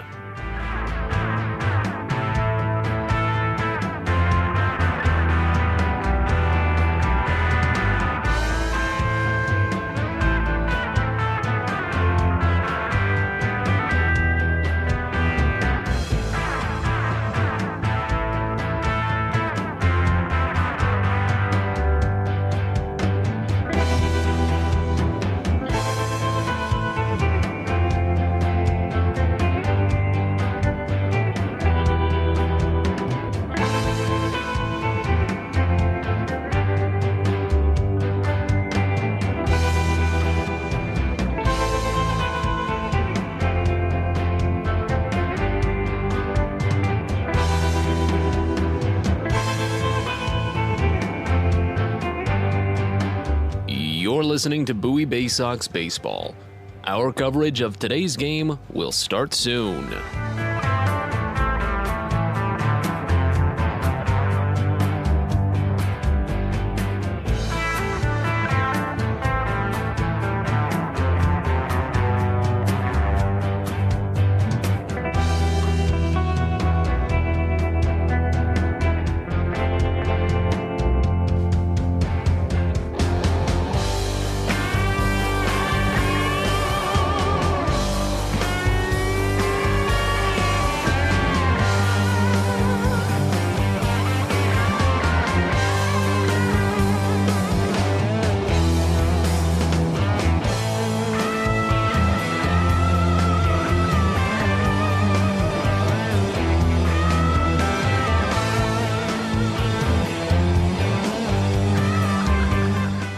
You're listening to Bowie Baysox Baseball.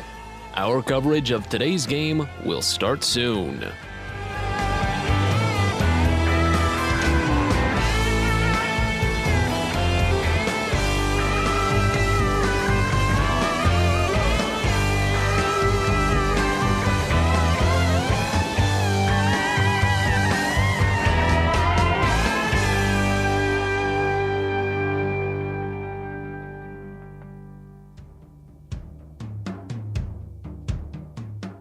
You're listening.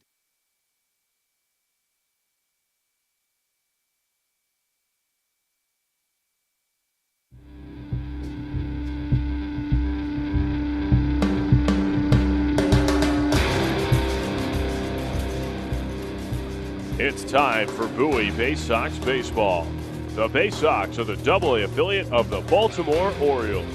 Coverage of the 2022 Bowie Baysox season is brought to you by Chesapeake Employers Insurance, DCA Imaging Systems, On the Green, Patient First, Royal Farms, Smile Doctors, and ZY Pyrotechnics.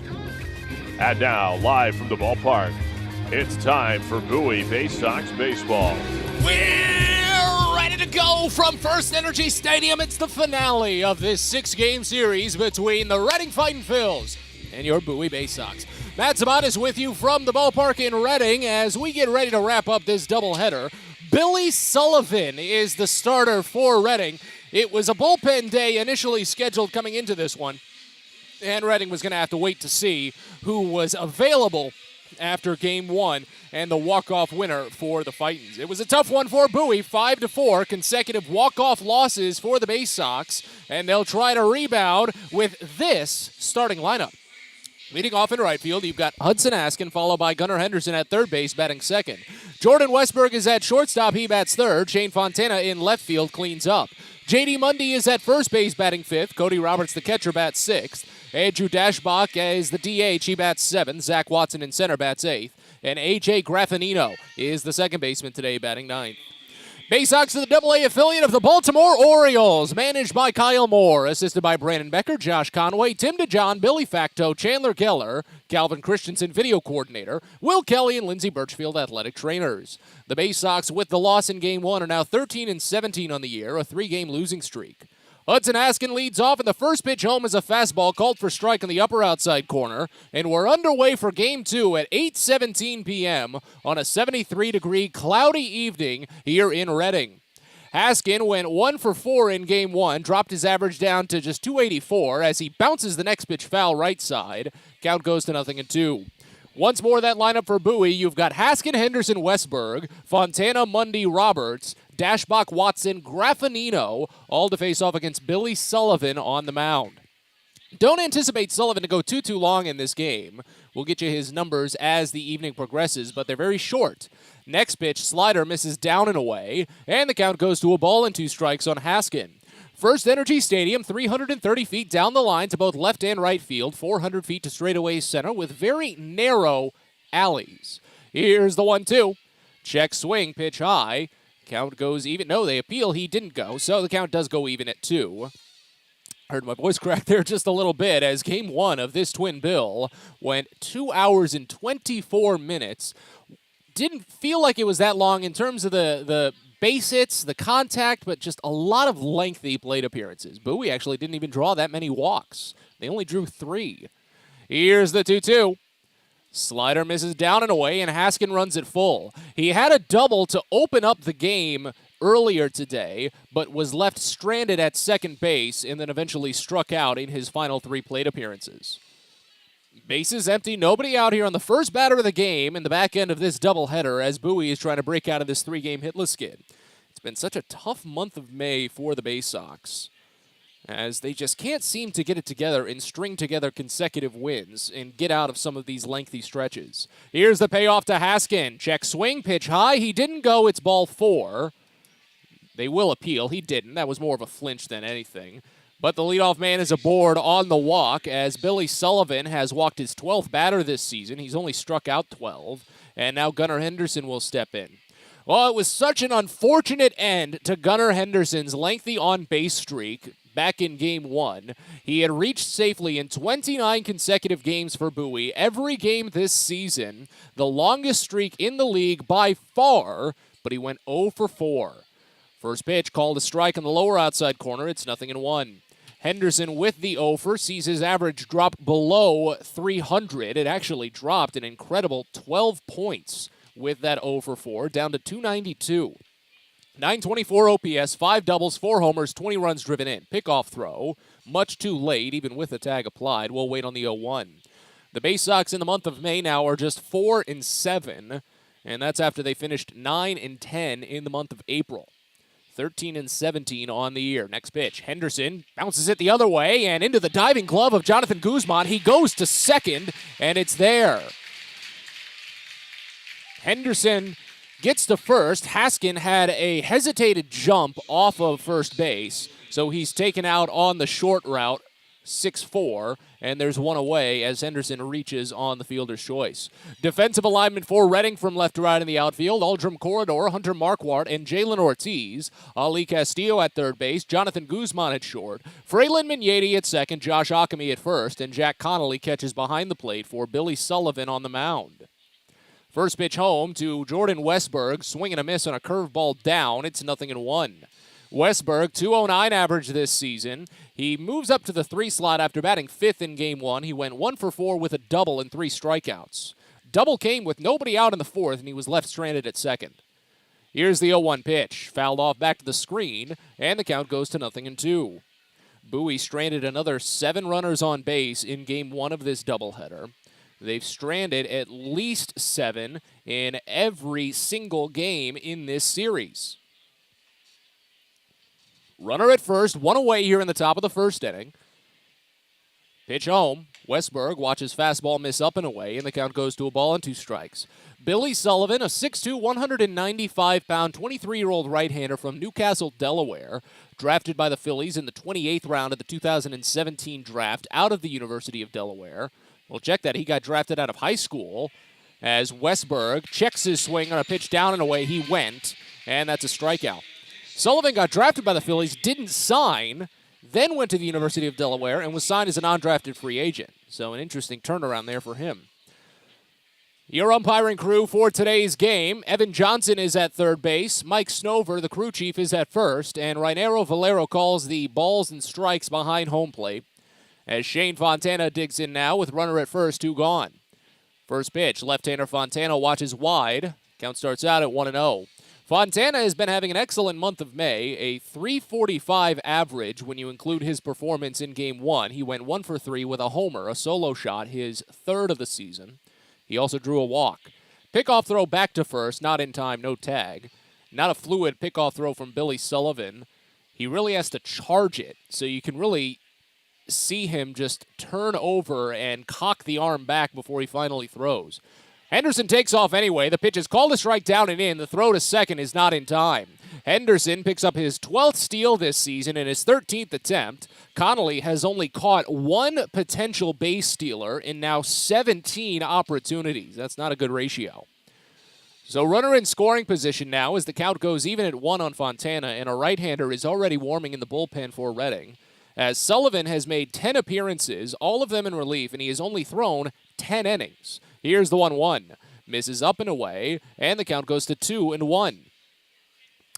Opponents hitting .289 against him as Sullivan has allowed a .450 ERA. Again, 12 strikeouts, 11 walks entering this game, so 13-12 now as he struck out 1 and walked 1 in this frame. Here's the 2-1. Fontana lifts it up the third baseline, but it's foul. That one will touch down in the bleacher sections here at First Energy Stadium, and the count goes even at 2. Sullivan making his second appearance in this series as well. He came in relief on Friday when the Baysox lost in walk-off fashion in 11. He tossed a scoreless 8th inning with a strikeout and a walk. Also got a fly out and a ground out. Runner at second, 2 away. And Sullivan steps off the side of the rubber to the first base edge. And we'll wait on the next offering to Shane Fontana. .290 average overall, 3 doubles, 3 homers, 11 runs driven in. Right-hander sets. Henderson dances off second. No one holds him. The 2-2 pitch is a late swing and rolled over towards second. Charging in and gloving at the knee is Migneti. He gets it to first in time as Fontana was hustling. Baysox get a leadoff walk, but can't do anything with the runner as the eventual replacement is left stranded at second. We're on to the bottom of the first here at First Energy Stadium. It's Bowie 0, Reading coming on up. You're listening to Baysox Baseball. At Luminous Health, we want you to feel your best. This summer, take the time to catch up on your annual health screenings. Visit us at our Anne Arundel Medical Center, Doctors Community Medical Center, or one of our primary care offices in your neighborhood. At Luminous Health, you are the MVP. Learn more at luminoushealth.org. Nitro Circus is back with an all-new tour coming to Prince George's Stadium on Sunday, June 5th. Fueled by new athletes, new tricks, and the craziest contraptions, the Good, Bad, and Rad Tour presented by A-Shock marries the sketchy, scary, and cringe-worthy dangers of big air action sports to the hilarious comedy of Nitro's lunatic daredevils who risk their lives to send it. Bowie, it's going down at Prince George's Stadium on Sunday, June 5th. Tickets as low as $35 are on sale now at Baysox.com.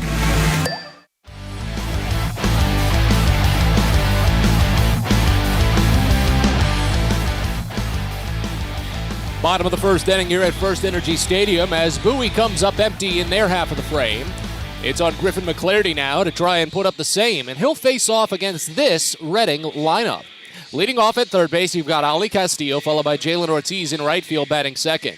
Aldrum Corridor, the left fielder, bats third. Logan O'Hoppe, the DH, bats fourth. Josh Ockamy at first base bats fifth. Jack Connolly, the catcher, bats sixth. Fraylin Migneti is at second base batting seventh. Jonathan Guzman is the shortstop. He bats eighth. Hunter Marquardt is in center field, rounding out the lineup. All to face Griffin McClarty on the mound.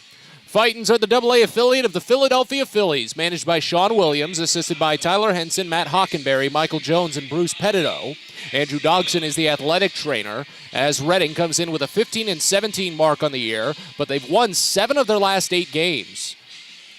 Once more, that lineup for Reading: Castillo, Ortiz, Corridor, O'Hoppe, Ockamy, Conley, Migneti, Guzman, Marquardt, all to face Griffin McClarty on the mound. Righty on righty to start, and the first pitch to Ali Castillo is called a strike in the lower outside corner, 0-1.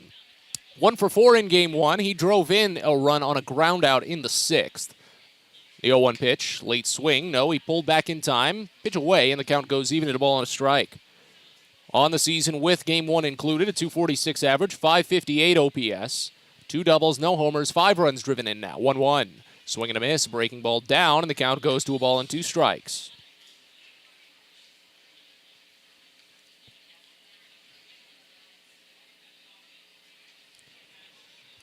Outfield plays straight up and deep, as does the infield, as McClarty fires the 1-2 and misses high. Count goes even at 2 on Ali Castillo. McClarty is going to be looking for a much more clean first inning than he had the first time he faced Reading at the start of this series. Second spot start for the usual reliever out of the Bowie bullpen. We'll see how long he goes. The 2-2. Bounce the other way, backhanded by the first baseman Mundy. He underhands the pitcher covering in time, and McClarty is already off to a better start than he was on Tuesday. One gone. Let's introduce you to the starting defensive alignment for Bowie. From left to right in the outfield, you've got Shane Fontana, Zach Watson, and Hudson Haskin. Gunnar Henderson at third base, Jordan Westberg at short, A.J. Graffinino is the second baseman today, J.D. Mundy is at first, and Cody Roberts does the catching behind the plate for Griffin McClarty on the mound. Jalen Ortiz, the batter now, had a 2-run home run in the first inning of Game 1 as the first pitch comes in. Overarm fastball called a strike on the upper outside corner. It's 0-1 to start.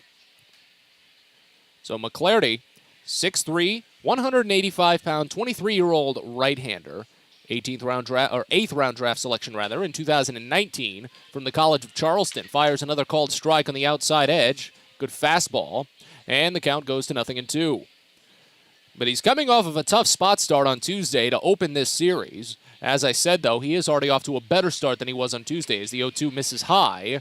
Count goes to a ball and 2 strikes now. He was immediately attacked by the Fightins, allowed the first 3 batters to reach base, including a 2 RBI single by Aldrum Corridor.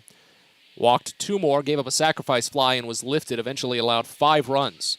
Next pitch fouled off right side. Count stays at a ball and 2 strikes. Now, McClarty does have starting experience, so I went back and looked, and that was tied for the shortest start in his career. He has made a handful of starts, plenty that have reached 5 innings before, but 2/3 of an inning on Tuesday was the shortest of his career. 5 runs on just 2 hits with 3 walks. Here's the 1-2. Swing and a miss, he got him. Fastball down and away, and 2 quick outs for Griffin McClarty, including his first strikeout. Baysox in their usual road gray jerseys, gray pants with the orange block Bowie written on the front side, black cap, orange brim. And the Fightins are in their Sunday alternate jerseys. They go by the Reading Hot Dogs on Sunday. Of course, Berks County, very well known for its hot dogs, the Berks Hot Dog. It's an all-red jersey with a mustard yellow sleeve. First pitch to Aldrum Corridor is bunted up the third base line, and it's perfect. It comes to a dead stop on the infield grass, only about 6 inches to the right of the foul line. Corridor just knows how to play that third base line like it's nobody's business. He lays down a perfect 2-out bunt while Bowie shifted him, as they've been doing all series against the numbers, and Logan O'Hoppe will step up, the hero in Game 1, now with a runner at first and 2 away. Righty on righty now. First pitch. O'Hoppe watches high fastball. It's 1-0. That was the first walk-off home run against Bowie since June 6th last season. Javier Guevara of Hartford hit a walk-off bomb up at Dunkin' Donuts Park. Here's the 1-0. This is down and in, a breaking ball. Count goes to 2-0. The Baysox have not had a walk-off home run since Yusniel Diaz back in 2019. Obviously, they can't have one now, but, it just gives you some context. Here's the 2-0. Fouled off, in on the hands and back to the screen. Count goes to 2 balls and a strike. And this is just the 3rd appearance for McClarty with Bowie. And obviously, the tough Tuesday affair jumped his ERA all the way up to 27, but, again, that's just in 2 2/3 innings, so that's a small sample size you can't really credit. 2-1 pitch, misses down and inside, and the count goes to 3-1. And this is really going to be a series, once it all wraps up, especially since Bowie has already lost the series. This is going to be a series that Bowie will forget, simply because when a good wave of pitchers clears up from the injured list next week, they'll be back to full strength. Next pitch inside, and they say it hit him. Clip the jersey, maybe a little bit of skin at the most, but it's a hit by pitch as O'Hoppe reaches first. Corridor moves to second, and now here's Josh Ockamy.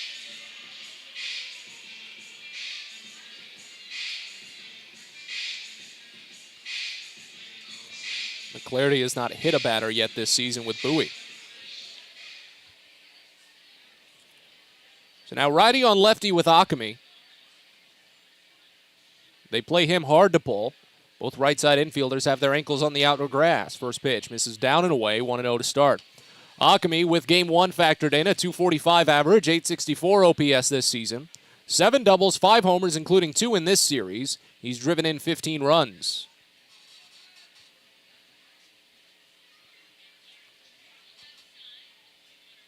Here's the 1-0. Called a strike, bottom edge, count goes even at 1. So it's 18 pitches at the moment for Griffin McClarty. He threw 37 in his 2/3 innings of work, 2/3 of an inning of work on Tuesday. If he can get a quick ground ball, something along those lines here, he'd be out of it quickly. Next pitch. This one roped to right field, a base hit. Oh, great leap by A.J. Graffinino, but it's off his glove into right, and that's going to score a run. Aldrum Corridor sprints from second and is in to score. Logan O'Hoppe goes first to third. It's an RBI single for Akami, his 16th of the season. And Reading takes the 1-0 lead. Every single game this series has seen either one team or the other score in the first inning. Reading did it in the first 2 games. Bowie did it in the middle 2 games. And now Reading has done it here in both games of today's doubleheader. Here's Jack Connolly. Runners at the corners with 2 away. Third base is pinched in. And a massive gap on the right side as they play slightly to pull, and J.D. Mundy is holding on runner. First pitch. Misses away. Check swing, he didn't go, and the count starts out at 1-0. So this is where McClarty really needs to buckle in. Needs a put-down pitch. Needs to keep him hopefully low enough in the zone to get a quick grounder. Because Connolly can barrel the ball. He already does have a home run in this series. And the wind has still been pushing to the outfield as it has been all day. Now more so to left center, 1-0. Swing and a miss on a fastball down, and the count goes even at 1. Connolly is a big contact batter, too, only a swinging strike rate of 9.8%. A lot of his numbers are just fairly mid-range. Here's the 1-1. Check swing. Really late called strike in the lower inside corner, and the count goes to 1-2. The home plate umpire looked left, then right, and then really decided, okay, finally I'll call it a strike, whatever that is. But now a chance for McClarty to get out of it. 1-2 pitch home. Swing, and he got him. Little piece into the glove of Cody Roberts, and the inning is over. Fastball down for McClarty's second strikeout, but Reading does take the early lead. 2-out RBI single. All 3 runners aboard with 2 outs. And as we move to the second, Bowie trails 1-0. You're listening to Baysox Baseball. The best way to take in a Baysox game is with a group outing at Prince George's Stadium. Everything from entertaining clients to birthday parties and even fundraising opportunities for your team, the Baysox offer plenty of options for your group at unbeatable rates with plenty of options on suites, seats, and decks around the ballpark. Your group can eat their fill and have an unforgettable time. Find out more and schedule your group outing by calling 301-464-4880 or going to Baysox.com. Baseball is a game of specialists. Base stealers, closers, cleanup hitters. Together, they help their team stand out from the rest. Specialists also help set Chesapeake Employers Insurance apart from other workers' compensation insurance companies. Our health services team includes orthopedic surgeons, nurse case managers, a physical therapist, and more, all to get your employee back to work, contain costs, and keep premiums down. That's teamwork. To learn more, connect with your agent or visit Chesapeake Employers at CEIWC.com. On the Green Incorporated is your lawn care team, providing professional organic-based lawn care programs for residential and commercial lawns. Our lawn care programs provide ballpark quality results. Each service is custom tailored with guaranteed results for even the toughest lawns. On the Green also offers outdoor pest control services. Mosquitoes, ants, ticks, and more. Safely and effectively control insects and enjoy the outdoors this summer with On the Green Incorporated. Go to onthegreeninc.com.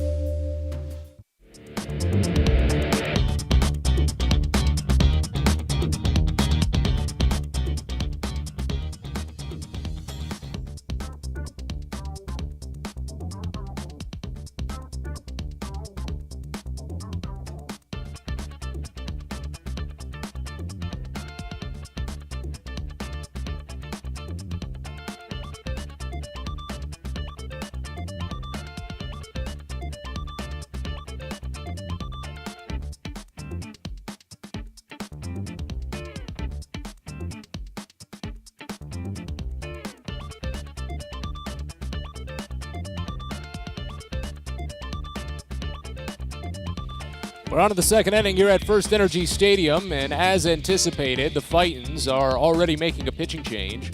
A scheduled bullpen day here for the back end of this doubleheader. Turns it over to Tyler Carr out of the pen. Billy Sullivan is done after one inning of work.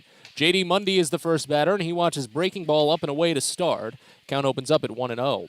It's Mundy, Cody Roberts, then Andrew Dashbach due up in this half inning as the Baysox trail 1-0. It was an inning of scoreless ball as Mundy bounces one over to second here.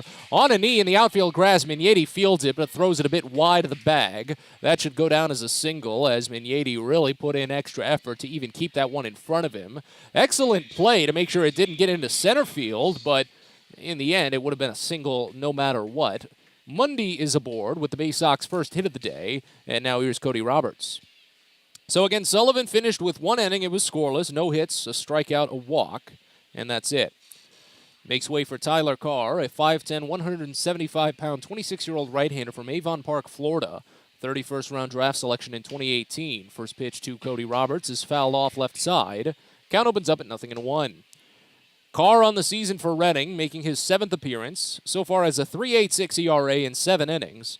2 strikeouts, 3 walks. He has allowed a home run. Next pitch, Roberts. Watches breaking ball up and away. Count goes even at a ball and a strike. 238 average this season for Roberts when you include Game 1, a 681 OPS. 4 doubles, 2 homers, 13 runs driven in. Second appearance of the series for Carr. Next pitch, lifted foul right side. Count goes to a ball and 2 strikes. He tossed a scoreless 9th inning while Bowie was already ahead 5-1 in the Baysox' only win in this series. That was on Wednesday. He picked up a strikeout, 2 groundouts, also hit a batter.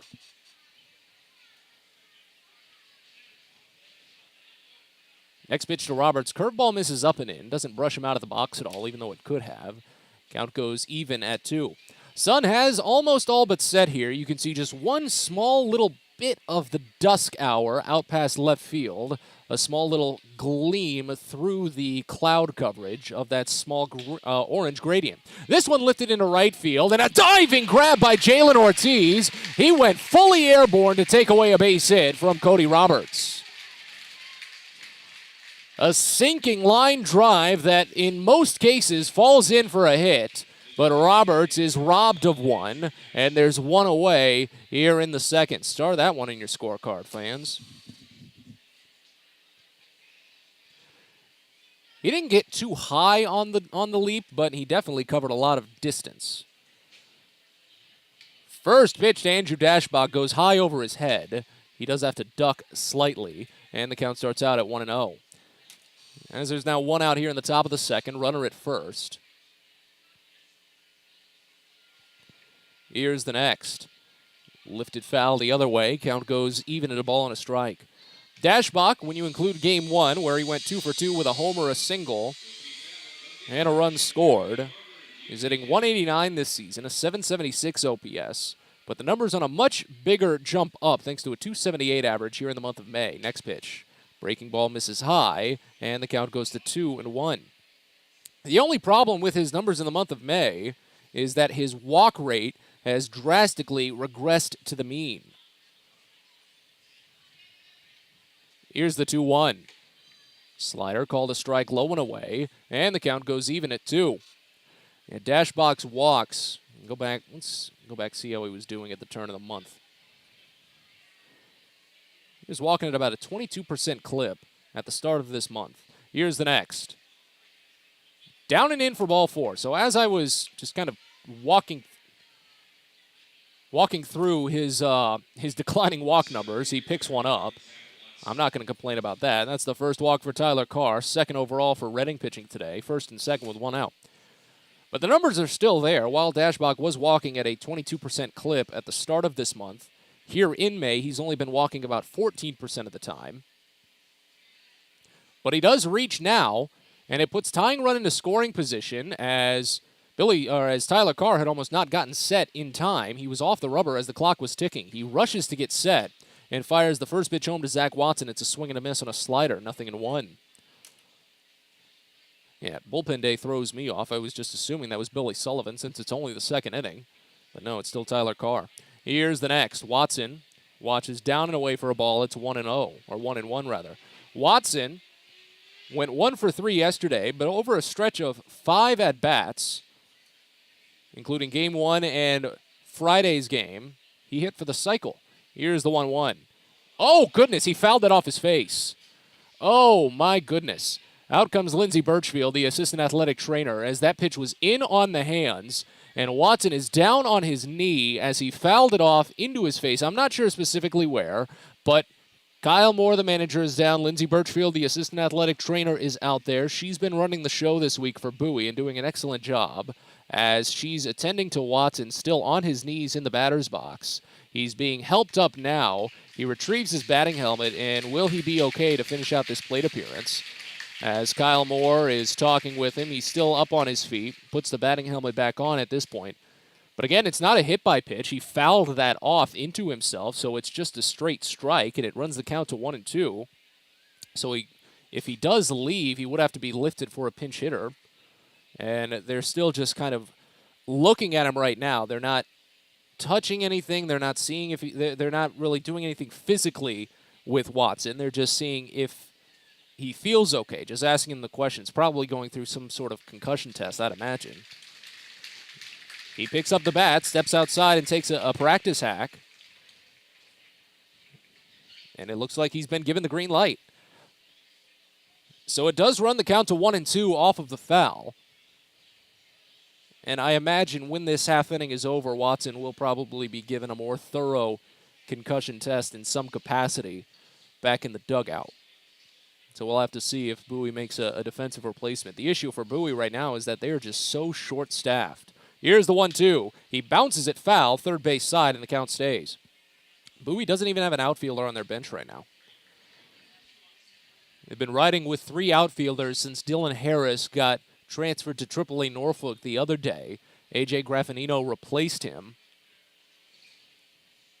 So who would go into the outfield? Joey Ortiz, maybe? Next pitch, swing and a miss. Breaking ball down, and Watson is down on strikes. First strikeout for Tyler Carr, now 2 away here in the top of the second.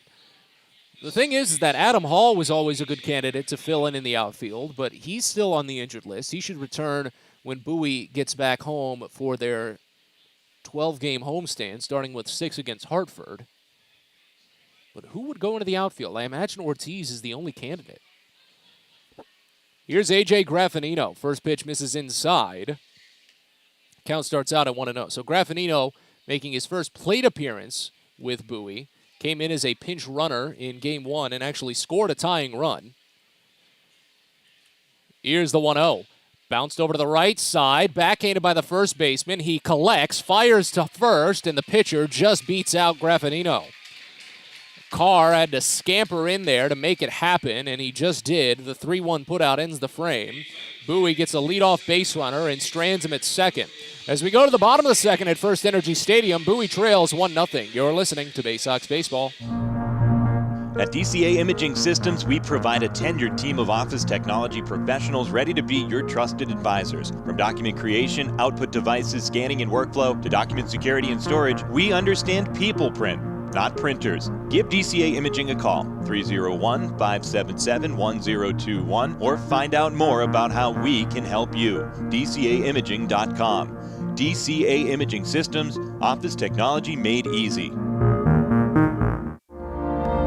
It's a very special day at Prince George's Stadium on Saturday, June 18th that you don't want to miss. The Roberto Clemente and Latin Baseball Celebration sponsored by Chesapeake Employers Insurance. Fans that get to the game will have a chance to bid on game-worn Baysox jerseys, with all proceeds going to benefit the Clemente Foundation. Again, don't miss out on your chance to own a piece of Baysox history on Saturday, June 18th with the Roberto Clemente and Latin Baseball Celebration, and you can get your tickets now at baysox.com.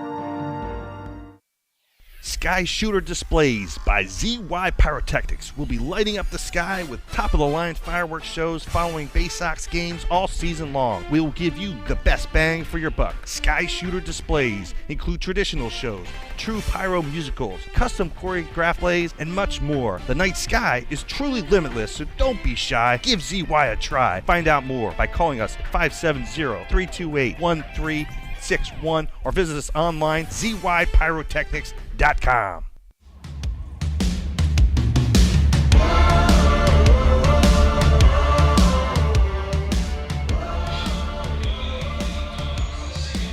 Bottom of the second inning here in Reading as Bowie trails 1-0. It was a much cleaner first inning for Griffin McClarty than he had given up in Tuesday's game when he was making his first spot start, but he did still allow a run as the Baysox are trying to climb back from another deficit. First pitch home to Fraylin Mignati is called a strike on the upper outside corner of fastball. It's 0-1. Here's the next. Called a strike. That changeup hits on the lower inside corner. It's 0-2. Mignati, a .250 average this season, .692 OPS, a double, no homers, 3 runs driven in. He went 1 for 2 in game 1. Singled and scored a run in the second inning, 0-2. Fouled off right side and the count holds. It's Mignati, then Jonathan Guzman and Hunter Marquardt due up in this half inning for Reading. It's 23 pitches for Griffin McClarty in the first inning. Remember, 37 pitches on Tuesday to collect just 2 outs. Here's the 0-2. Slider misses just a bit too far away. Count goes to a ball and 2 strikes now. Again, we're already set in for a very long day here at the ballpark. 1-2 pitch. Same slider, still misses. Mignati doesn't chase. After a 2-hour rain delay yesterday, eventually postponing the game after the tarp had been on the field the entire time. They made the call to postpone the game, pushed it to a doubleheader today, but did not push either of the games earlier. It was initially a 5:15 start, and they kept it at a 5:15 start. So holding us here a little bit longer than anticipated, with the Baysox still set to drive home after this. 2-2, fouled off back to the screen, and the count holds. It's a very interesting decision. I've seen it a few times before, but tradition and a little bit of courtesy for traveling teams dictates day games on Sundays, especially getaway days. Here's another 2-2. Poked foul, right side, up the line and out of play. Mignati went chasing on a curveball, down and away, and just barely got a piece. Bases empty, nobody out here in the bottom of the second. Bowie trails by 1. 2-2 pitch. Down and away, and the count runs full.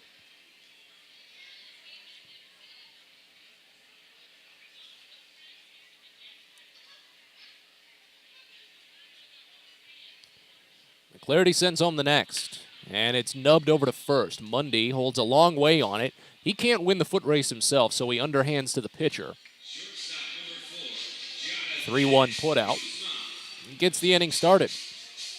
That's the same way the first inning started, too. Goes to Jonathan Guzman now.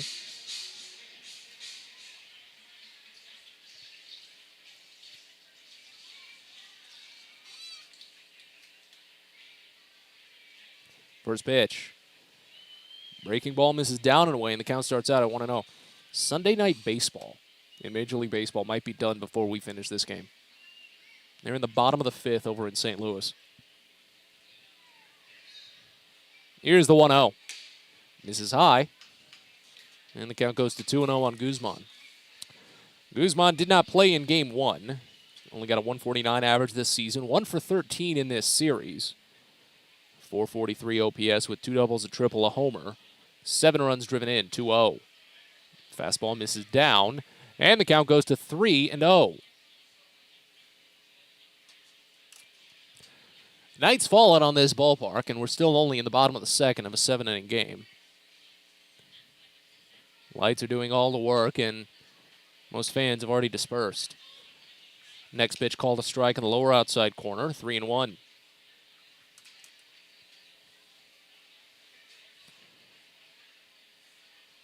To be fair, I feel like that's what was anticipated.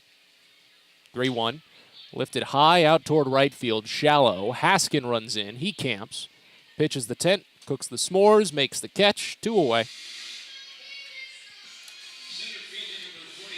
Yeah, I imagine that was behind the decision to not move anything, get everyone here at the originally scheduled time, but then wouldn't it make sense to just have everyone come in at the originally scheduled time for game 2? Just a thought. Here's Hunter Marquardt. Didn't appear in game 1. First pitch home. Lefty watches a called strike and a curveball down and away. It's 0-1.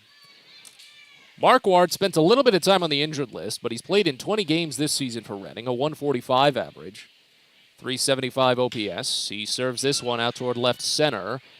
But ranging to his right is Zach Watson, who stays in the game after fouling that pitch off of his face. He was the first out of the dugout, ready to go, and he makes the catch to end the inning. 3 up, 3 down frame for Griffin McClarty, a very good one on just 16 pitches.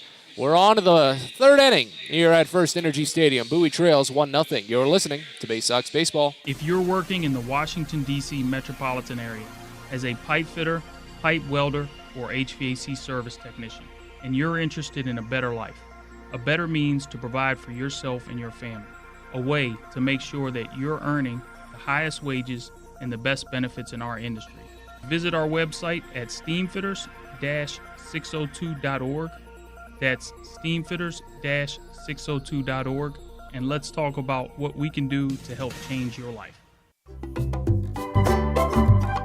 Hey kids, the Baysox Futures Club is the best way to be a fan of the Baysox, and it's completely free for kids ages 3 through 12. Futures Club members get access to special members-only events, discount ticket offers, and free gifts for just signing up. Parents, head over to Baysox.com to sign up your kids, so don't miss out on all the promotions and giveaways at Prince George's Stadium this season and next. The Baysox Futures Club. Sign up now at Baysox.com.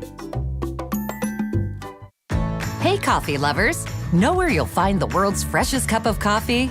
Right here at Royal Farms. Because with our new brewing system, it takes less than a minute to go from selecting the kind of coffee you want to this. The freshest, most flavorful cup of coffee you can buy is at Royal Farms. So try one. It'll be love at first sip. Because it's the freshest coffee in the world. Real fresh, real fast, Royal Farms.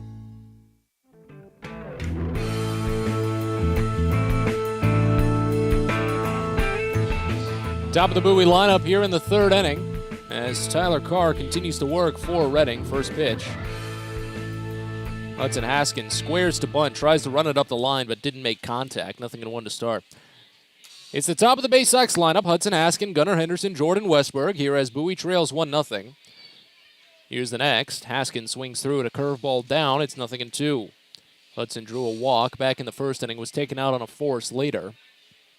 Went 1 for 4 in game 1 with a double in the first and 3 strikeouts. Here's the 0-2. Called for a ball, down and away. Just about everyone there in the batting circle kind of wrote it as if it was going to be a strike, but home plate umpire didn't call it. Here's the 1-2. Fouled off. Haskins gets a piece into the dirt, and the count stays.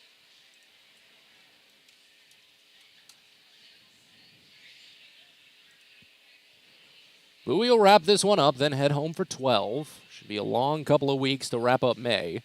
As the 1-2 comes into Haskin, swinging another foul off of himself. As the count holds still. Nobody warming in the bullpen for Reading, as Carr, as mentioned, only tossed the 1 inning against Bowie on Wednesday. He's only tossed 7 innings overall in his 6 appearances for the Fightins. So we'll see if he goes much further than this inning. Next pitch hits him. Yeah, that breaking ball just did not break. Looked to be the slider that just didn't get anywhere. As Haskin takes another one. I haven't checked to see where he leads in the league, but I do know certainly he leads the team, that being his 6th hit by pitch already this season. See if I can pull it up really quickly, if it's even available. Here's Gunnar Henderson, first piece foul tip into the mid of the catcher. Oh, goodness, he's not even close. He's tied for 3rd right now, but the league's leader is Zach Cook of New Hampshire with 14. That's incredible. Next pitch to Henderson. Misses down for a ball. The count evens at 1. Henderson hit into the force and reached first base in the first. He stole second, his 12th of the season, and was left there. Haskin goes as the 1-1 is down and in for a called strike. Throw to second is high. Haskin collects his first stolen base of the season. And again, after Henderson picked up his steal, Bowie realized what they might be able to do against Jack Connolly when looking at his numbers. Maybe they'll be a little bit more aggressive now for the remainder of this game. Tying run moves into scoring position with nobody out as the count goes to 1-2 on Henderson. Pitch home. Down and away for a ball. The count evens. Because now for Connolly, he's allowed 17 stolen bases this season and only caught 1. They play Henderson to pull. 45% of the time he goes that way. The 2-2 up the middle, a screaming liner over the glove of Marquardt in center. This could be a tough one as it rolls all the way to the wall. Haskin will round home and score. Henderson goes all the way to third base standing with, is it going to be the triple? It could go either way. I'm not sure if Marquardt even made contact with that, but the game is tied as Gunnar Henderson gets it done. If it is a triple, it's his first of the season and his 21st RBI, but they've not flashed anything up on the scoreboard just yet. We'll see. But whatever the case, the game's tied. Still nothing. So what was it? Marquardt very poorly read that, and they give it a hit. So Henderson's first triple of the year. First pitch to Jordan Westberg is fouled off third base side. And the count starts out at 0-1. So go-ahead run now at third with still no one out. First base plays in. Rest of the infield plays mid-range, slightly in at best. Here's the 0-1. Misses high, and the count goes even at a ball and a strike. This ballpark is eerily quiet right now. When it gets this empty this late at night, I guess that makes sense. Here's the 1-1. Swing and a miss. Breaking ball away, and the count goes to 1-2. Because, again, it's a Sunday night. It's 9 o'clock on Sunday. Why would anyone be here? People have work in the morning. Yeah, they have work in the morning during weekday games, but you expect that. The 1-2 misses down. Count goes even at 2. When people come to a ballpark on Sunday, they expect a day game. They expect to go out for a nice day game and go back home, maybe have a nap. That's how Sundays work. It's right-hander Bubby Rossman warming in the bullpen for Reading. 2-2 pitch to Westberg. Swing and a miss. Strikes out on a curveball. Westberg has now struck out 5 times today across the doubleheader. That's the second strikeout for Tyler Carr. Still only the first out of this inning, though. So anything out of the infield from Shane Fontana would get the job done. Fontana, a good fly ball candidate. Just a little bit more in that territory. 0.9 ground ball to fly ball rate. Infield plays in now. They weren't doing that against Westberg. First pitch. Fontana watches down and in a breaking ball. Count starts out at 1-0. So Gunnar Henderson restarts the on-base streak, too, with his first triple of the season, hoping to maybe score the go-ahead run. Next pitch to Fontana. Down and in again. He doesn't chase as the count goes to 2-0. Carr on the season against left-handed batters has actually pitched them better in terms of overall whip. A 1.29 against lefties, a 2.14 against righties. Here's the 2-0. Swing and a miss. Curve ball that Fontana was much too far ahead of. Count goes to 2-1.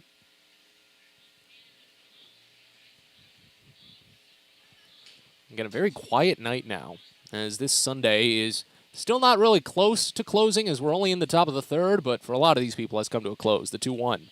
Misses up and away to Fontana. Count goes to 3-1.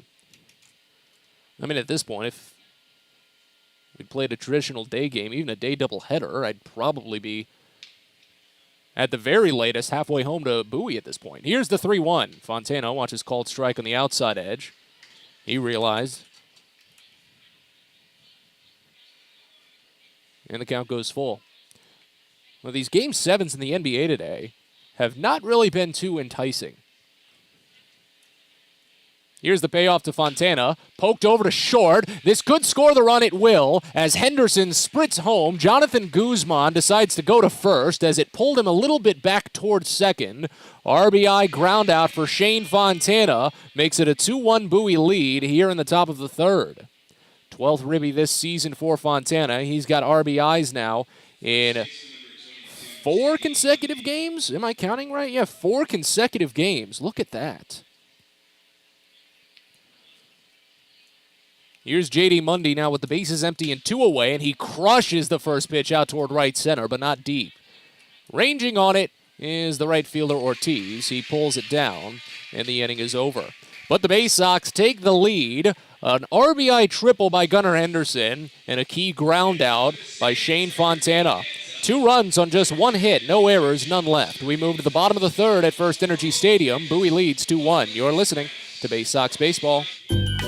Well, it may be on Sunday, May 29th, but get ready for the Baysox first Catter Day at Prince George's Stadium. Everyone's heard of Bark in the Park, but now you can bring your kitty out for a relaxing afternoon of ball. And if you get here early enough, you can pick up a free Baysox Catter Day t-shirt, courtesy of the City of Bowie.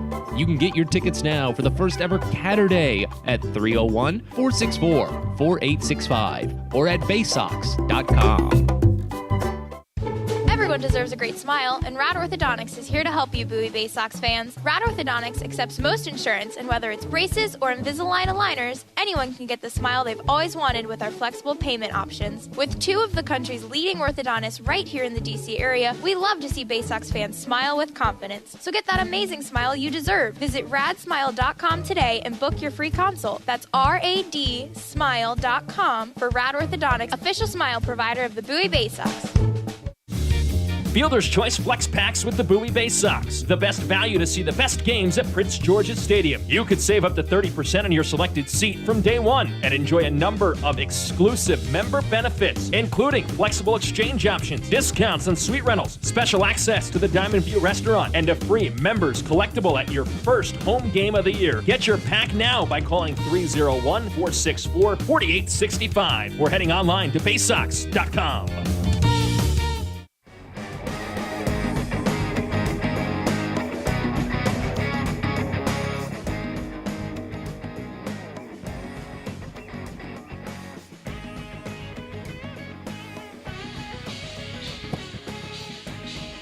Bottom of the third inning here at First Energy Stadium as the Baysox lead for the first time today. Griffin McClarty gets back to work, and he faces the top of the Reading lineup. First pitch is a called strike to Ali Castillo on the outer edge. It's 0-1. Bowie trailed 3 separate times as part of their walk-off loss in Game 1, and they tied it 3 separate times as Castillo fouls off the next pitch right side, count to 0-2. And after falling behind in the first inning here in Game 2, they played 2 runs in the top of the third, including an RBI triple from Gunnar Henderson, to finally take a 2-1 lead, their first lead of the day. Castillo grounded out to first back in the first, and he grounds over to short this time. Westberg picks it after stepping in a couple of feet, fires to first, and it's in time for a 6-3 putout, nothing in a 1 out to get it started.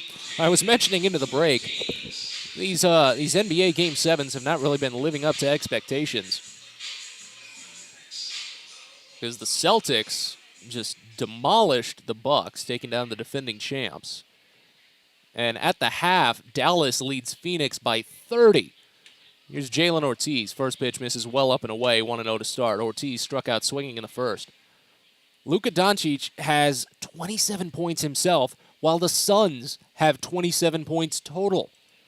That's how much of a blowout that game is. Next pitch, down and away. Count goes to 2-0. And we've got an interview saved that we'll play with Maverick Handley sometime later next week, where he immediately called it was going to be a Celtics win. So I'll go ask him what the lottery numbers are tomorrow. Next pitch away, 3-0 on Jalen Ortiz. Again, Bowie ahead 2-1 as we're here in the bottom of the third inning. A quiet evening as many fans have retreated here from First Energy Stadium. They're ready to head home for the school day and the work day tomorrow morning. The 3-0. Swing and a miss. Fastball up and away as Ortiz surprisingly at the green light. Well, I guess you can't say surprisingly. A slugger's been hitting well. Count goes to 3-1.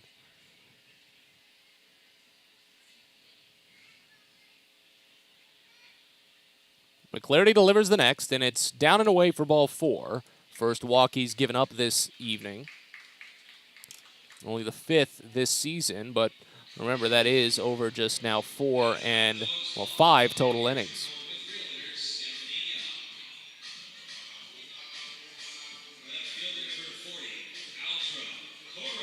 So here's Aldrum Corridor. And you've got to be careful at this point. Left-hander can really drive it. And he can also surprise you. Bunted his way aboard his first time up. First pitch called a strike on the inside edge. Gunnar Henderson was played in anticipation of the potential bunt. Now he runs back into the shifted position, which this whole series I'm going to openly doubt with the numbers in front of me, at least. Here's the 0-1. Down and in. Back pick to first. No, that was a close one, though. Roberts got it there in a jiffy. As the count goes even at 1. Ortiz has only attempted 3 stolen bases this season, and he does have those long legs. So the strides are not that big for him to get back. Next pitch, grounded over to first, taken by Money for 1. He taps on the bag, throws to second. It's not in time. They had to tag, as it wasn't a force. And Westberg just didn't get it down in time.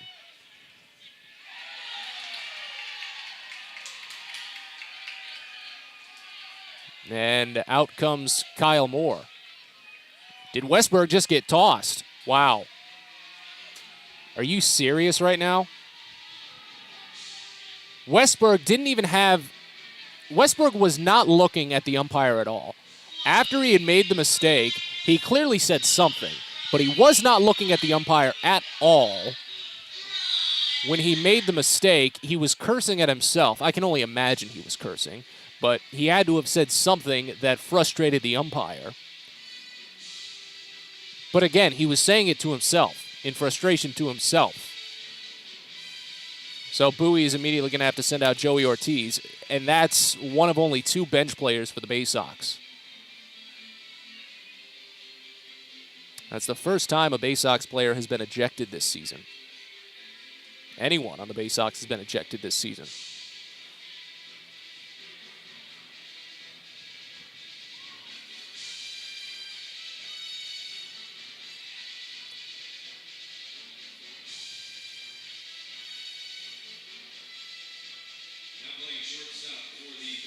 So Ortiz takes over. There's a runners at second with 2 away.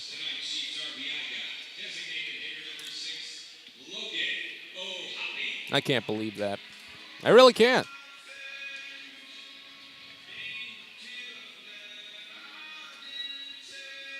Westberg is a very energetic guy. Never seen him get too emotional. He definitely seems to have a lot of his thoughts in check, which is why I think he never really directed at an umpire. I really feel as if he was directing it at himself more than anything. Here's Logan O'Hoppe. First pitch misses inside, and the count starts out at 1-0.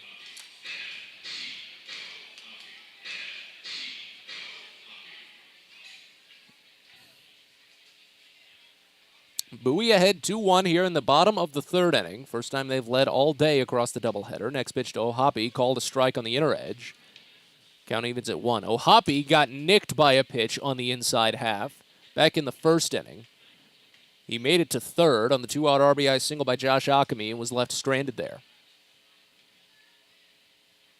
Next pitch from McClarty. Misses too far inside, and the count goes to 2-1. Oh, goodness. Talking about that Mavericks-Suns game. 30-point lead at the half is the largest in any Game 7 ever in the history of the NBA postseason.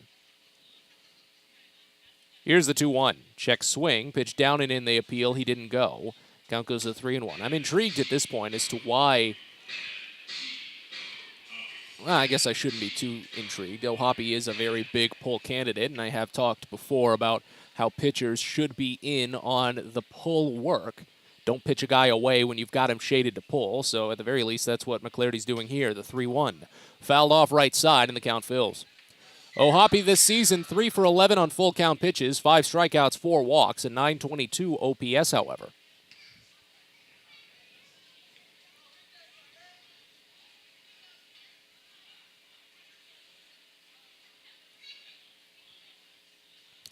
Again, a very quiet night here in the back end of this twin bill. The payoff from McClarty is inside ball 4.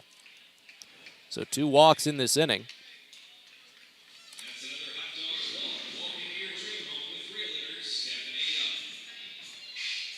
McClarty now up to 56 pitches, which is just a little short of a season's high. This is going to be his last inning. He did make a spot start with Aberdeen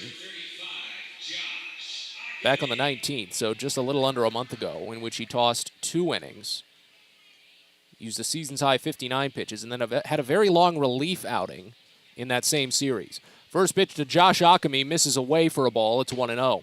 Runners at first and second, all with 2 outs here in the bottom of the 3rd inning, as Bowie still leads just by 1. 2 runs on 2 hits for Bowie, 1 run on 2 hits for Reading, no errors. Ockamy singled in a run in the first, hit it to right field. Here's the next pitch. Down and away as McClarty tries to get him to chase on something there, but that's not what Ockhamy's going for.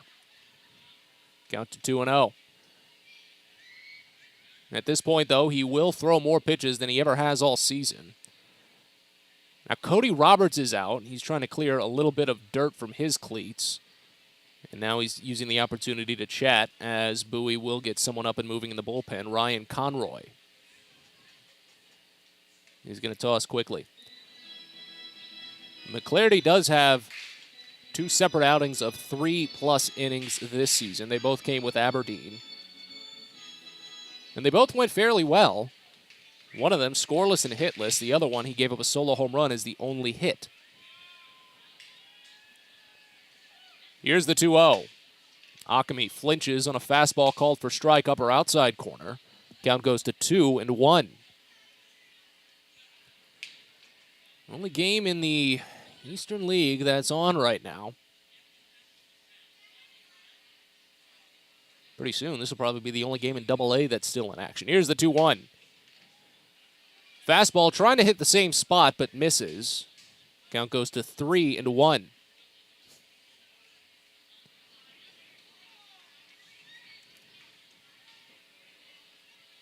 We'll see if McClarty loses Ockamy if he's still in the game. As the 3-1 is fouled off back behind the screen to run the count full. And if Ryan Conroy might have gotten enough time to warm up here. Because he is already at 60 pitches. Most he's thrown all season. Most he's thrown since August of 2021. First and second, 2 away here in the bottom of the 3rd inning. Bowie still ahead 2-1. Payoff pitch. Away ball 4. Bases are loaded. As McClarty has walked them loaded. All 3 walks in this frame, and let's see what happens from the Baysox dugout here. Jack Connolly up. He's 0 for 2 with the bases loaded this season, but has come to the plate 4 times and has drawn 2 bases loaded walks. Bowie playing the corners wide here for Jack Connolly, who punches it the other way 37% of the time, and he fouls off the first pitch to the right side. 0-1 to start. And Connolly rarely sprays it up the middle. 41% pull hitter, 37% the other way.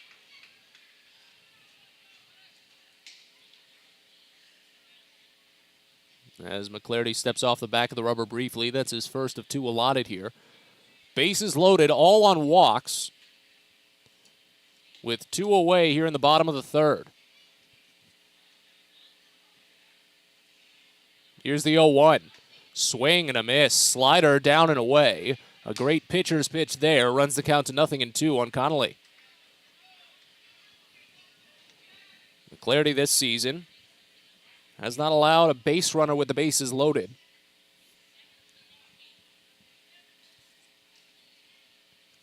Fires the 0-2. Swing and a piece in front of home. It's picked by Roberts. He turns around and taps on home to end the inning. Ortiz retired 2 unassisted on the force as McClarty strands the bases loaded through a tense situation. That'll be his final inning as we move to the 4th here at First Energy Stadium. Bowie still holds on to a slim 2-1 lead. You're listening to Baysox Baseball.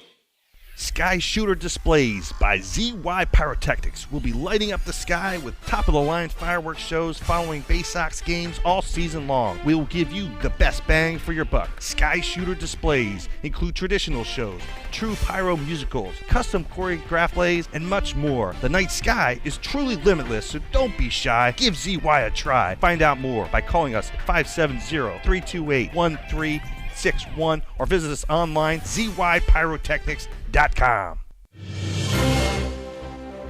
It's not baseball season without fireworks, and you can always count on the biggest and best at Prince George's Stadium. There's no better way to cap off a fun evening at the ballpark than a spectacular fireworks show. And the Baysox have got you covered this season with 16 different shows to choose from. So get your tickets now at Baysox.com. There's plenty to catch in the month of May with fireworks every home Saturday. Hope to see you there.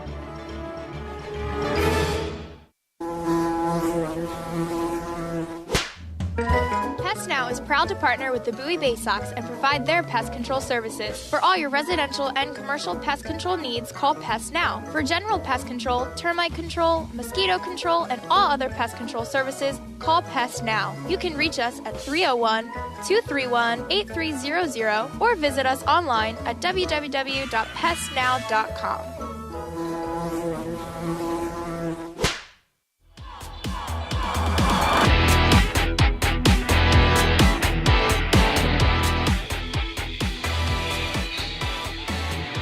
We're on to the fourth inning here at First Energy Stadium as Bowie leads 2-1. The bullpen day continues for Reading as they make another pitching change. Second reliever out of the pen is right-hander Bubby Rossman. He'll face off against the bottom half of the Bowie lineup, starting with number 6 batter, Cody Roberts. Tyler Carr's day is done, and he is in line for a loss at the moment. 2 innings, 1 hit, 2 runs both earned. Make that 2 hits. 2 hits, 2 runs both earned. He struck out 2, walked 1. Roberts, the first batter, lined out softly to right field his first time up. Watches the first pitch high for a ball. It's 1-0. Rossman, the new hurler, is a 6'5", 220-pound, 29-year-old right-hander from La Habra, California. Minor league free agent signing in 2021. Fires the next pitch up and away to Roberts. Count goes to 2-0. He's one of the oldest players on this roster, second only to Ali Castillo. The leadoff man for Reading is 32. 2-0 pitch. Roberts watches high, 3 balls and no strikes. Rossman on the season has made 11 appearances for the Fightins. He's gone 1-2 with a 5.52 ERA, 14 2/3 innings, 14 strikeouts, 8 walks. He's allowed 2 homers. Here's the next. Down and away, a 4-pitch walk. So Roberts draws the free pass. That's the 3rd walk given up by Reading pitching today. And the leadoff man is aboard for Bowie for the 4th consecutive inning. They've done it every inning today. Only once, though, has that runner scored. Rossman makes his 2nd appearance of the series, make that his 3rd. Came in on Tuesday, also pitched on, Thursday. Gotta remember my days of the week sometimes. First pitch to Andrew Dashbach, fouled off back to the screen. Count opens up at 0-1. Dashbach drew a walk and a full count back in the 2nd inning. Rossman has tossed 2 combined scoreless, hitless innings, struck out 3, walked 1. As he fires the next here to Dashbach, checked on, slider misses down and away. They don't appeal for a ball. Count evens at 1. Rossman came in on Thursday in the 8th inning when Bowie was trailing. Picked up 2 quick groundouts and a strikeout looking. Next pitch fouled off right side. Count goes to a ball and 2 strikes here on Dashbach. Drew another walk back in the 2nd inning, just as I was talking about his dipping walk numbers here in the month of May.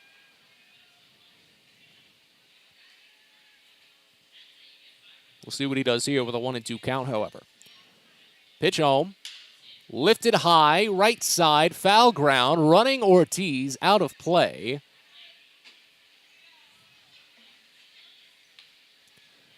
Count stays at a ball and 2 strikes. Fortunately for Bowie, it is still, at most, Only a 2.5-hour, 3-hour drive back to Prince George's Stadium after this game is over, because we will be here well past 10 o'clock.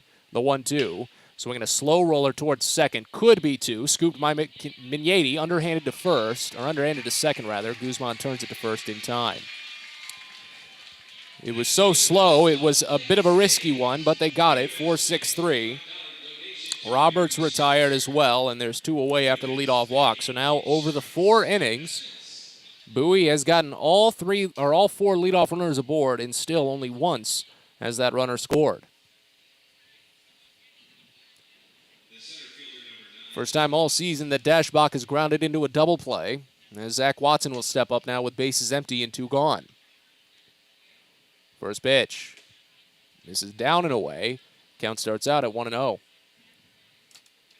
I wonder, does Reading play Portland here at First Energy Stadium? I know they've already visited Portland this year. Next pitch, swing and a miss. High fastball on Watson, and the count goes even at a ball and a strike. Did they even have the schedule built into these game notes? They don't. My goodness. Here's the next pitch, swing and a miss on a high fastball. Ah, goodness. A ball and 2 strikes on Watson, who struck out swinging his first time up. Pitch home.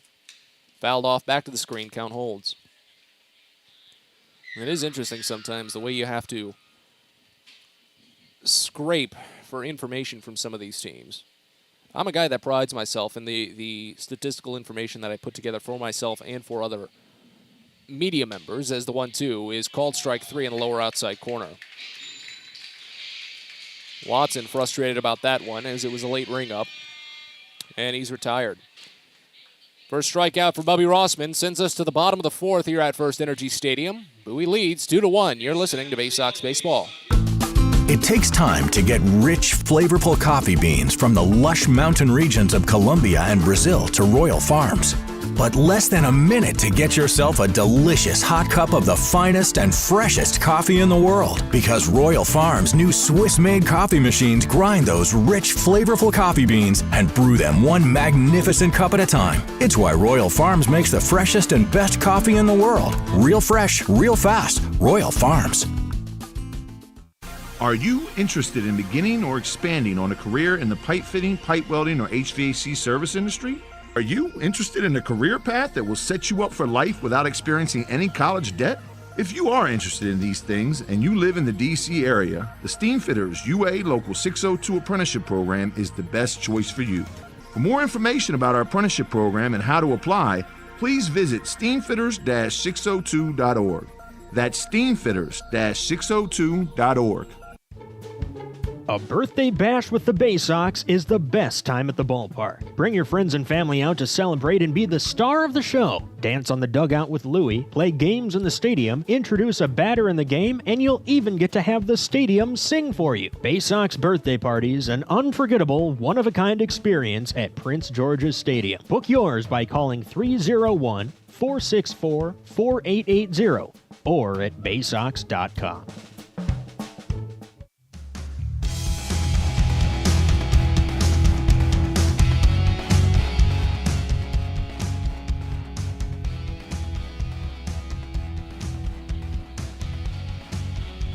Well, the halfway point here in Game 2 of this twin bill as the Baysox lead 2-1.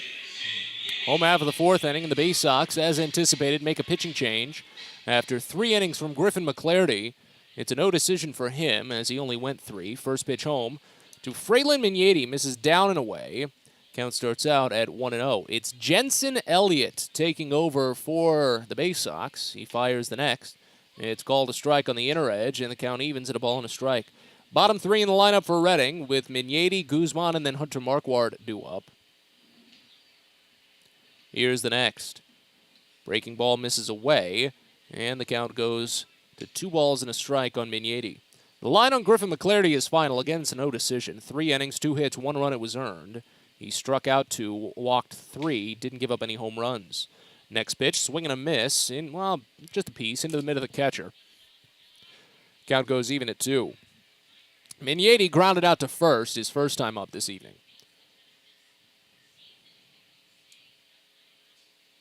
Elliott sets. Fires the 2-2. Slow roller, fouled off third base side, count stays. Elliott, a 6'6", 231-pound right-hander. 19th round draft selection in 2019 from Oklahoma State. Joined Bowie on May 4th after starting the season with High A Aberdeen. Fires the 2-2. Misses in just barely, and the count fills. Elliott on the season, making his third appearance, had one good outing, one tough outing. Fires the payoff, and it's in there for strike 3. Got him with a slider that pushed its way into the zone. And he starts his outing with a strikeout of Frelin Migneti. Now to Jonathan Guzman. So overall on the season, between Bowie and Aberdeen, Elliott has gone 1-0 in 6 appearances with a 4 ERA. First pitch to Guzman is swung on and missed for a strike, 0-1. 18 innings of work, that's 8 earned runs. He struck out 14 batters, has only walked 1. 0-1. Fouled off back to the screen, already 0-2 on Guzman, who flew out to right field his first time up. He has allowed 3 home runs, including one in his Double-A debut against Harrisburg. It was a very interesting outing. While Bowie still won, the 0-1 is poked back to the mound. All 6'6" of Elliott spears it out of the air and sends it over to first for the out, 1-3.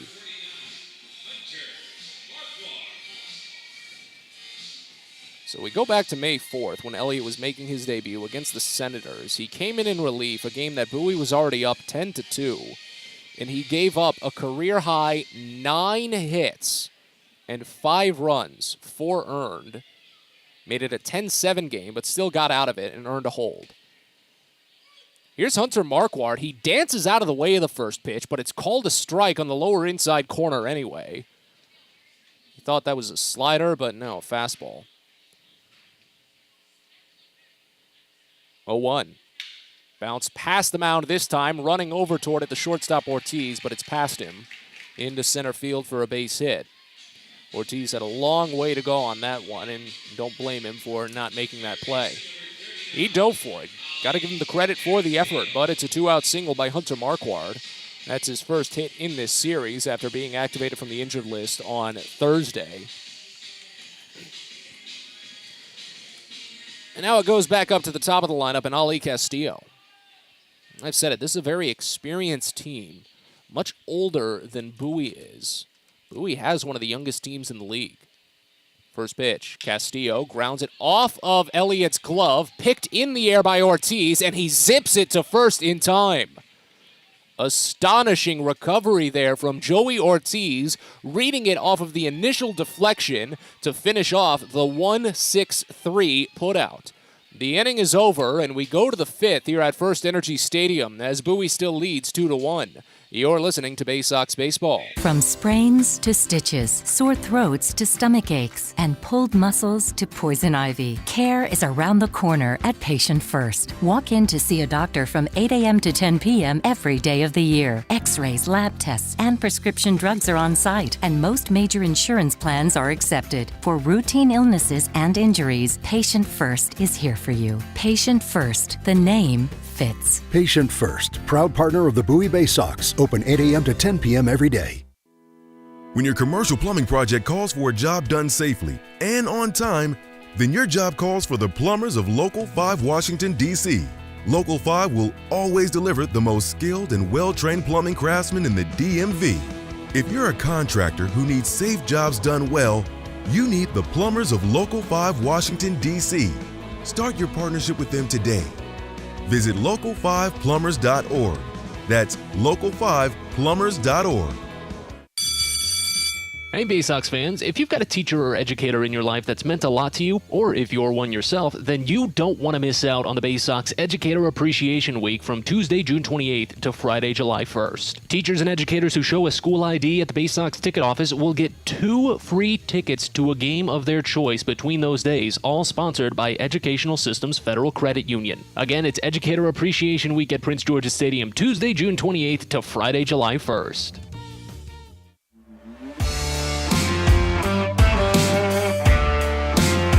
Top of the fifth inning here in Reading as Bowie leads 2-1. 9-1 and 2 due up in the lineup as the first pitch to A.J. Graffinino is grounded to second. Fraylin Migneti picks it at the waist on the outfield grass and sidearms it to first, and that's how we get started here in the frame. One pitch, one out. It's Bubby Rossman still working on the mound for the Fightins. He faced the minimum after giving up a leadoff walk, but worked a double play, needed 14 pitches total, now just 15 for 4 outs. Goes back to the top of the lineup in Hudson Haskin, who hasn't registered an at-bat today. They play him straight up on the infield, a little bit the opposite way on the outfield. First pitch, he fouls it off right side, and the count opens up at 0-1. Haskin got hit by a pitch and scored the first of Bowie's 2 runs in the third inning. He walked in the first, got forced out at second base. 0-1. Down and away a slider. Count goes even at a ball and a strike. Interesting to see that Rossman is coming out for a second inning. He has done it a couple of times this season, but in his third appearance this series, he only went 1 full inning in each of the first 2. 1-1 pitch. Swing and a miss. High fastball. Count goes to a ball and 2 strikes. Again, it's just been such a tiring and exhausting series for Bowie, especially for their pitching staff. Just incredible that they had to use Tyler Birch 3 times in this week. Here's the 1-2. Curveball called strike 3. Haskin knew it as soon as it got home. That's the second strikeout for Bubby Rossman. Both of them have been backwards. 5th overall for Reading pitching. But again, the Baysox should get a good portion of their bullpen and their rotation back when the week turns over tomorrow. First pitch to Gunnar Henderson, grounded to second again. Picked at the chin by Migneti and sent to first for a very, very quick inning for Bubby Rossman. 6 pitches. So 2 groundouts and a strikeout. We're on at the bottom of the 5th. Bowie leads 2-1. You're listening to Baysox Baseball. On the Green Incorporated is your lawn care team, providing professional, organic-based lawn care programs for residential and commercial lawns. Our lawn care programs provide ballpark quality results. Each service is custom-tailored with guaranteed results for even the toughest lawns. On the Green also offers outdoor pest control services. Mosquitoes, ants, ticks, and more. Safely and effectively control insects and enjoy the outdoors this summer with On the Green Incorporated. Go to onthegreeninc.com. Baseball is a game of specialists. Base stealers, closers, cleanup hitters. Together, they help their team stand out from the rest. Specialists also help set Chesapeake Employers Insurance apart from other workers' compensation insurance companies. Our health services team includes orthopedic surgeons, nurse case managers, a physical therapist, and more, all to get your employee back to work, contain costs, and keep premiums down. That's teamwork. To learn more, connect with your agent or visit Chesapeake Employers at CEIWC.com. Get your gear and memorabilia from your favorite Baysox players and future stars of the Baltimore Orioles at the Tackle Box Team Store. Jerseys, hats, autographed bats and balls, all at great prices. Located right at the main gate at Prince George's Stadium and online at BaysoxShop.com, the Tackle Box is the only place to get the best Baysox gear for you and your favorite fan. It's the Tackle Box at Prince George's Stadium and at BaysoxShop.com.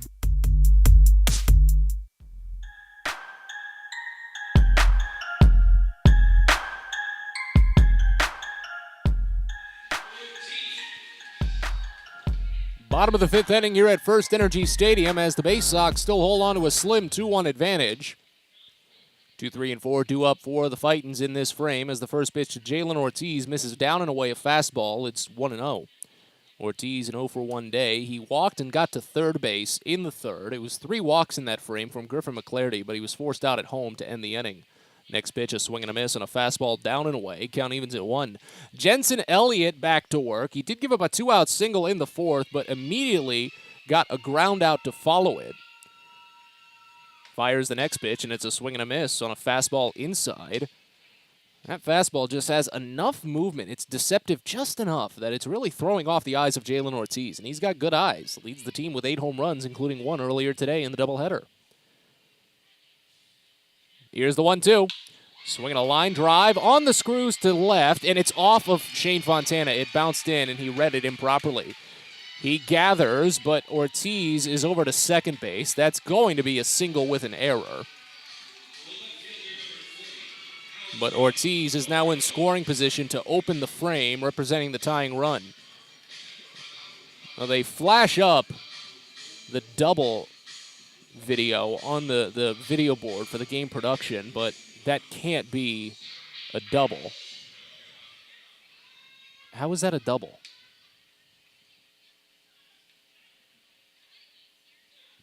Okay. Here's Aldrum Corridor, first pitch. Misses high. Count starts out at 1-0. I don't see how that was a double. If it was the 8th of the season for Jalen Ortiz, but that's what they're calling it. Here's the 1-0.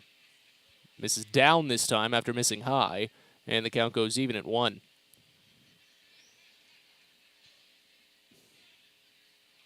Runner at second, nobody out. Here's the next pitch. Corridor bounces it to no man's land and into the center field for a base hit, and that'll tie the game.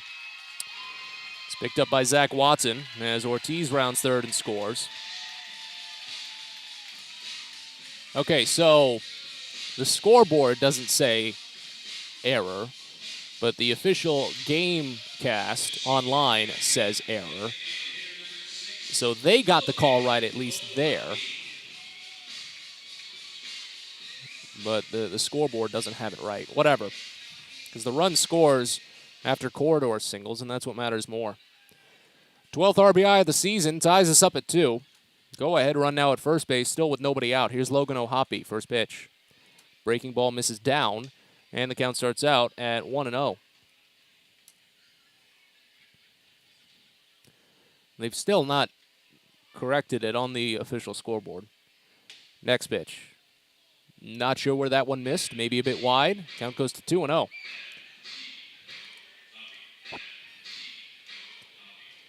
It's already 9:40 here on a Sunday night. 2-0. Bounced foul. Third base side. Count goes to 2-1. And there was some miscommunication there that led someone to believe that was a double when it wasn't. At least they've got it right on the official Gamecast, because that's the box score that goes up for league-wide stats online. Here's the 2-1. Lifted foul right side, and the count goes even at 2.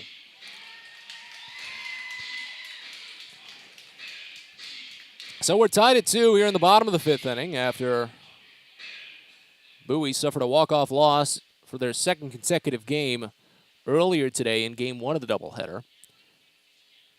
Here's the 2-2.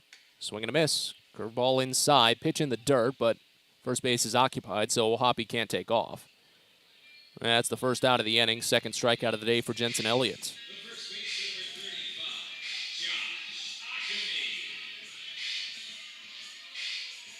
Here's Josh Akame.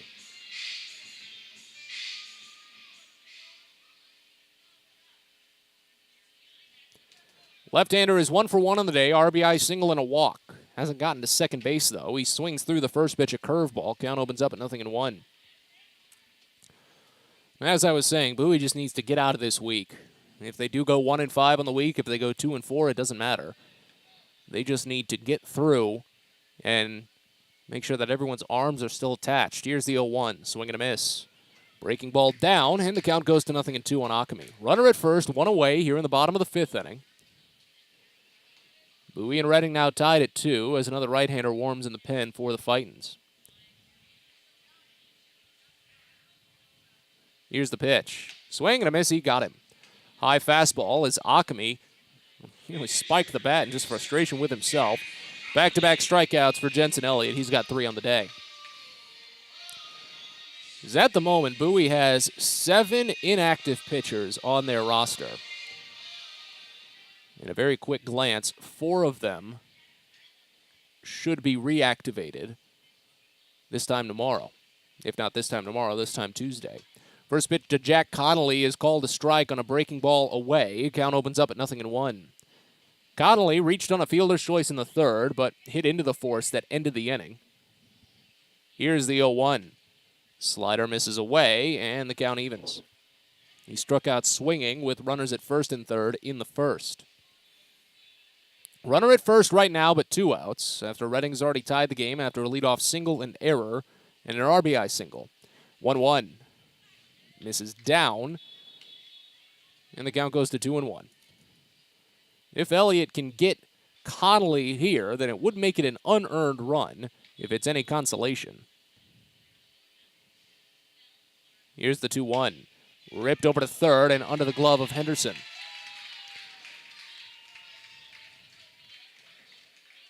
That was a tough liner. Henderson had to angle at it to see if he could pick it on the hop, but he just came in a little bit too high. So that'll go down as a single for Connolly, and that will make the run. Well, depends. I think at this point it's official scorer's discretion if it would make that run earned. It probably would. Just for the sake of ease. But now here's Frelin Migneti with first and second 2 outs. First pitch, called a strike on a cutter, upper half. Count opens at 0-1. So it's getting worse in this Mavs-Suns game, if you can believe it. Here's the 0-1. Hit the other way for a base hit. This will score another one. It's picked by Haskin. He zips it in home. This is going to be a close, but it's up the line. Redding takes the lead. RBI single by Frelin Migneti scores Corridor. Jack Connolly goes first to third, and it's 3-2. That's Migneti's 4th RBI in this series.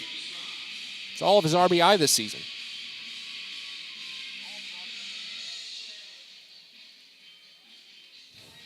And that's going to lead to Josh Conway. The pitching coach is out to have a chat as Jensen Elliott is running into trouble here. Fan scares around the corner at Patient First. Urgent care that's open 8 a.m. to 10 p.m. every day of the year. No appointment needed ever. Learn more at patientfirst.com. So Bowie had the lead for the first time all day thanks to 2 runs in the top of the third, but now here in the bottom of the 5th, Redding has used 4 singles to plate 2 runs of their own and take the 3-2 advantage. So the Baysox are already down to their final 6 outs this evening, in danger of being swept in a doubleheader. And again, a lot of this is coming from just overwork on these Bowie relievers. They're left without for now, as the Baysox have been under the limit on their active roster. The limit is 28 active players. Bowie has been at 25 to 27 all week. Right now they're playing with a 1-man bench. As Jonathan Guzman steps in, first pitch misses down and away for a ball. It's 1-0. They came into the game with a 2-man bench, but since Jordan Westberg was ejected, Joey Ortiz replaced him at short, and now it's just Maverick Hanley on the bench. That's it, 1-0. This is down and away, and the count goes to 2-0. I mean, that means, what, there's a total of 5 people in the Baysox dugout right now?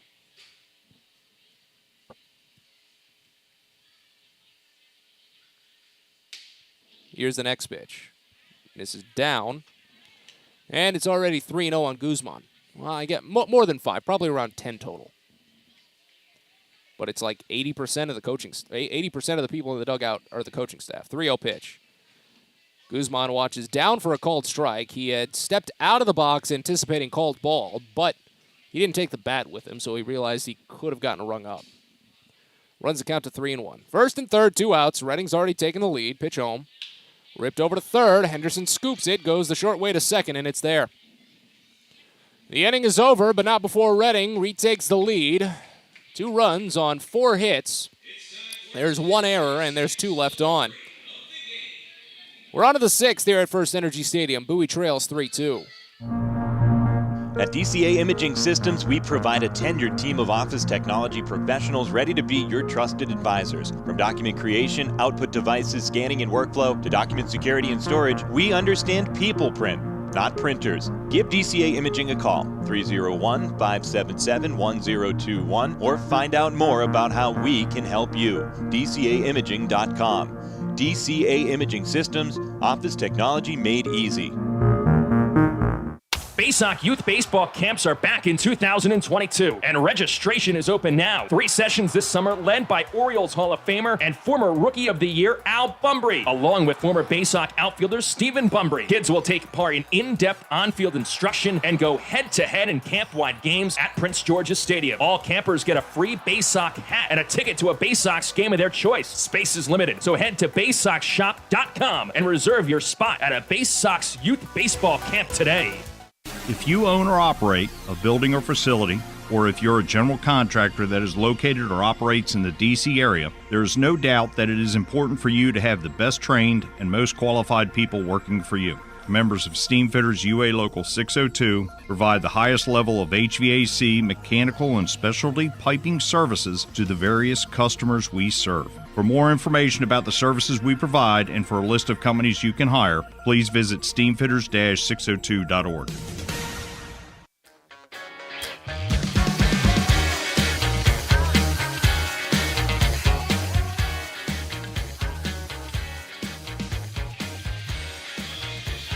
We're on to the 6th inning here at First Energy Stadium as Bowie now trails 3-2. Matt Sabatas with you as the Baysox are trying to avoid being swept in a doubleheader. New pitcher taking over on the mound is McKinley Moore, making his 3rd appearance in this series. Replaces Bubby Rossman, who at the moment should be in line for a win, depending on how things go. Rossman tossed 2 innings, did not give up a hit or a run, struck out 2, did walk 1, but faced the minimum overall thanks to a double play. Makes way for McKinley Moore, who will face the 3, 4, and 5 batters in the Bowie lineup, starting with Joey Ortiz. Ortiz's first at-bat today after replacing Jordan Westberg, who was ejected. Moore is a 6'6", 225-pound, 23-year-old right-hander from Houston, traded from the White Sox earlier this year. Fires the first to Ortiz, and it swung on and missed high. Fastball opens us up at 0-1. Ortiz on the season for Bowie, a .214 average, 1 homer, 15 runs driven in. Only hits .184 against right-handers, however. Here's the next. Misses up and away. Count goes even at a ball and a strike. It's Ortiz, Shane Fontana, and J.D. Mundy due up.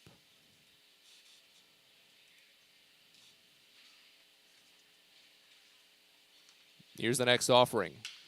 Popped up behind home. That one just... No, it stayed in play, but Jack Connolly didn't even bother. Touchdown on the warning track, and it runs the count to 1-2. Ortiz came into today a .622 OPS. 9 walks, 28 strikeouts. He just fouls off the next one, gets a piece. Nothing more to show from it, and the count stays. Things continually getting worse in this Phoenix Suns Dallas Mavericks Game 7. They're about, a couple of minutes into the 4th, and it's 103-59?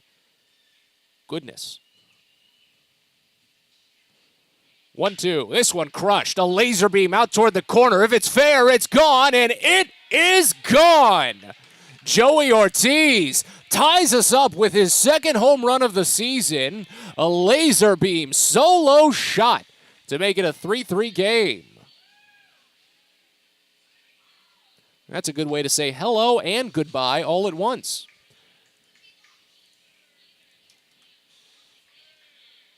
McKinley Moore's 2nd home run allowed this season, as Ortiz now has 16 runs driven in. And I said it last game, that the Baysox really have a keen eye for some of those leadoff hits. Hudson Askin has 3 leadoff home runs this season. Shane Fontana had 1 in Game 1. Fontana is up now and watches fastball miss away. Count starts out at 1-0. Fontana 0 for 2 on the day, drove in a run on a ground out in the 3rd inning. Gave Bowie the 2-1 lead at that point. Here's the 1-0. Fontana watches up and away for a ball. It's 2-0. So Moore is making his 3rd appearance in this series. He got roughed up hard by Bowie in the 8th inning on Wednesday. He fires the 2-0 in, and Fontana watches high again for a ball, 3-0. Bowie strung together 4 straight base runners to open up the 8th inning against Moore on Wednesday. Single, double, walk, and eventually a 3-run home run by Andrew Dashbach. It was a 1-1 game going into the frame, 5-1 Bowie going out. Next pitch to Fontana misses down, and it's a 4-pitch walk. So Moore is off to a similar auspicious start here in the top of the 6th. He made a second appearance in Friday's game, the 11-10 walk-off loss, and he was the winning pitcher. Well, he did give up an unearned run in the 11th on an RBI double by Jordan Westberg. Of course, he won't have to face Westberg now today, as Bowie is without their infielder who was ejected back in the 4th inning. Here's J.D. Mundy, runner at first, nobody out, first pitch, and he rips it over to second. Good glove on a knee by Migneti. Goes to second for 1. The turn to first is in time.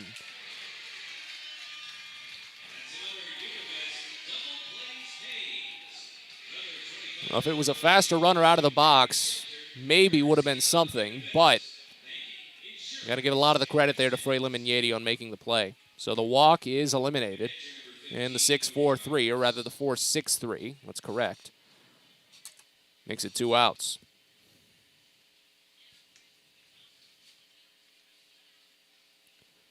So now here's Cody Roberts as the game is tied at 3.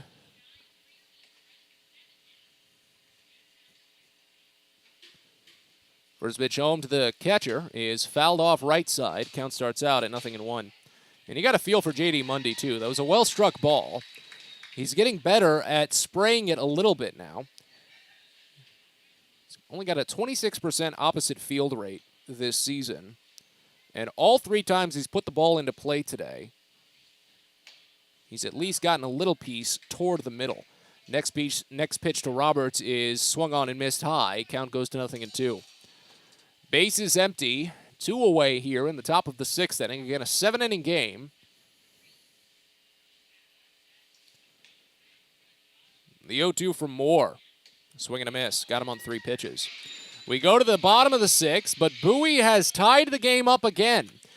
Joey Ortiz, a leadoff solo home run in his first at-bat of the evening, makes it a 3-3 game. Bottom of the 6th coming up. You're listening to Baysox Baseball.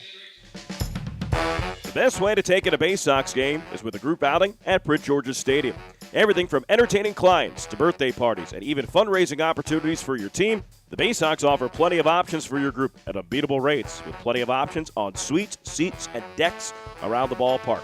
Your group can eat their fill and have an unforgettable time. Find out more and schedule your group outing by calling 301-464-4880 or going to Baysox.com.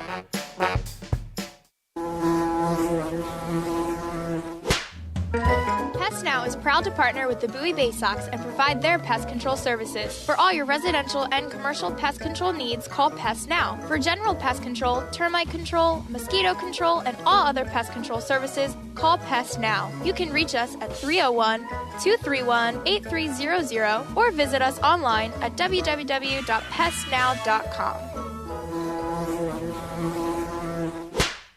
From bug bites to burns, fevers to flu, and bruises to broken bones, care is around the corner at Patient First. Walk in to see a doctor from 8 a.m. to 10 p.m. every day of the year. X-rays, lab tests, and prescription drugs are on site, and most major insurance plans are accepted. For routine illnesses and injuries, Patient First is here for you. Patient First, the name fits. Patient First, proud partner of the Bowie Baysox, open 8 a.m. to 10 p.m. every day.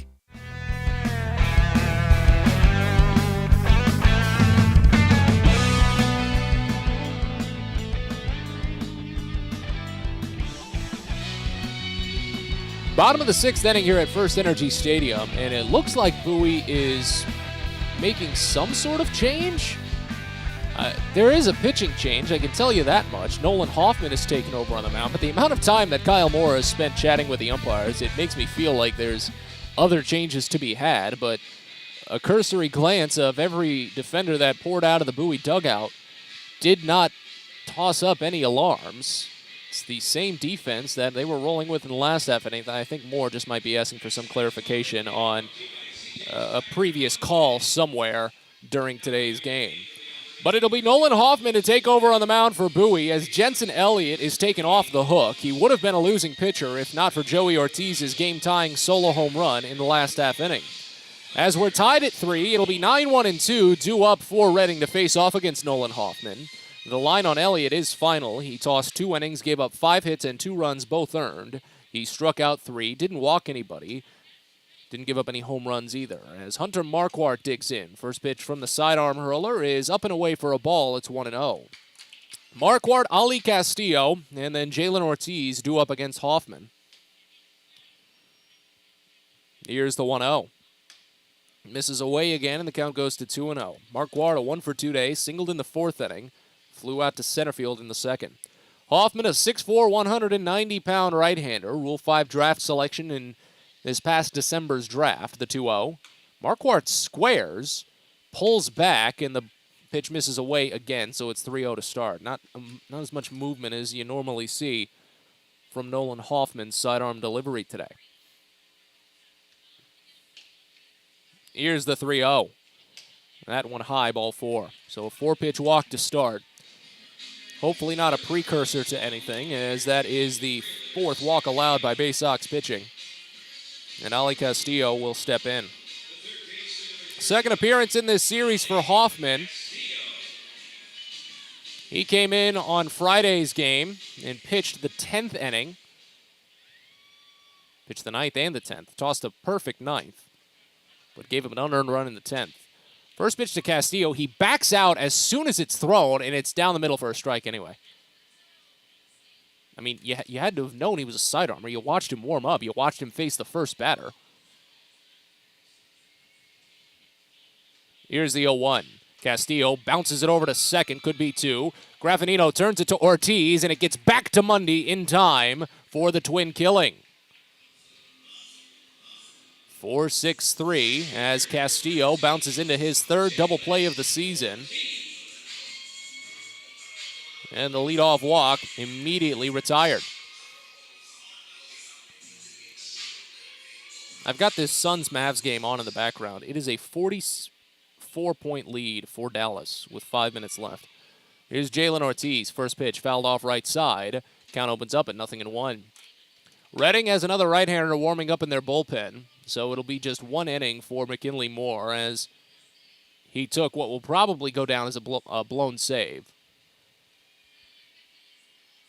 Here's the 0-1. Inside. Breaking ball broke just a little bit at the last second to avoid nicking Ortiz. And the count goes even and a ball and a strike. 1-for-2 day for Jalen Ortiz. Singled and scored in the 5th inning.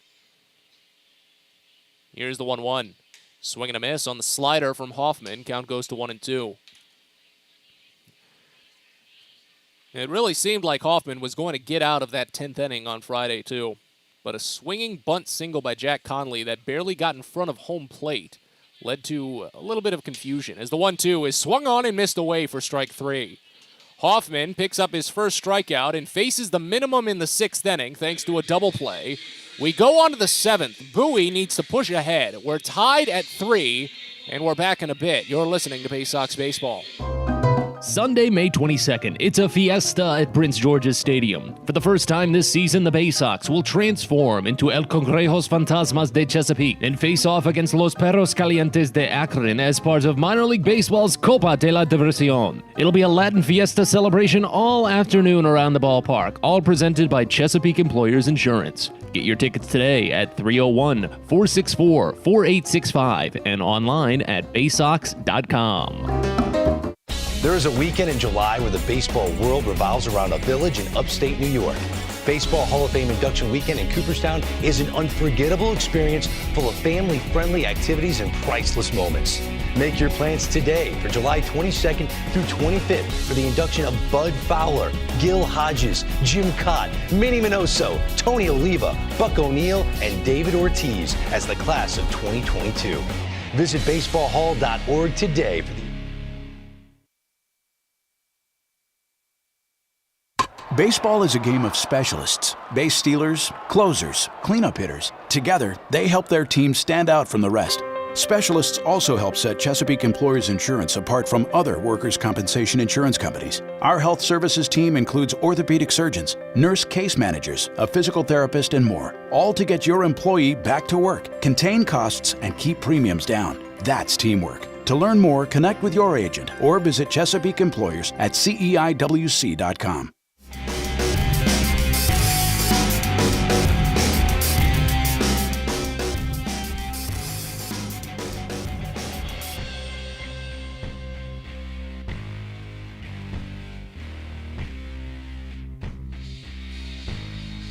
We move on to the 7th inning here in Reading as Bowie and Reading are tied up once again. After an extra inning walk-off loss 2 nights ago, a walk-off loss in Game 1 of this twin bill, the Baysox really hoping that they can push ahead here in the 7th and avoid something similar here to close the series. McKinley Moore's day is done. He's relieved by Ofrady Gomez out of the bullpen. Moore takes a no decision as the first pitch to Andrew Dashbach misses down for a called ball. It's 1-0. He tossed 1 inning, gave up 1 hit with a run. It was earned. He struck out 1. He walked 1 and gave up 1 home run. So 1's across the board for Moore.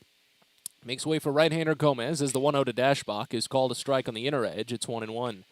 Bottom 3 in the Baysox lineup due up. Andrew Dashbach, Zach Watson, A.J. Graffinino. A combined 0 for 5 today. Dashbach drew a walk in the second. That's it. Here's the next. Swing and a miss. Count goes to a ball and 2 strikes now on Dashbach. Gomez, a 6'3", 230-pound right-hander, 26 years old, from Pueblo Viejo in the Dominican. Minor league free agent signing just a couple of weeks ago. Here's the 1-2. Swinging a bouncing ball over to short. Guzman picks at the edge of the outfield grass and fires to first in time, 6-3. 1 away for Zach Watson. Gomez has made all 3 appearances with Reading in this series. He's not walked a batter. He's only given up a handful of hits, has not given up a run over 4 innings. He struck out 6 total.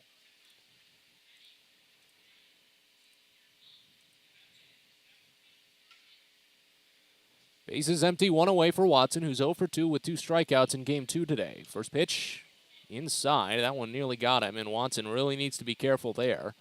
If you remember back in the second inning, he fouled a pitch off of his own face. He was looked at by the athletic training staff. He was on his knees for pretty much the entire time he was being looked at. But got up, finished out the plate appearance, and didn't leave the game. But that one would really concern me as the 1-0 comes in. Called a strike, maybe a bit wide, but the count goes even at 1.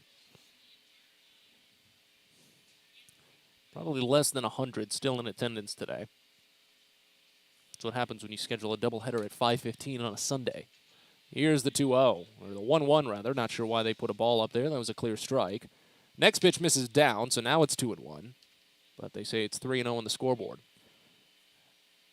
With how few people are in the ballpark today, how do you not hear the umpire call out strike?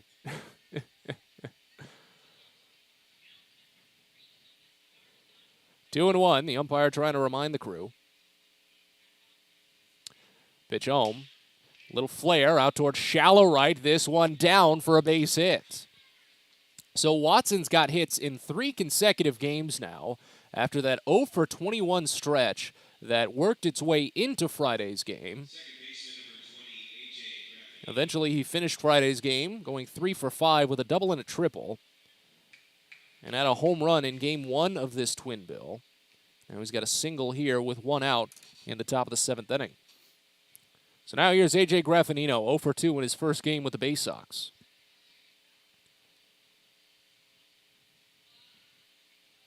First pitch, Graffinino watches a called strike, lower outside corner. It's 0-1.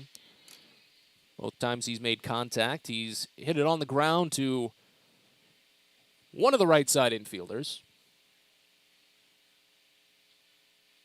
Grounded out to first in the second, then to second in the 5th.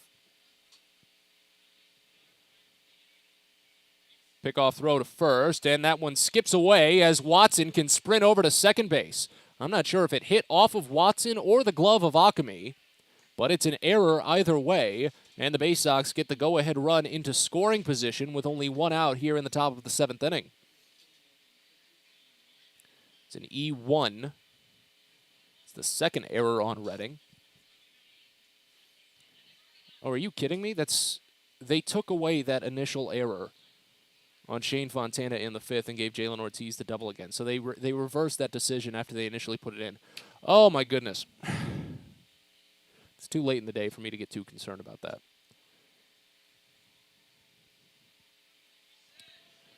Here's the 0-1. Clock had expired, and Graffinino had stepped out saying, why didn't I get the called ball? And the pitch came home anyway, and they just called it a strike. So now Kyle Moore is arguing with the third base umpire on this, very briefly, and no one could come to any conclusion on it. So Graffinino is just stuck with a strike. It's 0-2. Get it together. Things have been going so well with this pitch clock. Keep it going. The 0-2. Popped up foul, third base side. Count stays. Already past the 10 o'clock hour, so at this point, Bowie isn't going to be getting home until well past 1 a.m. This is something you used to see back when there weren't the scheduled Monday off days, when there were road trips that ended in the middle of the week, but it should be a thing of the past. It's just not anymore. The 0-2 misses wide, and the count goes to 1-2. What am I seeing right now? The St. Louis Cardinals have gone so far ahead of the San Francisco Giants right now that Albert Pujols is literally pitching. Oh, my dear God. As Graffinino strikes out swinging on a high fastball, but who cares about that? Albert Pujols is pitching. His first career pitching. I can't even believe that. There's 2 away.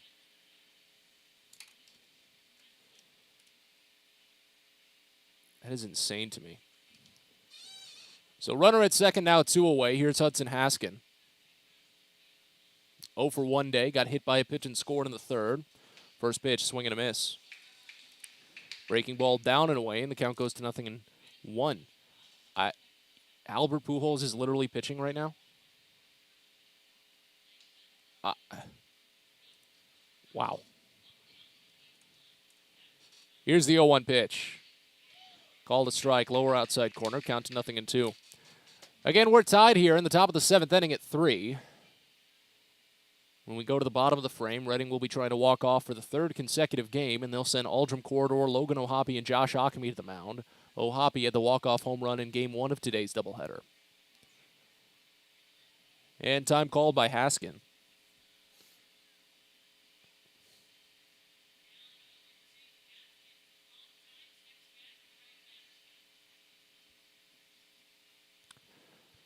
Gomez sets, fires the 0-2. It's checked on, down and away. They appeal. He didn't go. Count goes to a ball and 2 strikes now as Connolly had to scamper a bit to his right to keep it in front of him.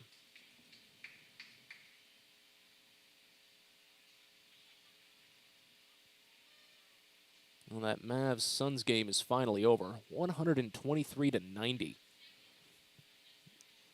And even that score doesn't tell you how big of a blowout that game was.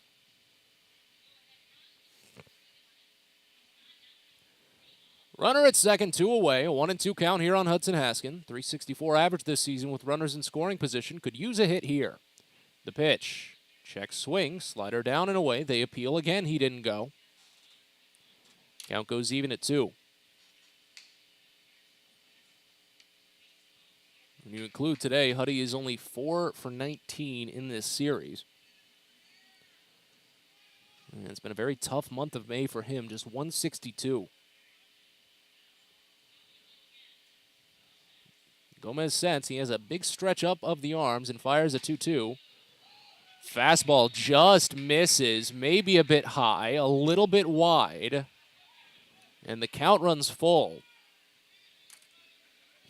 Some very tough takes for Haskin in this doubleheader. He struck out looking on a 1-2 pitch in the 5th. Struck out looking twice in Game 1. But he's run it full here with runner at second and 2 gone. Pitch from Gomez. Popped up, right side, foul ground. Akami running. Does he have it? He does. Oh, wow. He braces up against the netting. It looked like he almost hurt himself. But he's fine, and the inning is over. Bowie strands the go-ahead run at second base, and as we go to the bottom of the 7th, they will try to avoid getting walked off for the 3rd consecutive game. We're back after this. You're listening to Baysox Baseball. Get the best deals at Prince George's Stadium with weekly promotions all season. Tuesdays are Military Appreciation Night. Purchase a box seat at the ticket office with a proof of service, and you'll only pay half price. Bring along your furry friend on Woof Wednesday, and it's the best happy hour around every Thursday from 5 to 6:30. $2 Bud and Bud Light drafts with other beer specials throughout the year, and live music to get your night started. It's always a great time at the ballpark, so get your tickets now at Baysox.com. Most people don't know what a steam fitter is. More importantly, what we do and how much it impacts you. Just take a moment to think about what your world would look like if you didn't have the ability to generate electricity, to have heating or air conditioning, microchip production, internet service, web-based storage, cellular service, and frozen or refrigerated produce. Could you imagine? And these are just some of the things that we impact. Please visit steamfitters-602.org and let's talk about how we can bring value to you. Sky Shooter Displays by ZY Pyrotechnics will be lighting up the sky with top-of-the-line fireworks shows following Baysox games all season long. We will give you the best bang for your buck. Sky Shooter Displays include traditional shows, true pyro musicals, custom choreographed plays, and much more. The night sky is truly limitless, so don't be shy. Give ZY a try. Find out more by calling us at 570-328-1361 or visit us online, zypyrotechnics.com.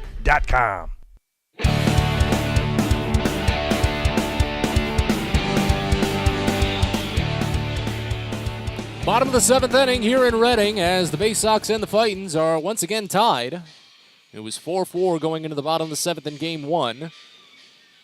Logan O'Hoppe hit a walk-off solo home run. It's 3-3 here in the bottom of the 7th of Game 2. Aldrum Corridor, the first batter. And the first pitch home from Nolan Hoffman is a called strike on a breaking ball away. Count starts out at 0-1. Corridor, 2 for 3 day, a bunt single, an RBI single, 2 runs scored. Next pitch. Fouled off of the mask of Cody Roberts behind home, and the count to 0-2. It's Corridor, then Logan O'Hoppe, who had the home run in Game 1, and then Josh Akami, 3 batters who can put barrel on ball. But they're facing off against Nolan Hoffman, who's so tricky, the 0-2. Misses up and away, and the count goes to a ball and 2 strikes. Hoffman this season for Bowie is not allowed a home run.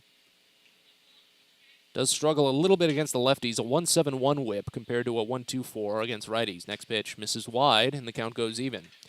Of the 3 batters he faces here, 2 of them are left-handed, Corridor and Akami. Corridor does struggle against lefties, though, or against right-handers, rather, only 2.16. Here's the 2-2. Misses away. And after working ahead 0-2, Hoffman is now fallen behind, running the count full.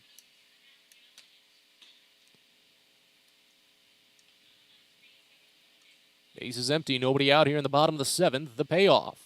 Swing and a miss, he got him. Fastball hits the upper outside corner, and Corridor is down on strikes. Second strikeout for Nolan Hoffman. 7th overall for Baysox pitching. And you got to be careful. Hopefully he doesn't do it again right now. Not saying it's going to happen here, but personally I have been on the call for a team being walked off in both ends of a doubleheader. Happened in 2019. Not fun. First pitch to O'Hoppe. That slider hits the inside edge of the zone for a called strike. It's 0-1. Believe it or not, it was actually against the Orioles' former high A affiliate, the Frederick Keys. Here's the 0-1. Poked foul, right side out of play. Count goes to 0-2. Reading is preparing a right-hander if this game extends into an 8th inning.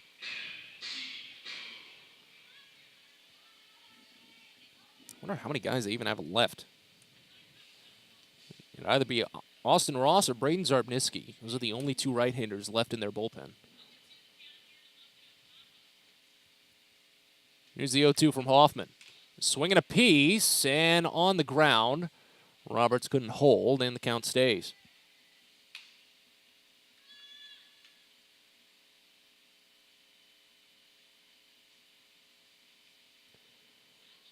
I do recall that day pretty vividly.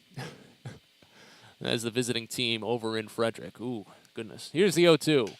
Popped foul, right side out of play. Count stays. And I imagine Jeff Arnold calls games for the Orioles right now. He probably remembers it as well. It was the last 2 games that the team was playing in Frederick that whole season. So left with a sour taste in their mouths. Here's the 0-2. Fouled off again as Ohapi stays alive. That was the 5th pitch. He's fouled off 4 of the 5.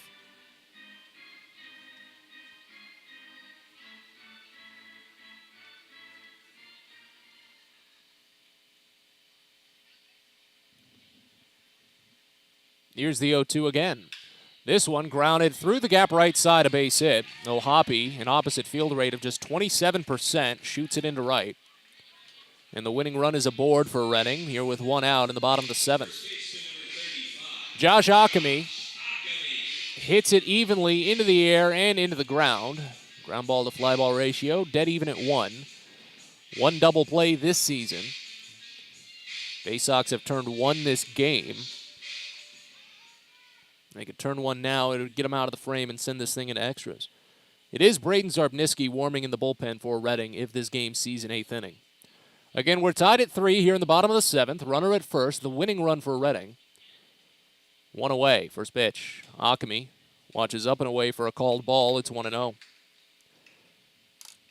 Akami drove in the first run for Reading in the first inning. It was an RBI single. It was 1-0 Reading at that point. Bowie put on 2 runs in the 3rd to take the lead. Reading took the lead themselves in the 5th with 2 runs. As the next pitch misses down, 2 balls and no strikes on Akami. Baysox would tie it in the 6th. A leadoff solo home run by Joey Ortiz. Baysox anticipate extras as well. Have Ryan Conroy warming in the pen. Next pitch. This is inside, and the count goes to 3-0. Well, maybe shouldn't speak too soon about anticipating extras. Maybe they'll switch to Conroy quickly if Hoffman loses Akami. Here's the 3-0. Called a strike, maybe a bit wide on the outside edge. Good frame by Cody Roberts. And the count goes to 3-1.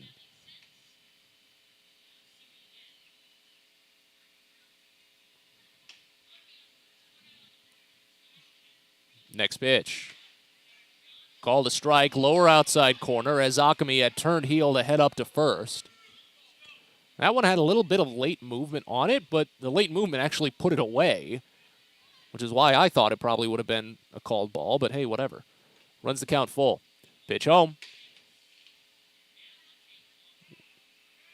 In there for strike 3. The home plate umpire is saying Akami made contact on a foul tip, and Roberts caught it.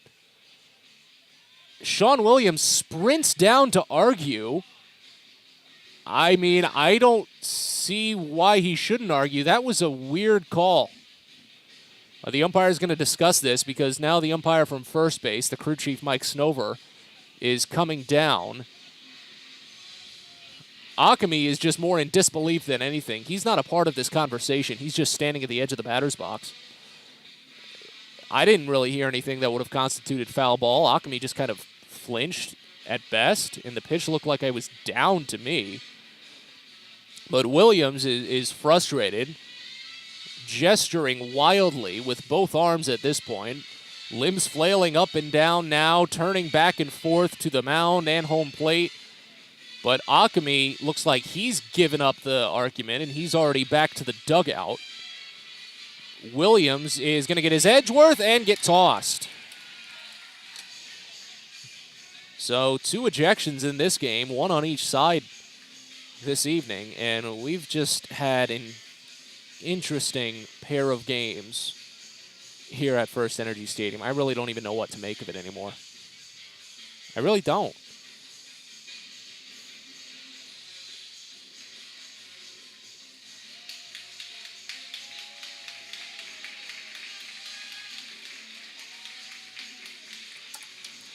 So now with 2 outs, Jack Connolly will step in.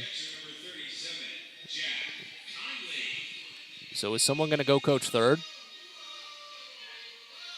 Is anyone going to go coach third?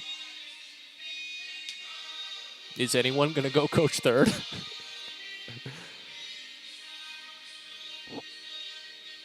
I don't even know who that is coming out of the dugout to go coach third. Who is that?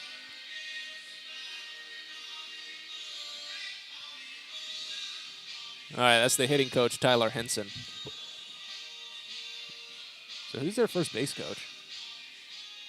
Oh, that's Michael Jones. I should have known that. Oh, goodness. Look, it's already 10:30 on a Sunday. This game should have been over 8 hours ago because they should have played it at a regular time. Here's Jack Connolly. First pitch misses away. Count starts out at 1-0. I really honestly don't, not even trying to make anything up, I don't think Akami made any contact on that. I think it should have just been a called strike. But I don't get what the decision was, as this is singled into center field. Winning run goes to second base. Connolly has a 2-hit day. And now here's Frelin Migneti, who drove in a run with a single to right field in the 5th inning.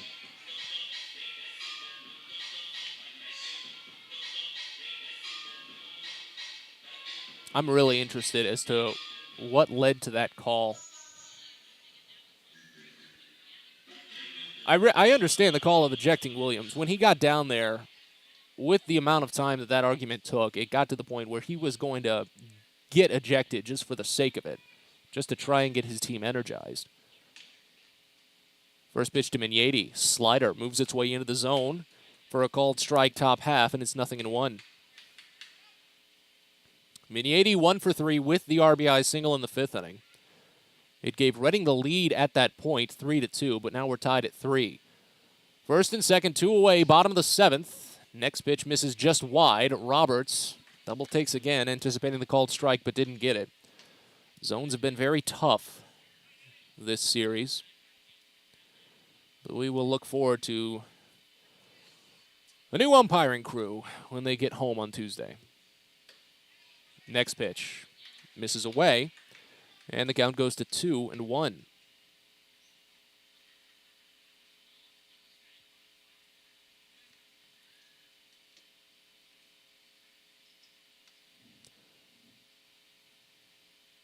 Hoffman at 33 pitches today. Fires the next, and it's fouled off right side. Count goes even at 2.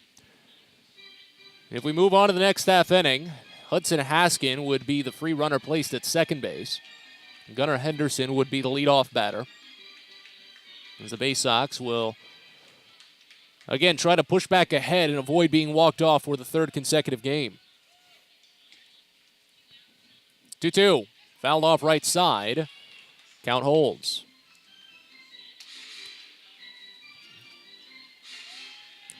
"35 pitches for Hoffman, most in any appearance this season. Tossed 31 on the 5th against Harrisburg. That was the series opener. And time called by Migneti. Waiting for the next. On its way. Swinging a liner out toward right center. This is going to be a tough play, and it's down for a base hit. Reading walks off for the 3rd consecutive game. Bowie loses 4-3. Baysox postgame up next. At DCA Imaging Systems, we provide a tenured team of office technology professionals ready to be your trusted advisors. From document creation, output devices, scanning and workflow, to document security and storage, we understand people print, not printers. Give DCA Imaging a call, 301-577-1021, or find out more about how we can help you. DCAimaging.com. DCA Imaging Systems, office technology made easy. It takes time to get rich, flavorful coffee beans from the lush mountain regions of Colombia and Brazil to Royal Farms. But less than a minute to get yourself a delicious hot cup of the finest and freshest coffee in the world. Because Royal Farms' new Swiss-made coffee machines grind those rich, flavorful coffee beans and brew them one magnificent cup at a time. It's why Royal Farms makes the freshest and best coffee in the world. Real fresh, real fast. Royal Farms. At Luminous Health, we want you to feel your best. This summer, take the time to catch up on your annual health screenings. Visit us at our Anne Arundel Medical Center, Doctors Community Medical Center, or one of our primary care offices in your neighborhood. At Luminous Health, you are the MVP. Learn more at luminoushealth.org.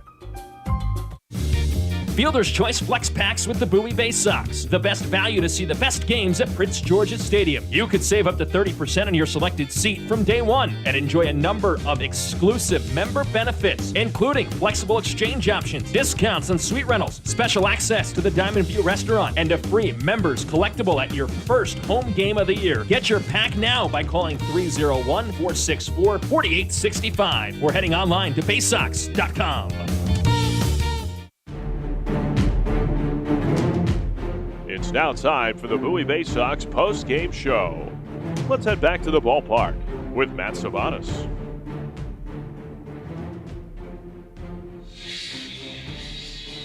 Back to First Energy Stadium here in Reading as the Baysox just have a very tough doubleheader, no other way to slice it, as they get walked off in both games of the Twin Bill. A 5-4 final in Game 1 and a 4-3 final here in Game 2. Matt Sabatas with you from First Energy Stadium as we'll try to recap this one as briefly as we can. It's a long road home for Bowie.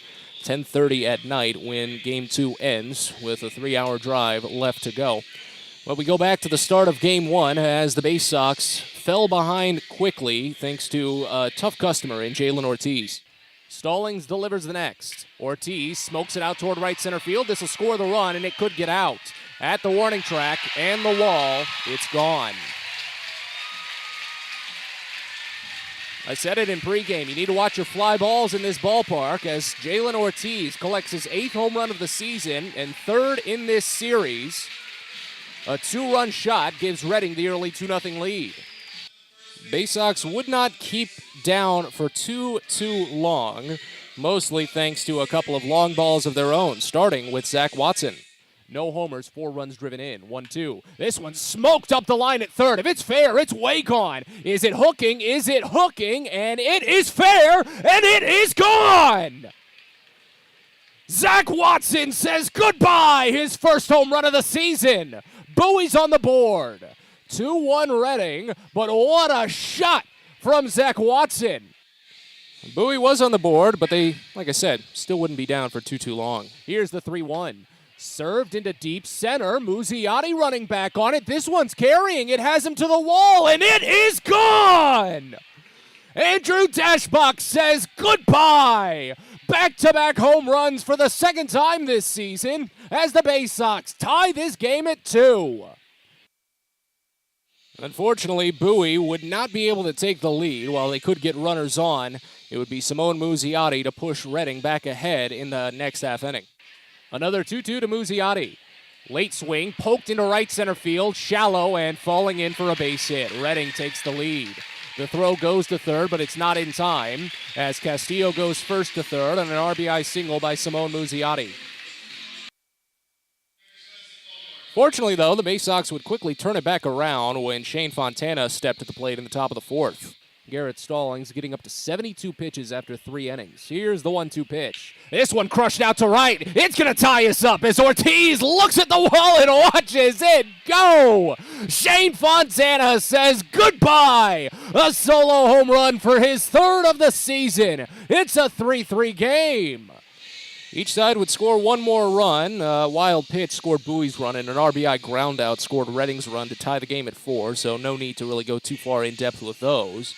As the game moved into the bottom of the 7th, Tyler Birch continued on the mound for Bowie. He stranded the bases loaded in the bottom of the 6th after relieving Rico Garcia, but he couldn't get past the leadoff batter, Logan O'Hoppe. The 2-2. Swinging a drive out toward deep left center field. This might end it. Fontana stops at the warning track, and it's gone. Walk-off home run for Logan O'Hoppe. Baysox lose 5-4. Second consecutive walk-off loss as O'Hoppe picks up his 3rd home run of the season. So the final in Game 1, if you missed it, 4 runs on 8 hits with no errors and 7 men left on base for Bowie. 5 runs, 9 hits, 1 error, 9 men left on base for Reading. Marconi the winner, 2-0. Birch the loser, 0-2. 2 hours and 24 minutes for Game 1. No attendance number in Game 1 of a doubleheader. We turn our attention to Game 2 of the Twin Bill as first pitch came home at 8:17 p.m. from Billy Sullivan to Hudson Haskin. It was a bullpen day for the Fightins, and Sullivan only pitched the first inning. He got around a leadoff walk and faced one over the minimum. Turning things over into the bottom of the first, where Griffin McClarty worked. He got 2 quick outs, but then a bunt single by Aldrum Corridor sent things a bit into disarray. He reached on the single. Logan O'Hoppe was hit by a pitch, and it brought up Josh Ockamy. Next pitch. This one roped to right field, a base hit. Oh, great leap by A.J. Graffinino, but it's off his glove into right, and that's going to score a run. Aldrum Corridor sprints from second and is in to score. Logan O'Hoppe goes first to third. It's an RBI single for Ockamy, his 16th of the season. It'd be 1-0 at that point. Fortunately, McClarty was able to get out of the frame as the Baysox went down quietly in the second. Did get a couple of base runners, but couldn't get anyone past second base. McClarty recovered and faced the minimum in the second. Got a couple of flyouts and a ground out. Things turned in Bowie's favor in the third, starting with Gunnar Henderson. While he lost out on his excellent on-base streak in Game 1, going 0 for 4, he got it back up with this triple here in the third. They play Henderson to pull. 45% of the time he goes that way, the 2-2. Up the middle, a screaming liner. Over the glove of Marquardt in center. This could be a tough one as it rolls all the way to the wall. Haskin will round home and score. Henderson goes all the way to third base standing with... Is it going to be the triple? It could go either way. I'm not sure if Marquardt even made contact with that, but the game is tied as Gunnar Henderson gets it done. If it is a triple, it's his first of the season and his 21st RBI, but they've not flashed anything up on the scoreboard just yet. It eventually was ruled a triple, Henderson's first of the season, and the Baysox would score again when Shane Fontana grounded out, allowing Henderson to score from third base. As the game moved on to the bottom of the fifth, things were looking a little bit dicey for Jensen Elliott. After a scoreless fourth inning, he gave up a couple of base hits in the fifth, including a game-tying RBI single from Aldrum Corridor. After he got 2 quick strikeouts, he gave up another single to Jack Connolly, pushing runners to first and second. All of this with 2 outs as Fralin Migneti pushed Redding back ahead, if you can believe it. Here's the 0-1. Hit the other way for a base hit. This will score another one. It's picked by Haskin. He zips it in home. This is going to be a close, but it's up the line. Redding takes the lead. RBI single by Fralin Migneti scores Corridor. Jack Connolly goes first to third, and it's 3-2. It'd be a tough sell for Bowie to try and get back into it after falling behind so many times in this series, but Bowie's not a team that likes to roll over. And when Joey Ortiz came up to bat for his first time, leading off the 6th inning, he made sure that the Baysox weren't done. 1-2. This one crushed. A laser beam out toward the corner. If it's fair, it's gone, and it is gone. Joey Ortiz ties us up with his second home run of the season. A laser beam solo shot to make it a 3-3 game. Game would be stuck at 3 moving into the 7th inning, while Bowie did get the go-ahead run into scoring position with only 1 out. A.J. Graffinino struck out swinging, and Hudson Haskin popped out to first base in foul territory, sending the game to the bottom of the 7th, 3rd consecutive game that the Baysox would go into the bottom half of the final inning tied. Aldrum Corridor struck out swinging. Logan O'Hoppe singled to right field. Josh Ockamy struck out swinging on a questionable call that eventually got Redding manager Sean Williams ejected. And it looked like Nolan Hoffman might have been able to get out of the frame, but then Jack Connolly single pushed O'Hoppe to second, and it set up Fralin Migneti. On its way.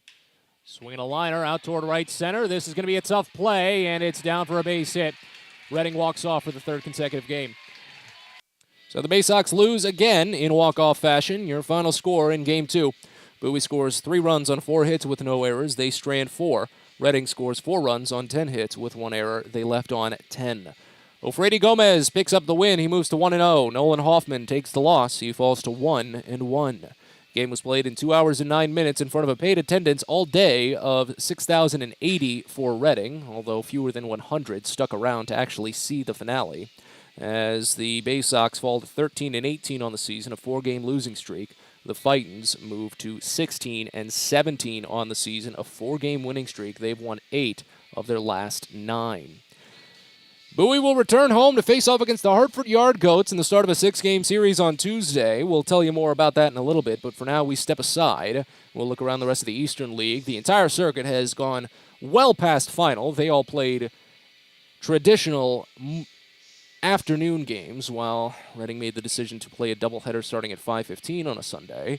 So they've all been wrapped up for quite some time, and we'll tell you about those final scores in just a little bit. You're listening to Baysox Postgame. This is Baysox Baseball. Everyone deserves a great smile, and Rad Orthodontics is here to help you, Bowie Baysox fans. Rad Orthodontics accepts most insurance, and whether it's braces or Invisalign aligners, anyone can get the smile they've always wanted with our flexible payment options. With 2 of the country's leading orthodontists right here in the DC area, we love to see Baysox fans smile with confidence. So get that amazing smile you deserve. Visit radsmile.com today and book your free consult. That's radsmile.com for Rad Orthodontics, official smile provider of the Bowie Baysox.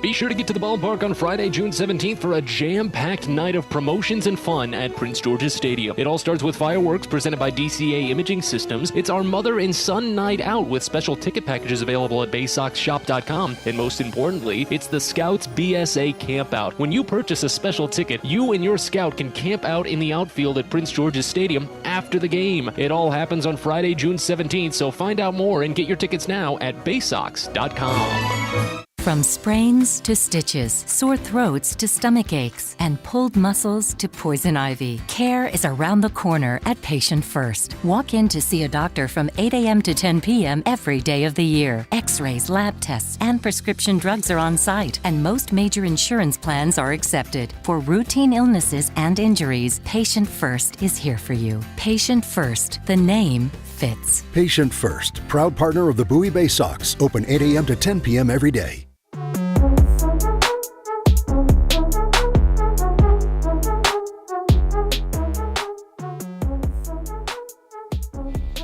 Back to action one final time here at First Energy Stadium as the Baysox are walked off on both ends of doubleheader and suffer walk-off losses in 3 consecutive games once this evening is wrapped up. Again, 5-4 the final in Game 1, 4-3 the final in Game 2. As we get ready to close things up here on Baysox Postgame, let's go ahead and take a quick look around the rest of the Eastern League as well as the Orioles organization as a whole. And as mentioned, the rest of the league played traditional day games on Sunday, considering they wanted to let the visiting teams get home at a reasonable hour, but that's not the case here in Reading, as Harrisburg demolished Richmond 12-1. Harrisburg was just a game under 500 entering that finale. Richmond falls to 20-13 on the year, but they're still leading the pack in the Southwest Division. Somerset cruised by Altoona. While the Curve did make a game of it late, it was 12-3 at one point before Altoona put on 5 runs in the 7th, but couldn't close the entire gap. They lost that one 12-8. Portland nearly put a big fear into the hearts of the Hartford Yard Goats there. My goodness, it was 7-0 going into the top of the 9th inning, and Portland almost tied it up. 6 runs in the 9th. Before Hartford could finally close it out. 7-6 the final there. New Hampshire closing out their series with the Binghamton Rumble Ponies in come-from-behind fashion. It was 4-1 moving into the bottom of the 8th inning before the Fisher Cats plated 4 runs in the 8th and pitched a scoreless 9th to win 5-4. And then one other doubleheader in the league. It was Erie and Akron over at Canal Park, and it was a doubleheader split. Erie held Akron to only 1 hit in the first game behind, I think it was 6 strong innings from Reese Olson. Good prospect in the Tigers system there. I think they got him in a trade recently. 9-0 the final in Game 1. Game 2, though, in favor of the home squad. 2 runs in the bottom of the 6th for Akron to help them sneak by 3-2.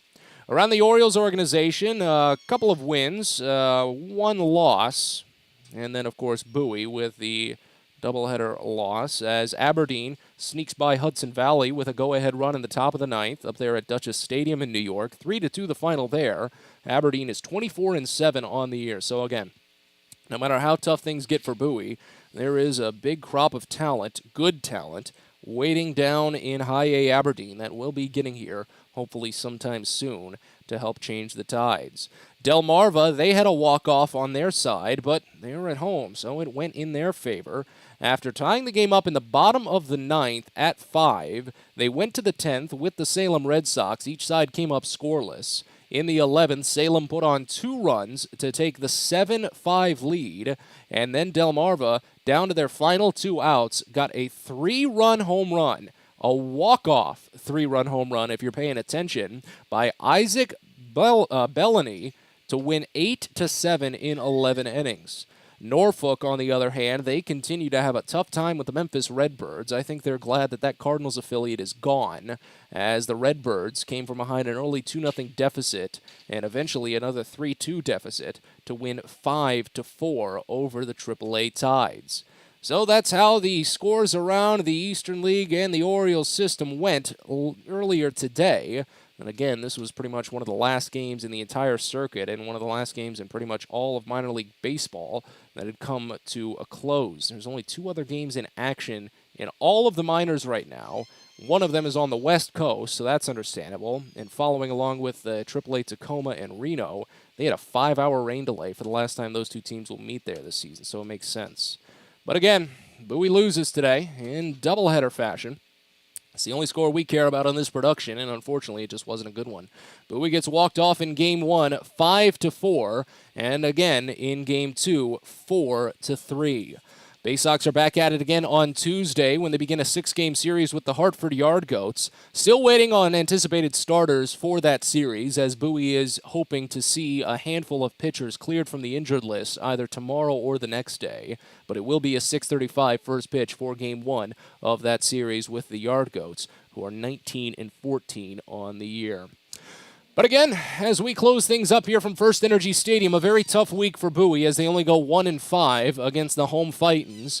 A walk-off 5-4 loss in Game 1 and a walk-off 4-3 loss in Game 2. This is Matt Sabata saying thank you for stopping by this evening as the Baysox have a tough one. I hope you don't have a tough rest of your night, though. Hope you have a very enjoyable Monday, and we'll talk to you on Tuesday. Thanks for listening to Bowie Baysox Baseball. We hope you enjoyed today's game, and join us next time for another exciting broadcast coming up soon. This has been a presentation of the Bowie Baysox.